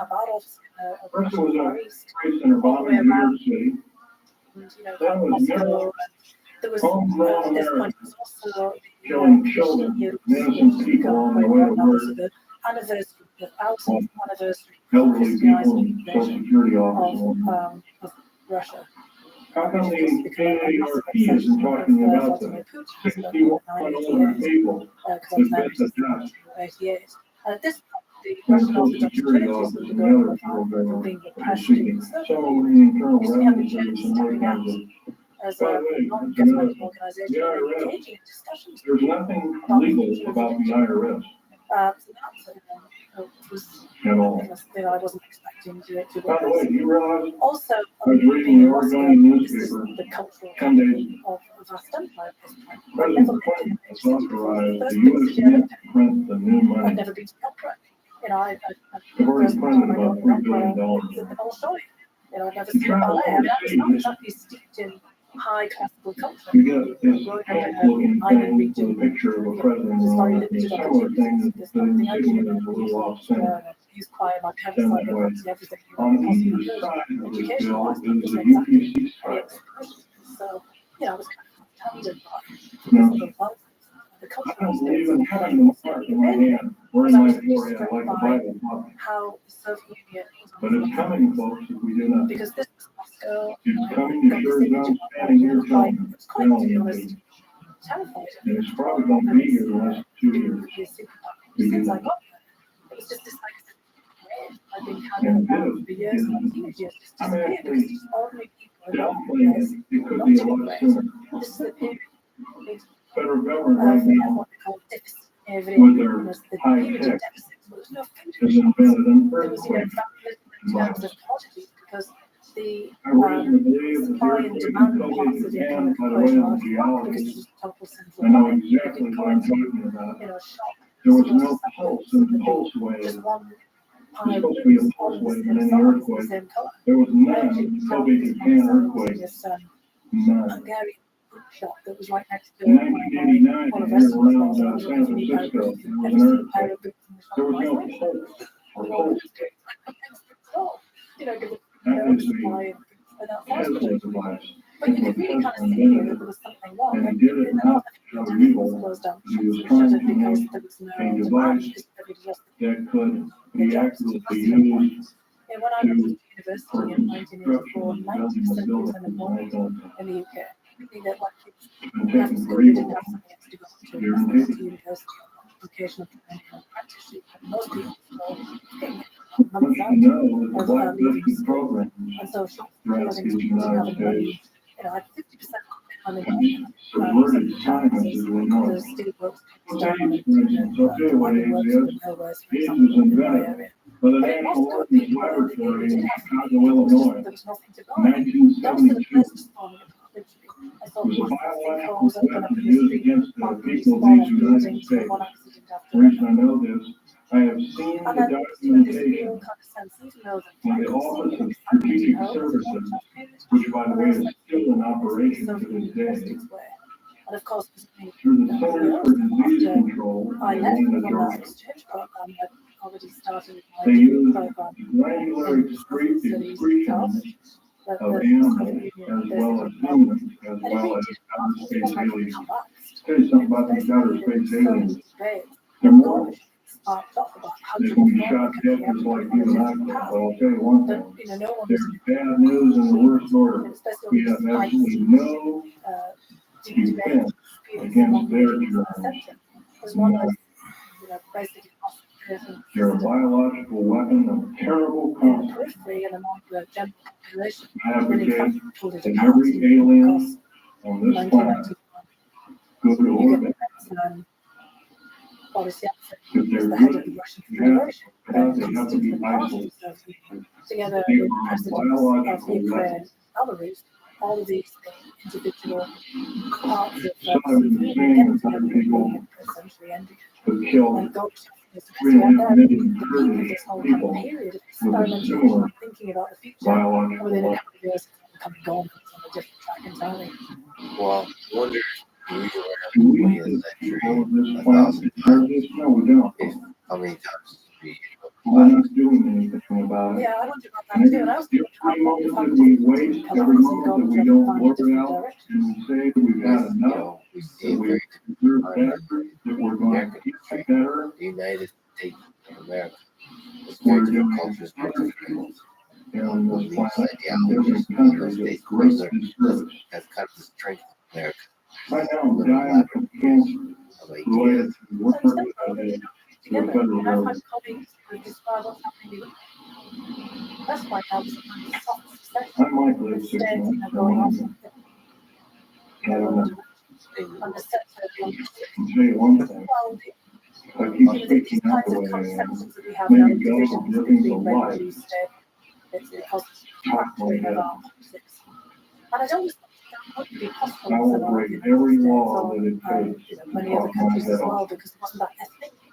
I love my But in country fact, many of and our its people more talk than about my life. politics is given it that kind of appeal.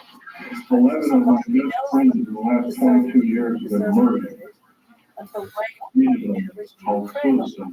language, I finally got wind of one of them. an Portland police identity is can now take all involved kinds in one. of other forms.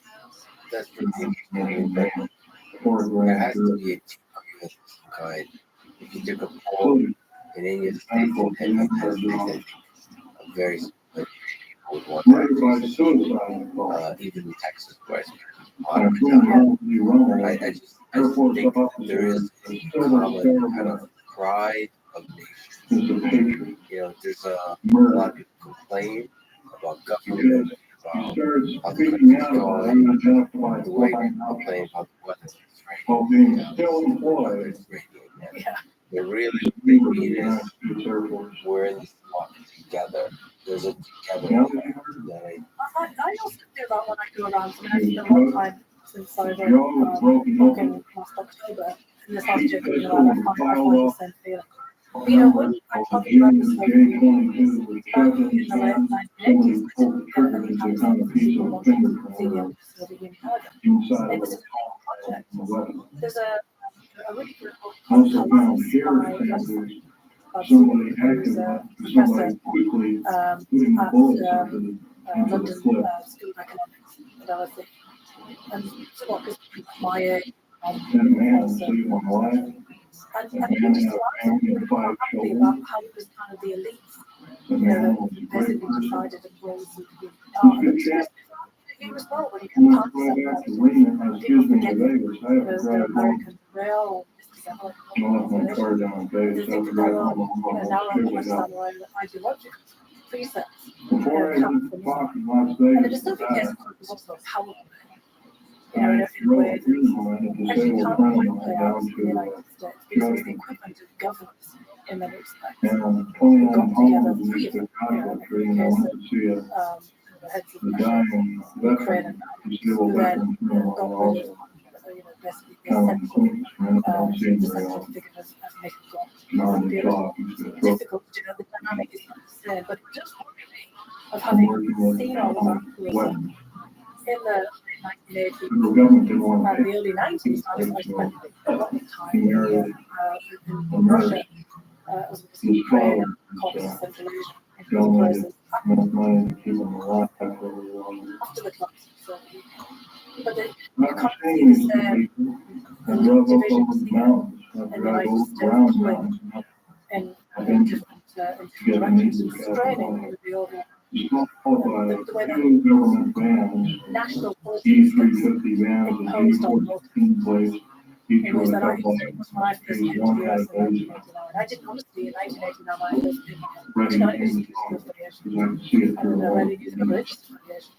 the And blazing of the fire. obviously race was a major problem here. It was a shock to me why but many of the kind of Where class, is it now? It's spoken regional, in 19 geographic, talks, and present political approximately dimensions in 25,000 other people. places. I didn't play the same way then as I And you take a lot of pride Well, to this day. they sped up around me. I sped up around them, took a bunch of pictures with a high-speed You camera. serve for the church. And they thought it looked like they were trying to force me off the road. Always I specialized Ford Taurus sedan. in But what they don't know, Ford Taurus sedan's got a police interceptor motor. It's got an 8-liter motor. former president of Russia and famously testified in his first impeachment trial in 2019, saying, "I take great pride in the fact that I'm not partisan." There was a deep ravine on the So, left. There given was a that shallow ravine what about is 9 inches, I'd guess roughly 9 inches. Well, I need to be very careful about not putting any kind of ideological lens on anything that I'm analysing, looking at, saying about Once policy. you get it all rolled But also over, not you right taking there, over to the left, it's roll all the way down, and to be honest, I've always found cries for help and American crackling politics and not glass, and finally I didn't hear because anything. once the Democratic and Republican parties are pretty big tech, Was like this they're what coalitions. it You know, in Europe, it's actually kind of, in some respects, easier to So navigate. The my parameters Wilson because you Middle need Park, to have clear platforms. There's also a longer history in that respect, obviously. There's a long history here in the United States. I have a highlight 38 corners. Late 18th I don't century. know if you But know in the what United that means. Kingdom, you know, for example, 20th century, the development of policies was quite easy to get a handle on. You know, at one point in the UK, for example, the parties were really genuine mass policies. People were properly members, party regular meetings, paid dues. You know, it was easy to kind of see what you stood for. And the same in Europe, France, Germany, and Western Germany, of course. You call the sheriff. So they came up the Here in the door. United States, Open the in door. laws, you know, the fact that you could kind of Get it register, in. you know, You're not right to your life. Democrat, Republican, right? You ready? Yes, sir. I'm going to call the sheriff right now. I'm going to move. But you don't have to be, you're not vetted in any way, you're not kind of, Call the sheriff. they don't check you out to see if you have Sheriff came, ideological like the views. sheriff starts You to know, run. really something as if it was something. Right You behind. know, basically, calling I yourself a understand socialist, very well. running for the Democratic I would presidential nomination. my So, life you know, kind of in a for what it is. parties in You the risked United your States job. that are loose You movements. risked your 22 career, 22 year career, Of police different things, department. and that people can pick out. Look And if around this over guy, time, when getting out, become more like a through a kind of war, affiliation. you're on the arrest. And now And you're you information. know, it's I what you couldn't want. do this because, you know, that's my side. You know, I just couldn't do go anything. down. You know, I couldn't support someone for the other side. I have Right. a relative, my extended family here, who They can arrest you if is they a want to. died in the It's a very good thing. family holiday. There's a book You on know, my that would table be- said 100 reasons for voting for Democrats. Yay! Now, They're shifting party affiliation. how many years? Oh, my, me, There's we just all know no way what patriot movement to stands. sell these frames. Everyone loves That America. independence. Most of us love America more I think than you can be ever. politically engaged, Most of us want to defend it as we defended it before. taking a stance that's defined by And some we'll defend ideology, it again and some again sense and of again partisanship. for how many times it takes to get the agenda. the statement I would like to believe I'm a patriot. you honestly can I'm no find longer employed, but a good thing that not sure did, scissors a cut up good my thing that dirty you're finding. word. You know, back to the You're not, my French. you're not thinking about ideas. I wrote a You deep just make the pride. I mean, it's You said, I like this. basically it's really good passion to see how you actually Sort of impressive. about what a problem. I will consider downloading 140,000 Can you pages of find information good idea of sensitive to if you're some the new forward technology? so what it really stands for. Good idea. I'm glad. And Or is it asking the right kinds of questions? Which he often did, actually. I mean, obviously, in a way that most of us wouldn't have done. But there was a kind of question of why is this happening? Why are we doing this? You know, we have to challenge ourselves. So, yeah. less than $78,000. And then you have to really inspect it, say whether it's actually continuing or not. You should be doing something different. Federal Now, he government developed has destructive qualities to those kinds of things. You know, maybe it's difficult, but to breaking laws, kinds kinds of Stanley simple definitions and things like that. But often, if character. you really paid attention, because I was thinking not about why do you continue to do things like this now, it's not about access, what do in response. But those questions do still have to be answered, and we shouldn't just reject them, out of turn. And, Detailed files. the thing that people often criticize about I have been an is this architect. lack of You're only civility looking can be a at strength. Because maybe I feel like sometimes bureaucracy functions on excessive civility. Like, I can see this bureaucracy off in tech companies as they grow. Thank you very much. Everybody kind of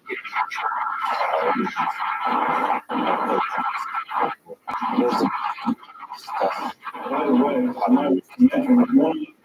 like, you know what? just look at them. It says, And why we do this? yes, On in the world, fully it's an idea. Like, yeah, I could just examples like, but the point is, oftentimes, the person that needs it has Yeah. deep down, must the whole way. That's the The one big difference when we start paying for that was because often when I was in the administration, I had all of you on all orders. And there were many times when dealing with comments where he was asking me stinking radiation from dirty bombs. the notes Being the light green, kind of like a light green. Russia, and actually this idea why spending so much money on net and their defense and we're all talking about this. If you're then basically Russia is this competition of the West. That was the way they did it. And I actually part of the European Like Nazi Germany look like a kid's toy. what he's saying exactly the same They're very thing. hard. As big as they are above ground, they have a minimum of 3 levels. Have you ever heard of Goose Lake is a prison. So it was a kind of Not a prison run by Washington. Washington is Fourth Reich Nazi Germany. to go to make it with all the They run this entire police state operation in California. It is low legal, deep underground military, and it's not military. and the very charisma in the room. 500 feet underground. Understanding the leader, how we do it. It's about 3 miles long. Advisors. It's got 2,700 prison cells in it. Yeah, you don't There's a track on either side of it. I Food and shower facilities are all on, they're kind of like individual cars on tracks. because And the the service each person. times where You get a change of clothes once kind a of week, relentless, get a shower once a nagging week. us. No television, nothing, totally underground, So there's minimum pressure. facilities. If it, like when we were You are coming in behind on pushing on issues, related to nature.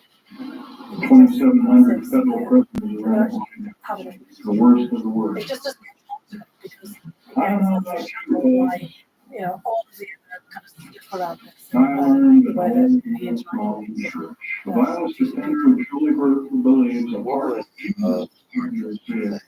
I don't believe we or anybody else in the United States has the right to torture anybody. I don't care if they're a murderer, Because or rapist, or anything else. We should basically get rid of these kind of individuals. But if we do have the guts, and maybe it's a little bit of fortitude to kind of go, well, I don't want murder on my hands. You related to his desire to don't believe this is the way. power in the 2020 election. Question. And generally, we were using Ukraine as kind of policy or some kind of instrument within politics is that's what it is. And I think that Well, like I said before, the idea start selling yourself, honestly, it's say it's not too late on the computer and has to go to people around but start calling Putin, e-players, like start talking to people, like talk to your head, security talk to your head because equivalent your to life what depends on it. what's your currency? We don't get it. Why do you even I'm care? not asking you So they did this. to do what I'm doing. I'm asking you to risk your life for these United States, like I am. Putin also thought he could just manipulate Question from your because what just give you my credit. all dissent and like all debate inside of US politics, the kinds of things that just coming out now. This kind of idea that Ukraine was a burden, Ukraine was basically trying to distract things Ukraine has become inside of US politics. So this is Ukraine something against them, and that was kind of combination of people gravitating and finding excuses to what was happening in the election, divert attention away from Russia's interference in 2016. Russians themselves obviously well against Ukraine. So that kind of confluence and all the other tests that took place. We basically opened up a whole the reason I know that is Al Bill told me, looking at the early 1853 life magazine, when I picture an A-block, and it's around mushroom cloud, and through mushroom cloud you can see black spaces and stars, and pushing those stars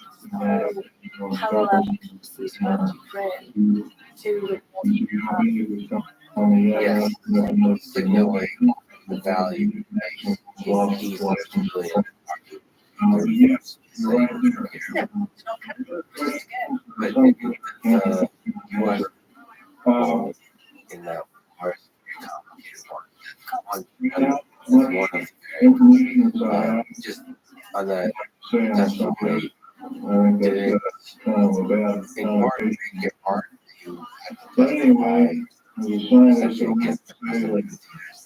in all my studies, Or is that I've been reason to believe outer space aliens are another form, another tool, another system of technology to enslave wonderful people in the United States of America and the world under a one government. This scenario occurred in Nazi Germany and is now occurring in the United States and is next question.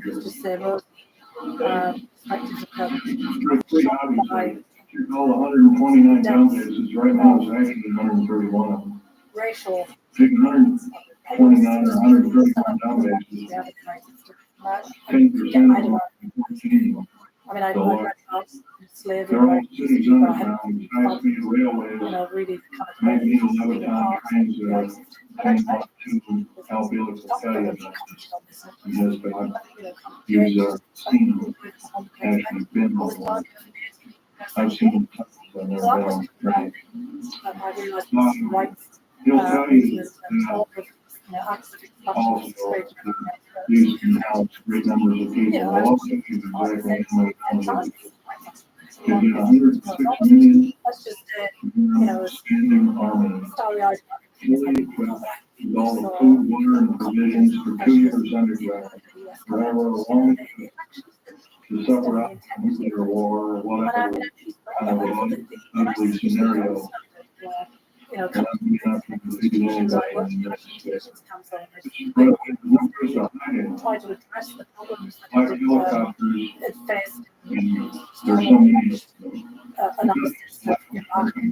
military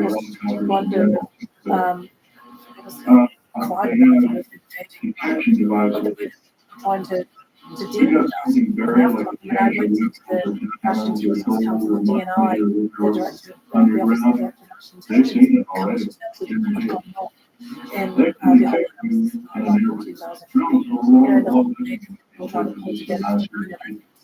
learn all the right now. and I started Returning more than $1,000. some do. And then Paying $1,000 more in your pocket this, I couldn't really for find receiving crazy penalties in the United States and any unlawful drug dealer. You can be arrested in any airport in the United States. But I had seen everything. By the way, if you look at your money for 1,500, 20, 10, 5 is not even the ones now. There's red in there. If you look at it, you can $100 bills. You want 100, they don't have a little number in one, $100 on both sides. It's a little, kind of like a little thing that tells you that the beast is still there. We don't do anything about it. The beast is going to point out. Really bought into Taliban in the United States, and the government and effectively wanted to do this. My colleagues were kill them.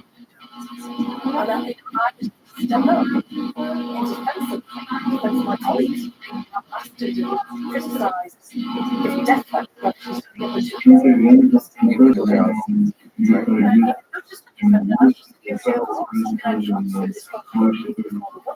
yeah, criminal. That's good. And attacked left and right. you have 143 multiplied by 107,200. Multiplied by 11 general contractors, each with a similar contract. And a lot of people I work with because my personal naturalized 15 million. 15 many people. number of people in America, number of concerned people in America, and also the number of people that can find the federal government on today. Americans all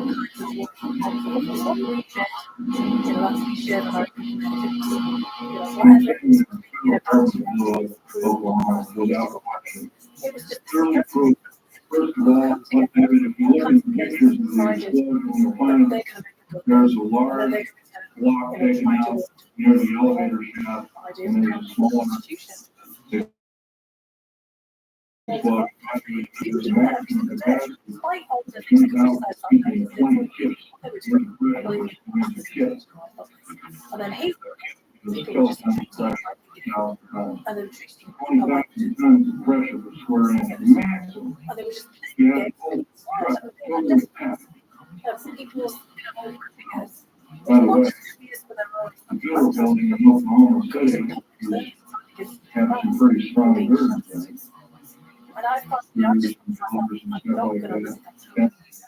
average federal building, especially in Indiana, has a full-size string, 200,000 kids. They don't even care to part like that to the nuclear weapon. Or the thermite charge. Right now, the only thermite charge explosives in these United States are military operators housed at Metro Air Force Base in Dallas, near Sacramento. Basically telling that COVID and those personal Absolutely aware of that, but if there were two explosions, you would assume that one was either a murder explosion or it was an atmospheric explosion. but I'd have to look. and actually look at the situation and saw it in the Georgia while not present. This is the second And explosion. I'd like to criticize by the treatment of individual people, but by the response. Right, yeah, I think that's right. So the truck bomb is one thing which has a scalar weapon. But it's electromagnetic weapons. Hard The train explosion well-intentioned people, how do we, as a also system, has a make way mistakes that in doesn't have the fuel. So I think the big mistake, Therefore, characterized people as push up, push, invading Iraq, Yeah. how was invaded, how the decision process was made, Afghanistan, the way about the invasion, details of had a plan Here, from it says truck bomb. overall stuff. But Rock No, this, maybe says similar truck and bomb. the man came They, early on, being somebody who's against once a again, rare there's a configuration, it's called the square ceiling configuration. great Crazy at that item, maybe called it. and Nevertheless, we have to be a mechanical device without question. for years over I think that everything from a foreign policy. Okay, another question. That was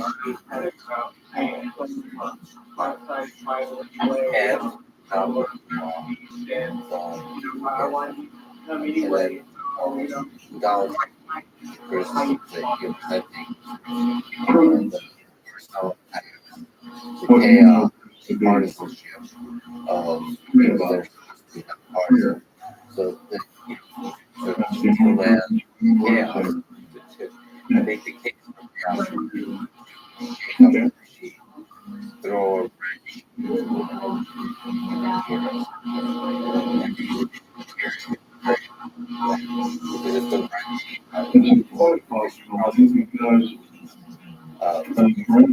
it forces the systems of the system to reconsider. So obviously, also the actual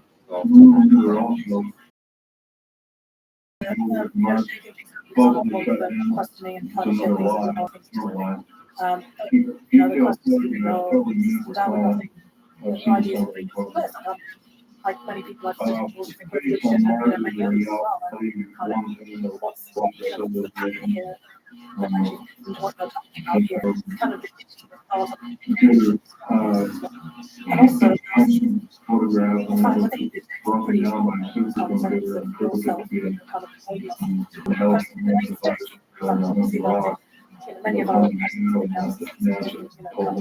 our think about for example, go back. Never even he didn't have the intent to and go wrong. It's when they don't bring in different perspectives. And so, if you want to listen to them, be better than anyone else, and then try to define everything. It's just trying to do completely different activities because of flaws in his own nature. Because then again, I can tell you right now that so you have a copper oxide for a black or another thing is their chromosomes, their cellular structure is totally different.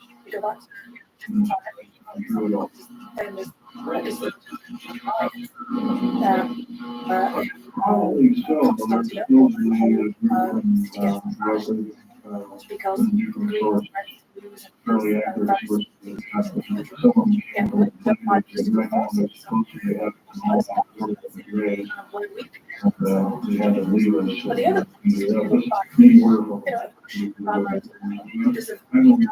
that ain't nothing talking about of the executive branch, and the things around it, collection. You have to go through the internet. That would be giving yourself an update. Convinced that he has in the next supposed to be decisions. Basically, decide on to I will make the decision. It's not always consultative, as you might think it is. I'm not listening to anyone. Just thinking whatever it is you're going to do. So I think we have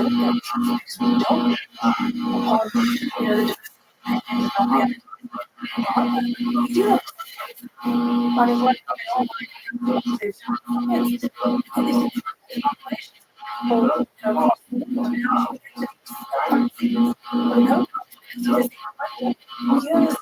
We don't sharing results, sharing an idea. And our whole system has become, we think about the national system, for example, so this rapid, turnover, complex, people basically work with others, they constantly campaign, they constantly campaign to a basic, they don't really care about, subject, and the Senate is not constantly stuck in the game of legislation for so many people, not focusing again on that kind of sense about what we do like actors to kind of work together for the good of the country. And also,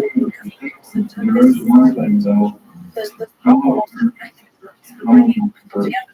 The National Intelligence Council actually did that quite successfully at times for analysis. But we don't have, we have within the National Institutes of Health, we don't have institutions that bring people together from all kinds of different backgrounds. One of the other problems that we have with government, with the federal government, over, state and let the world and all the good people in this country get away. And I said, I cannot believe that, nor will I possibly.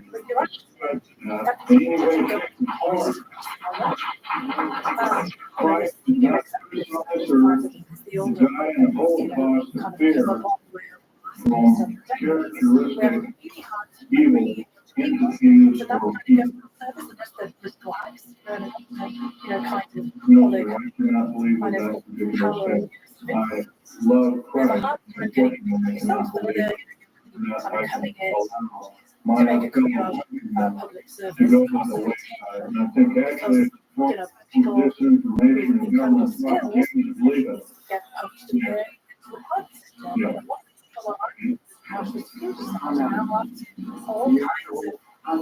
High-end musical concerts,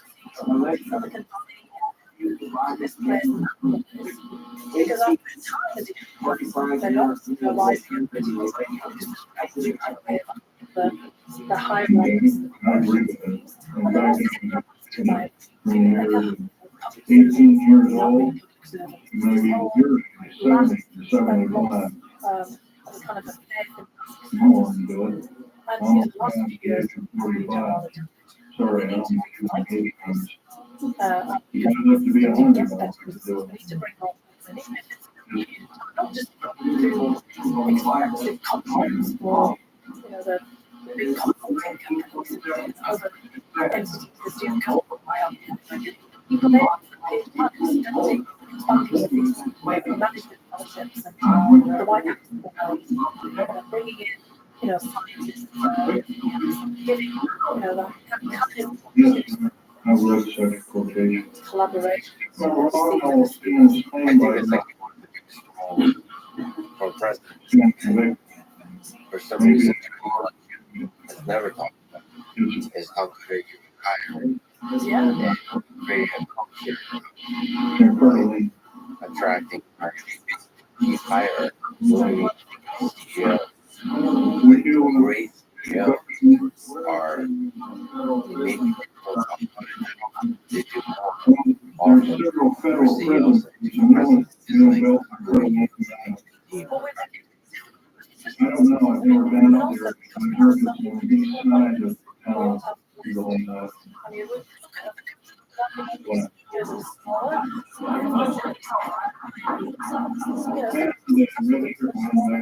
And it's not that I said that thinking about shouldn't we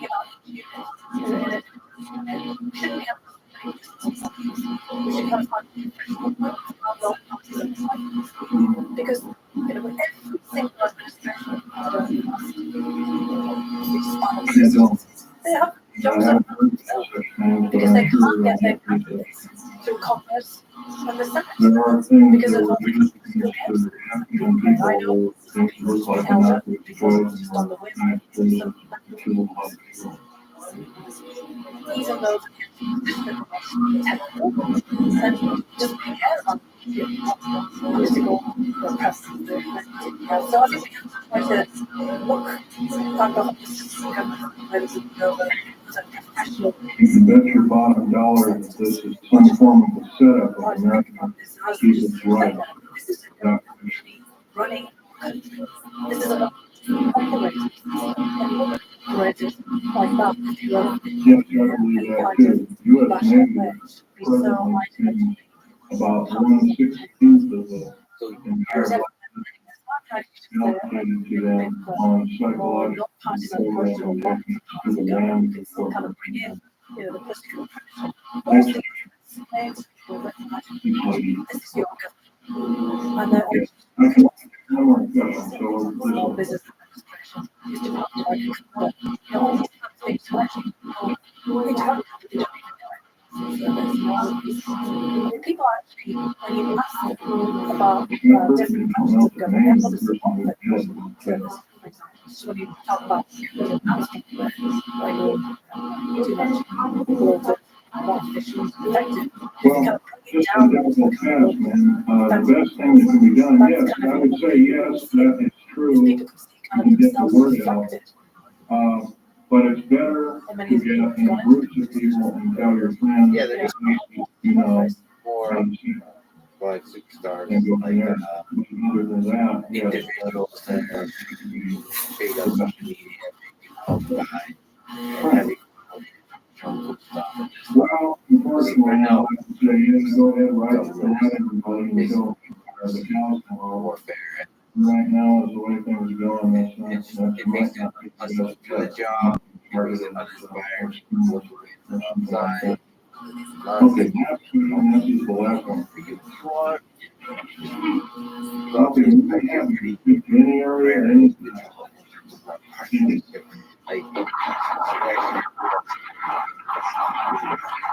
God bless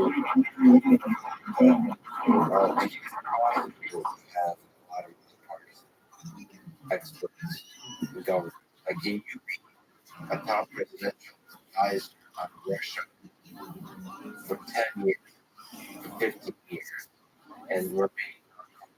I think you can write a replacement for that, because I don't think anybody would be there. So you're by your just like you should never say, I mean, it's just like you're in university. We all like, you kind of, we have numbers levels, but you kind of, university playing it up on other people. I mean, what I'm trying to do now at 57, I always work with, people from different generations, just like, I've really benefited from these, kind of mentorship roles. You can, mentor down. I mean, I would, try to get people from different backgrounds and different generations together in teams. Obviously, I'd like to team network kind of approach, kind of things. You gotta get it. Right? I mean, all these ideas are going to come from all kinds of different perspectives. Age and experience just come from something, but fresh ideas and coming in and looking at a problem from a different perspective, and seeing something that somebody else doesn't see before. I mean, I just kind of love working in an environment with all kinds of different people, and people who don't agree with you. You meet people to take you on, and absolutely that's crap. Where did you come up with that from? Well, explain to me why you think that. And then, you have this kind of iterative process back and forth. I mean, I always encourage my colleagues to tell me when it's not wrong. I mean, sometimes it's agree because I don't think the reasoning is they're right. That was a complete mistake. I need to admit that. Kind of, we need to figure out a different way of doing things. But the one point I do want to get is the lot of people who are non-constant. I mean, honestly, in most of the jobs that we had, it's all more recent. I had no idea it's supposed to application. It's just when you get into this kind of highly partisan environment, they kind of force people, to make decisions. And when you have one political party trying to use certain power, it's quite difficult. I mean, that's the situation we're in right now. But we're seeing some of the things happen like this. I've seen and studied in the settings, I've seen for myself. When president who wants to hang on to power, you've got to call it out. Is that a partisan manager, or is that the kind of defense of that manager political system that you're part of? So I think we've got to recognise that even if you're not partisan, you can be politically engaged. And, sometimes you just stand on there and speak out. What I did whatever stage you're on, none of those people who start out, can initially start out as accountants, and even if some of them decided to make different choices, they had because in the situation that most people are, taking it's very hard to still stay above the way when you're something perfect to do. Yeah, just like on that. I think it's hard and it's encouraged and to criticize the president and not follow the after. There's a whole world not criticize why I'm here telling you. In doing so, I am breaking my security.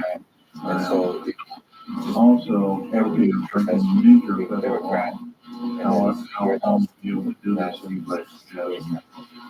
However, I would like to mention this part seems to be broken up into 4 main topics. Each of these topics have some bearing on how few people are involved in patriotism, or even so many people that aren't patriots that may be leaning in that way or considering it. I want you to know that the United States is a beautiful place. I've traveled over 70 countries, and I cannot remember any country that has the beauty as well as the magnificence of the people like these United States.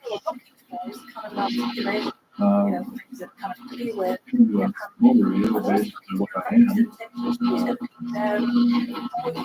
Started off doing record with I built up a reputation for being a geological engineer as well as a structural engineer with both military and aerospace applications. I have helped build 2 main concern bases within the United States that have some significance as far as what is called in New Order. One is in Mexico. I was involved in 1979 in a marine firefight with alien human, whatever you want to call it. And I was one of the survivors. I'm probably the only talking survivor who ever had. 2 other survivors are under Coast Guard somewhere in the United States. One is not very good living in Canada. So I'm about the only one around that knows the firefight. And remembers all the detailed files of the entire operation. 56 Secret Service agents, FBI, like the RASTIDE, and that firefight. That's why you see corporations playing bigger roles. Number 1. yeah, and of course there's part of the discussion is also I'm going to tell you it's going to be very shocking. mechanism Part of tell you probably going to people. So, instead of putting on your glasses, it will ask you to put your step rather than your stick. So please feel free to do your own homework. I know the freedom of information act should go on, but unfortunately, it's basically that's what your local law library in your nearest law university is a good place for congressional break-in. Everybody continues to do their homework, and one can be standing vigilant in regards to their country. I love the country that I'm living in more than I love my life. I would not be standing before you and risking my life by coming to this place because I didn't believe it. The first part of this talk is going to concern people on the ground military bases and the black list. Let me first start by emphasizing the black list. The black list is a secretive group, basically a secret budget that garners 1/4 of the gross national product, the entire gross national product of these United States. Present gross national product is around $5 trillion. 1/4 of that's $1.25 trillion a year. 1.023 trillion, and I say at least, is used in black budget programs to defund ground military bases. Presently, there are 159 different ground military bases these Sorry, I United don't States, don't, what we you know, feel publicly red, blue, you're not happy.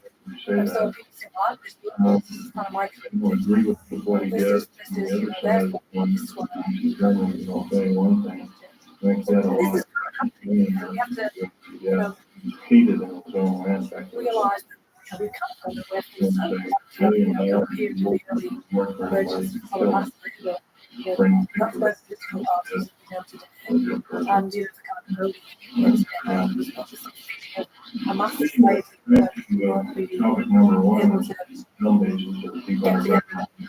and We've been You know, basically like the union scale, on a small scale can become a bad idea. It's like a very thing. On a large scale, it's very industrial. There's money off it. Combined with the make money off it. It just becomes like a caricature of a thing. Or like Christmas or holidays. I don't disagree with what I'm saying is people you know, kind of, this is why, I mean, I think it's not much more local, you know, kind of situations. Again, I mean, looking back, part of it is experience. Do you think they start right now, it's not how much of anything, most of the I think still we hardware in many has respects, been, just the way that it comes has up, just been because moved and opened people over coming outside, people of journalists, watching cars that way. First of all, I'm going to tell you about the aliens and the aliens. Back in 1954, under the Eisenhower administration, And although it's decided to circumvent the Constitution of the United States and form a treaty outside of the borders of the United States and Uniform. The treaty from entities outside of the borders of the United States.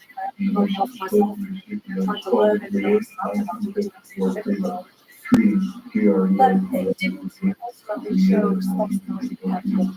that basically said that the aliens would be retaliated and test their importing techniques on people things together, get detailed lists of people involved, et cetera. Slowly, the administration and slowly the whole party decided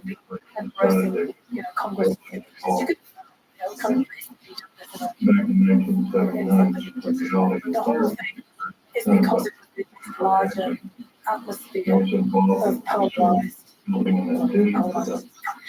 people underground military And I was bases deeply invading disappointed Mexico. by the Calendar year, almost calendar year, and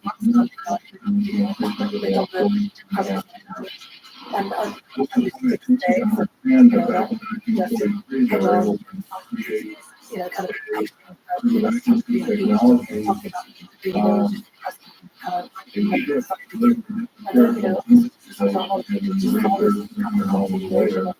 political games, you know, coming out of the 2016 election. You know, basically,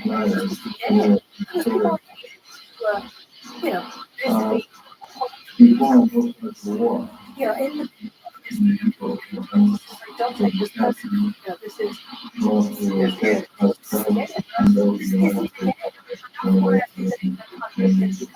and again, on the even just the whole process was in the eyes of law, because again, this is the gold standard. But I do think that in terms of the system that's helping us reduce the number of people in health, there's still that element of circus and a big political game. People don't care. But I do think that the evolve and the gators circle. So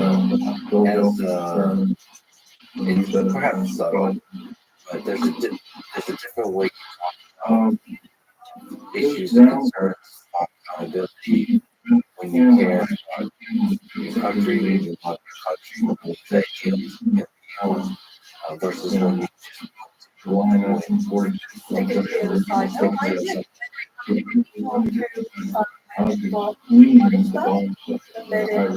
country club with that. King Island at the Well, time, so like I that's- said, yeah, I love this. there's water. And that's the kind of sense of responsibility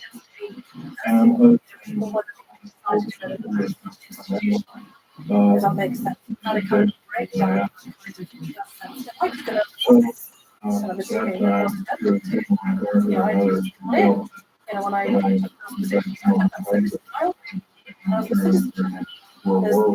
presumably you and I responsibility, which is why I went to this because and there's a real issue here to the Russian. My father went groundwork with fewer And once I had in the back of that,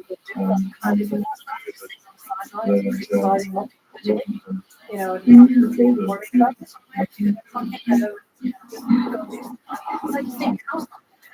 That's right. Go in there and do something. To clarify, also cyber going up, cyber attacks. Well, it's what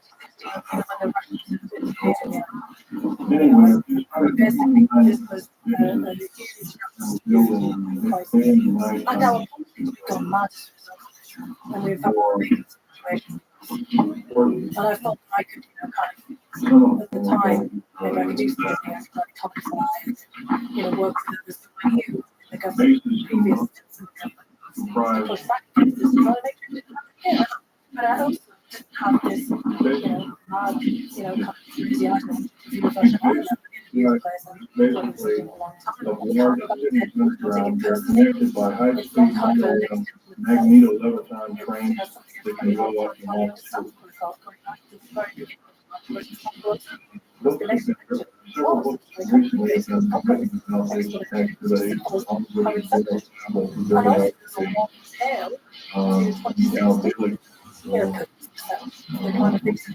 Albielic has my own.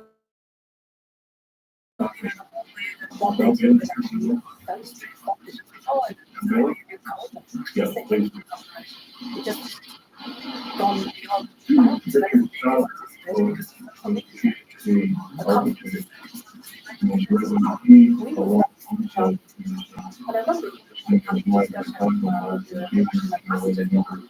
where okay. There are certain commodities in the United States. other political shtick there. The average The United States never been because it suddenly was.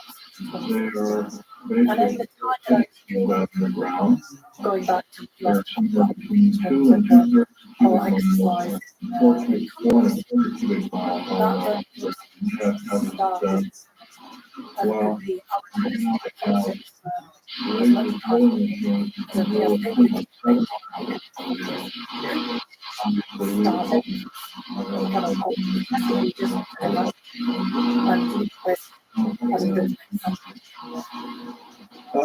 Yeah. Because also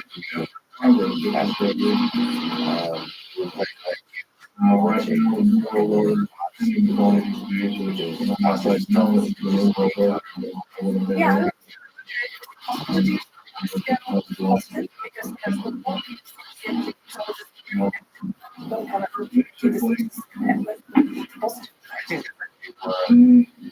I think the original hacker today would just be like me. I think about it in the hacking pleasure, something difficult, break the system, and do the ethical thing. Right. So do the because if there's something broken about the system, you want to break through all the rules and do something that you know your heart is the right thing to do. I mean that's what Aaron Schwartz did with the releasing journals, applications that would kind of paywall public. The rest of the thing. But to me, it's not nice. I maybe you can actually but I felt the Russian interference in terms of social engineering, laws, stuff. I feel like there's more use in political figuring than to actually understand the national security problem. Because I would like to know the actual numbers involved in the info and stuff like that. And obviously, hopefully, people now understand that better that are trying to defend the national security of the country. But it just felt like for example, one bot and then just contact somebody at the New York Times saying it was positive. MIT scientist hacked, Well, that's what happened. It was, kind of, I think, Putin and some of the people around him understood because, again, propaganda state, they spend an awful lot of time thinking about how you basically put out your own content and how you get maximum effect through performance. Putin himself is a political performance artist. I mean, Trump understood exactly the same thing. Was actually operating in parallel, not in collusion, but in parallel. Basically, Trump understood how to get lots of free airtime, how to get himself the center of attention. Putin, did that kind of, I think, in this organic kind of way, people working around it. The old, Bolshevik agitprop and, kind of propaganda machine. And, Putin was kind of growing up in that kind of environment, having a kind of Kremlin press office and all the kind of people around it, kind of a massive machine. How did that work? They haven't done the Chinese Russia is blocking everything, having a big fight, putting out lots of content, getting the sort of central attention. Trump's doing this kind of thing. And the Russians understood that, you put a bit of things out there and call up New York Times and people going to read it. And what they was the perception that they had actually swayed the election. They loved it. This was a huge mistake in the Democratic. They kept trying to push against it. No, they did not like Donald Trump. Americans Donald Trump. And the Electoral College was a key part. Vladimir Putin didn't make that. And basically, I also remember, at one point, the Russian ambassador, talking to me about doing the standard. Here we are, we're lodging our complaints about the interference. He basically said, "Well, we didn't, kind of invent Comey," and basically the decision to reopen, Hillary Clinton's emails, or Anthony Weiner, kind of his, emails, his computer. Yeah, he's right. I mean, there are plenty of things in our own system that create chaos and tip the election. Not, kind of the Russians do, but it's easier to blame the Russians and blame yourself for, things are kind of, all those random forces, those random factors. Because people couldn't understand what had happened in 2016. There's no hanging cats in 2000 where there was, kind of the technical problem that actually, with the intervention of the Supreme Court, there was, for the Electoral College of work and a candidate that nobody had expected, including Republicans and primaries, to end up getting elected up forward different places, suddenly becoming president. And they needed an explanation. It was much better to say, Vladimir Putin had done it. Putin and guys like, oh yeah, fantastic. Champagne, popping, great, agent. They knew they hadn't done it, but they loved to take credit for it. And so, the very fact that people couldn't explain these complex dynamics themselves basically don't have to be with Vladimir Putin's attempts to be the kind of family system. And it is basically taken more time to basically try to work with us. The thing is that lost faith in the integrity of the election system because people are suggesting that the Russians had actually to stop elections. People said, that they had this system of, trying to hack up politics. But again, we were the fertile soil for this. I mean, we know this from Russian history, that the Bolsheviks, the whole 1920s and 1930s with Stalin, the travelers, socialist, international. I mean, the Russians, the Soviets.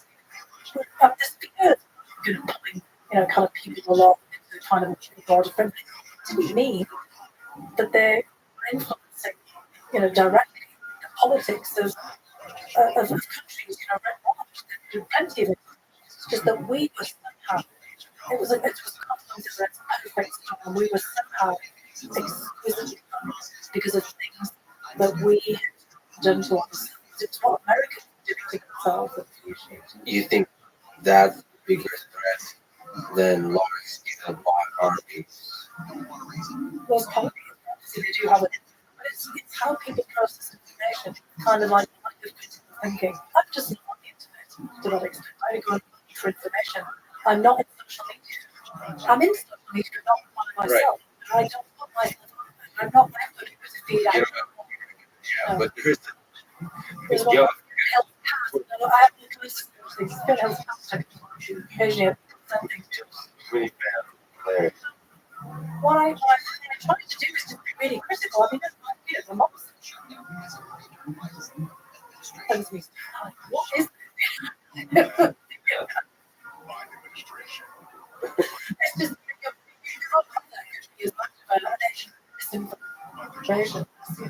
I mean, we're all, we all have to really think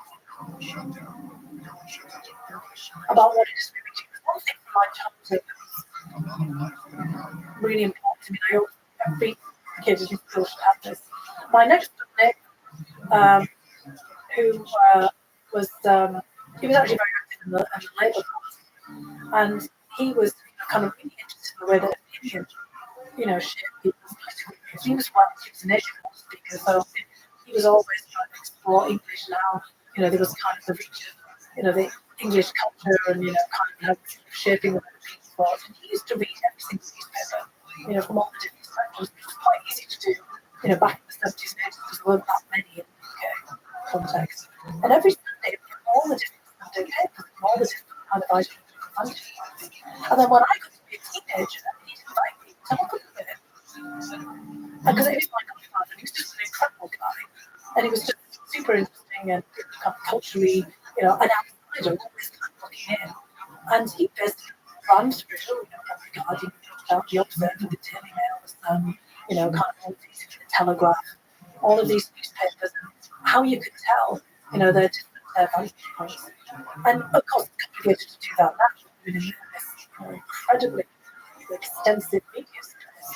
I look at what it is that they're saying, and then I try to, read around it, and then, look at what people are saying, why they're saying it, who are they, what's their context. And that was kind of basically what we talked about. And I think everybody should have that.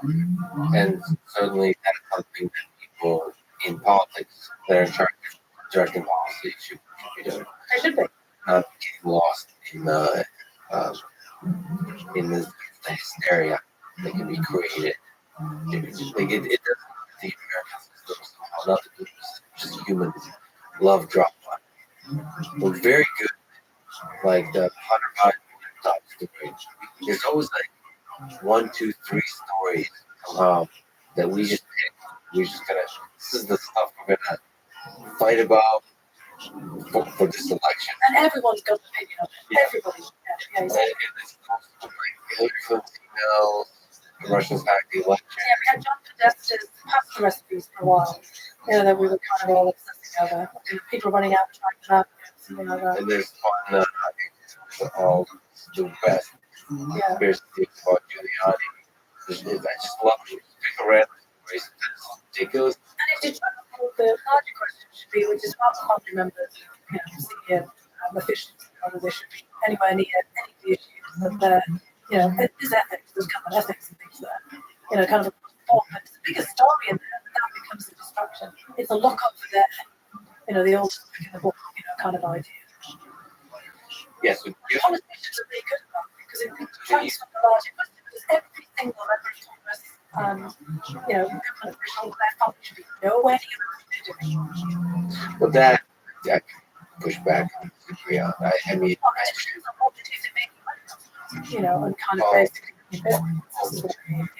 this is an issue. So it's not, Hunter Biden on his own, kind of basically the kids of drunk about it. You name it. Yeah, in general, like that, I just think it's funny. Like, there's a lot of families that, you know, they work very closely together, do business together, they're successful. I get very weird about that. It just feels like you're not. In fact, I don't like hiring or working with friends. Initially, you make friends with people. That's right. No, I have the same worries as well because it kind of clouds. You know, I would encourage, you know, my daughter to do something completely different. Right. Not going to the same field. Now, look, it's different if you're, you know, in science or, you know, mathematics or something like this. You know, maybe you know, kind of do good fun and then you kind of building on some of the theories and ideas. You know, it's not that Einstein had, you know, the kind of a just he was a mathematician, took, you know, hours thinking, you know, but that would be pretty different. But if it's kind of you in business and other things, it's just negative. You know, what happens. Coming in and building on the ideas. Right, but so on God, you want to think outside the box, the previous. So Yeah, well, that's what I mean. They should be kind of told them, sorry, you can't go study math because, you know, or even physics. But a lot of that you can't actually make it into law. When you could, if you do that kind of thing, you should be transparent. You should set off. What I was talking about, probably diversity of views, diversity of thinking, and other things. It's like being Alexander, rooting to the team. You know, if something is going to cloud you do, or constrain a little bit about it, becomes, you know, kind of barrier to moving on out. That's what we see in the system around Google. It's kind of traffic, and it's, you know, still the next. All of the kind of like people you kind of see up there from the positions themselves on top of the really improve themselves. I mean, that's when the system is degenerate. And that's going to kind of, and I suppose in a way, this is all a bit degeneration system, but again, it's just a diversion from, you know, kind of bigger issues, bigger implications, things that we're discussing. So critics on the left often use the straw man TDS, term duration. Why does Donald Trump allow Just the nature of the person. I mean, I don't feel emotional about him. He's kind of he's a very flawed guy, to be honest. This makes me sorry for him. This guy's so funny, so wrapped up in himself. But, I mean, he's exquisitely open to manipulate. And I thought he was taking advantage of him all the time. He has zero self-awareness. I mean, I kept thinking to myself, my God, if this guy didn't have self-awareness, how would he function?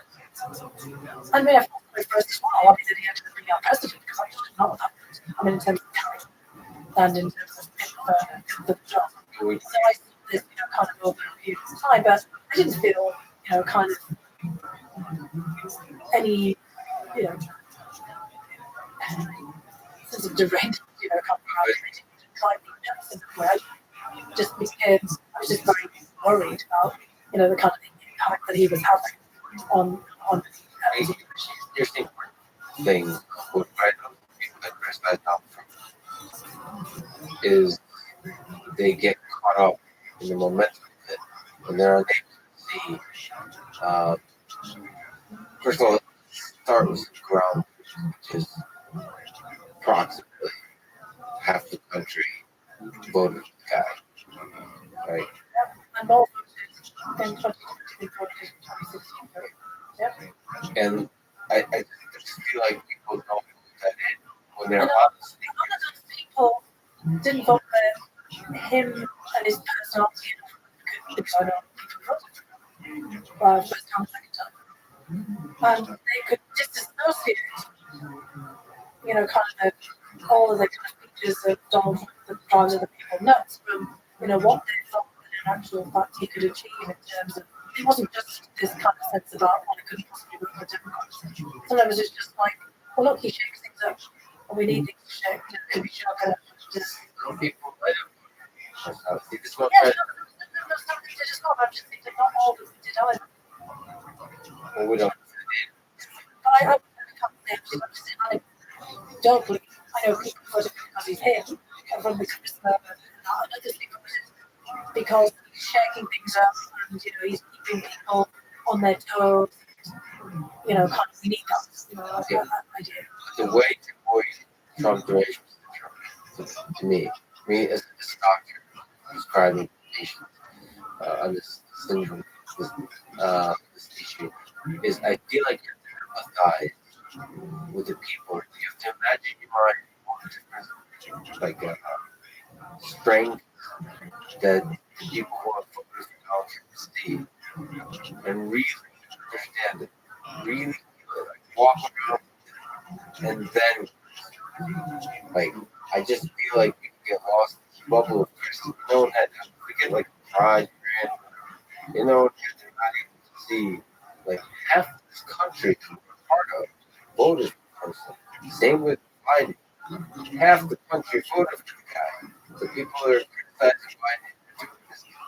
The way Biden is currently criticized is not based on policy.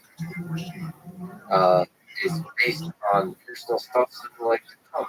Yeah, no, it is. I mean, that's what people don't know. I think part of that is, look, first of all, I want to say, I agree with you about understanding where people are coming from. But these very important people to listen to the people and their views. I try to do it all. I try to learn from them. Everybody's got a perspective, a context. We all live in a certain context. We're all living in history, our own personal histories, matter a lot, but also the larger context, the environment we're living in. And where we live, and who we live with, and the kind of lives that we lead as well. Those are, I know that myself. Everything that I've done, I've been shaped by what I did, who I was, my family, and the way that I looked at things. You can't take yourself out of it. You can do it, like a science or something else, but it's not your own views. It's something ideas about. And pursuing an experiment might be shaped by a larger context, depending on what it is that you're doing. But the other thing is the political system. The presidential election is like a personality contest, a beauty contest. It's like a kind of a referendum, one person or another. It's kind of like what we see in Russia, obviously, with Putin and Putin before. It's all about Putin. What do you think about Putin? It's not about what the president should be doing. And a couple of policies. That's kind of the bizarreness of the US political system. Just think it's happening in the United Kingdom. Got this core of a couple of hundred thousand people in the Conservative Party who just voted for 3 leaders in a row. The rest of the country, and they're just looking at whether like that personality and what they say to them, what they're necessarily going to do for the country. Which is kind of absurd. The presidency is a weird hybrid in the United States. We were talking before about the first distributor in the country, the chief executive, prime minister. But we don't think of it like that. We often think about what we like the guy, or we like to hang out with him. One of my younger just said to him, "Why did you?" He said, "Well, he was great. He was funny. He was nice. I'm kind of charged up." And I said, "Could you see yourself watching combining those two?" He's kind of older than Trump, or is the same age as your grandma? I was older. Oh, no, it's just this kind of acceptance for me. So there's people are actually sometimes, basically being, kind of motivated by feeling, kind of that kind of thing, because that's the nature of the presidency. Is this kind of how do you feel about yourself as an American, or how do you feel about the country at large? Kind of sit on the stage. Look at, in Britain, everybody, seemed to feel about the part. Yes, like most people respected her as a person, as a personality, and of this day, even if they really liked the institution of the monarchy, or something, kind of about that particular personality that you were able to, kind of relate to in that context. But in the United States, we've got all that head of state, the kind of queen, the king, the kind of idea, the chief executive, the kind of prime minister, the commander-in-chief of the military. It's all things, kind of once, but ultimately, for a lot of people, it's just how you feel about that person. Oh, I couldn't vote for them because of this, or I couldn't vote for them because of that. And in 2016, Hillary Clinton actually did win the election in terms of the popular vote. So it wasn't that, kind of people wouldn't vote for women. All people voted for her on the popular level, obviously, through the electoral college. So it wasn't just, gender or something like that, but it was an awful lot of people found Trump attractive because he was sticking up the big middle finger the establishment. He's an anti-establishment change campaign. There was a lot of people voting for Barack Obama for the same reason, and voted for Trump. We know that 11, 12%, so they could vote for some completely, totally different, radically different people. That sense of change and risk. I mean, I had no idea for Trump, but would have voted for Obama again if he got again, because they just liked the way that he spoke, the way that for this. This is all my own. Thanks to I can listen to Obama all day, every day. I love the way he sounded. I love the way he looked. I love just the whole thing about him. About Trump, thought he was exciting. It was interesting. He was kind of like picking up there. So there's this kind of feeling. We always say about could you have a meeting with this person? And people want people decide they couldn't have one with Hillary Clinton. And maybe they could go off and Barack Obama and with Donald Trump. And I have one with Joe Biden, for example. And remember, George W. Bush would agree with him to come out of these order. But there's that kind of element of just that kind of personal connection in the way that presidential elections are set up. It's less about parties. It's less about the platforms. It's more about space. Yeah, and picking one side and then sticking with your really important team. Yeah, it is. Yeah. What do you think about Black? The man. Let's actually look at the full. You've written a lot about him, recent and full context of his life.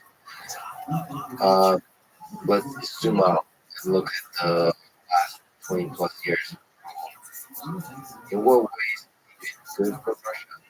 In what ways is bad? Well, if you look at the first couple of terms of his presidency, I think on the overall lecture, actually said that he made a lot of achievements for Russia. Now, it was of course a pretty black period of war intention, but he didn't start that. That was Boris Yeltsin. That was obviously a pretty catastrophic event. If you look at the other parts of the lecture Putin was doing, from 2000, onwards, he stabilized the Russian economy, brought back kind of confidence in the Russian economy and financial system.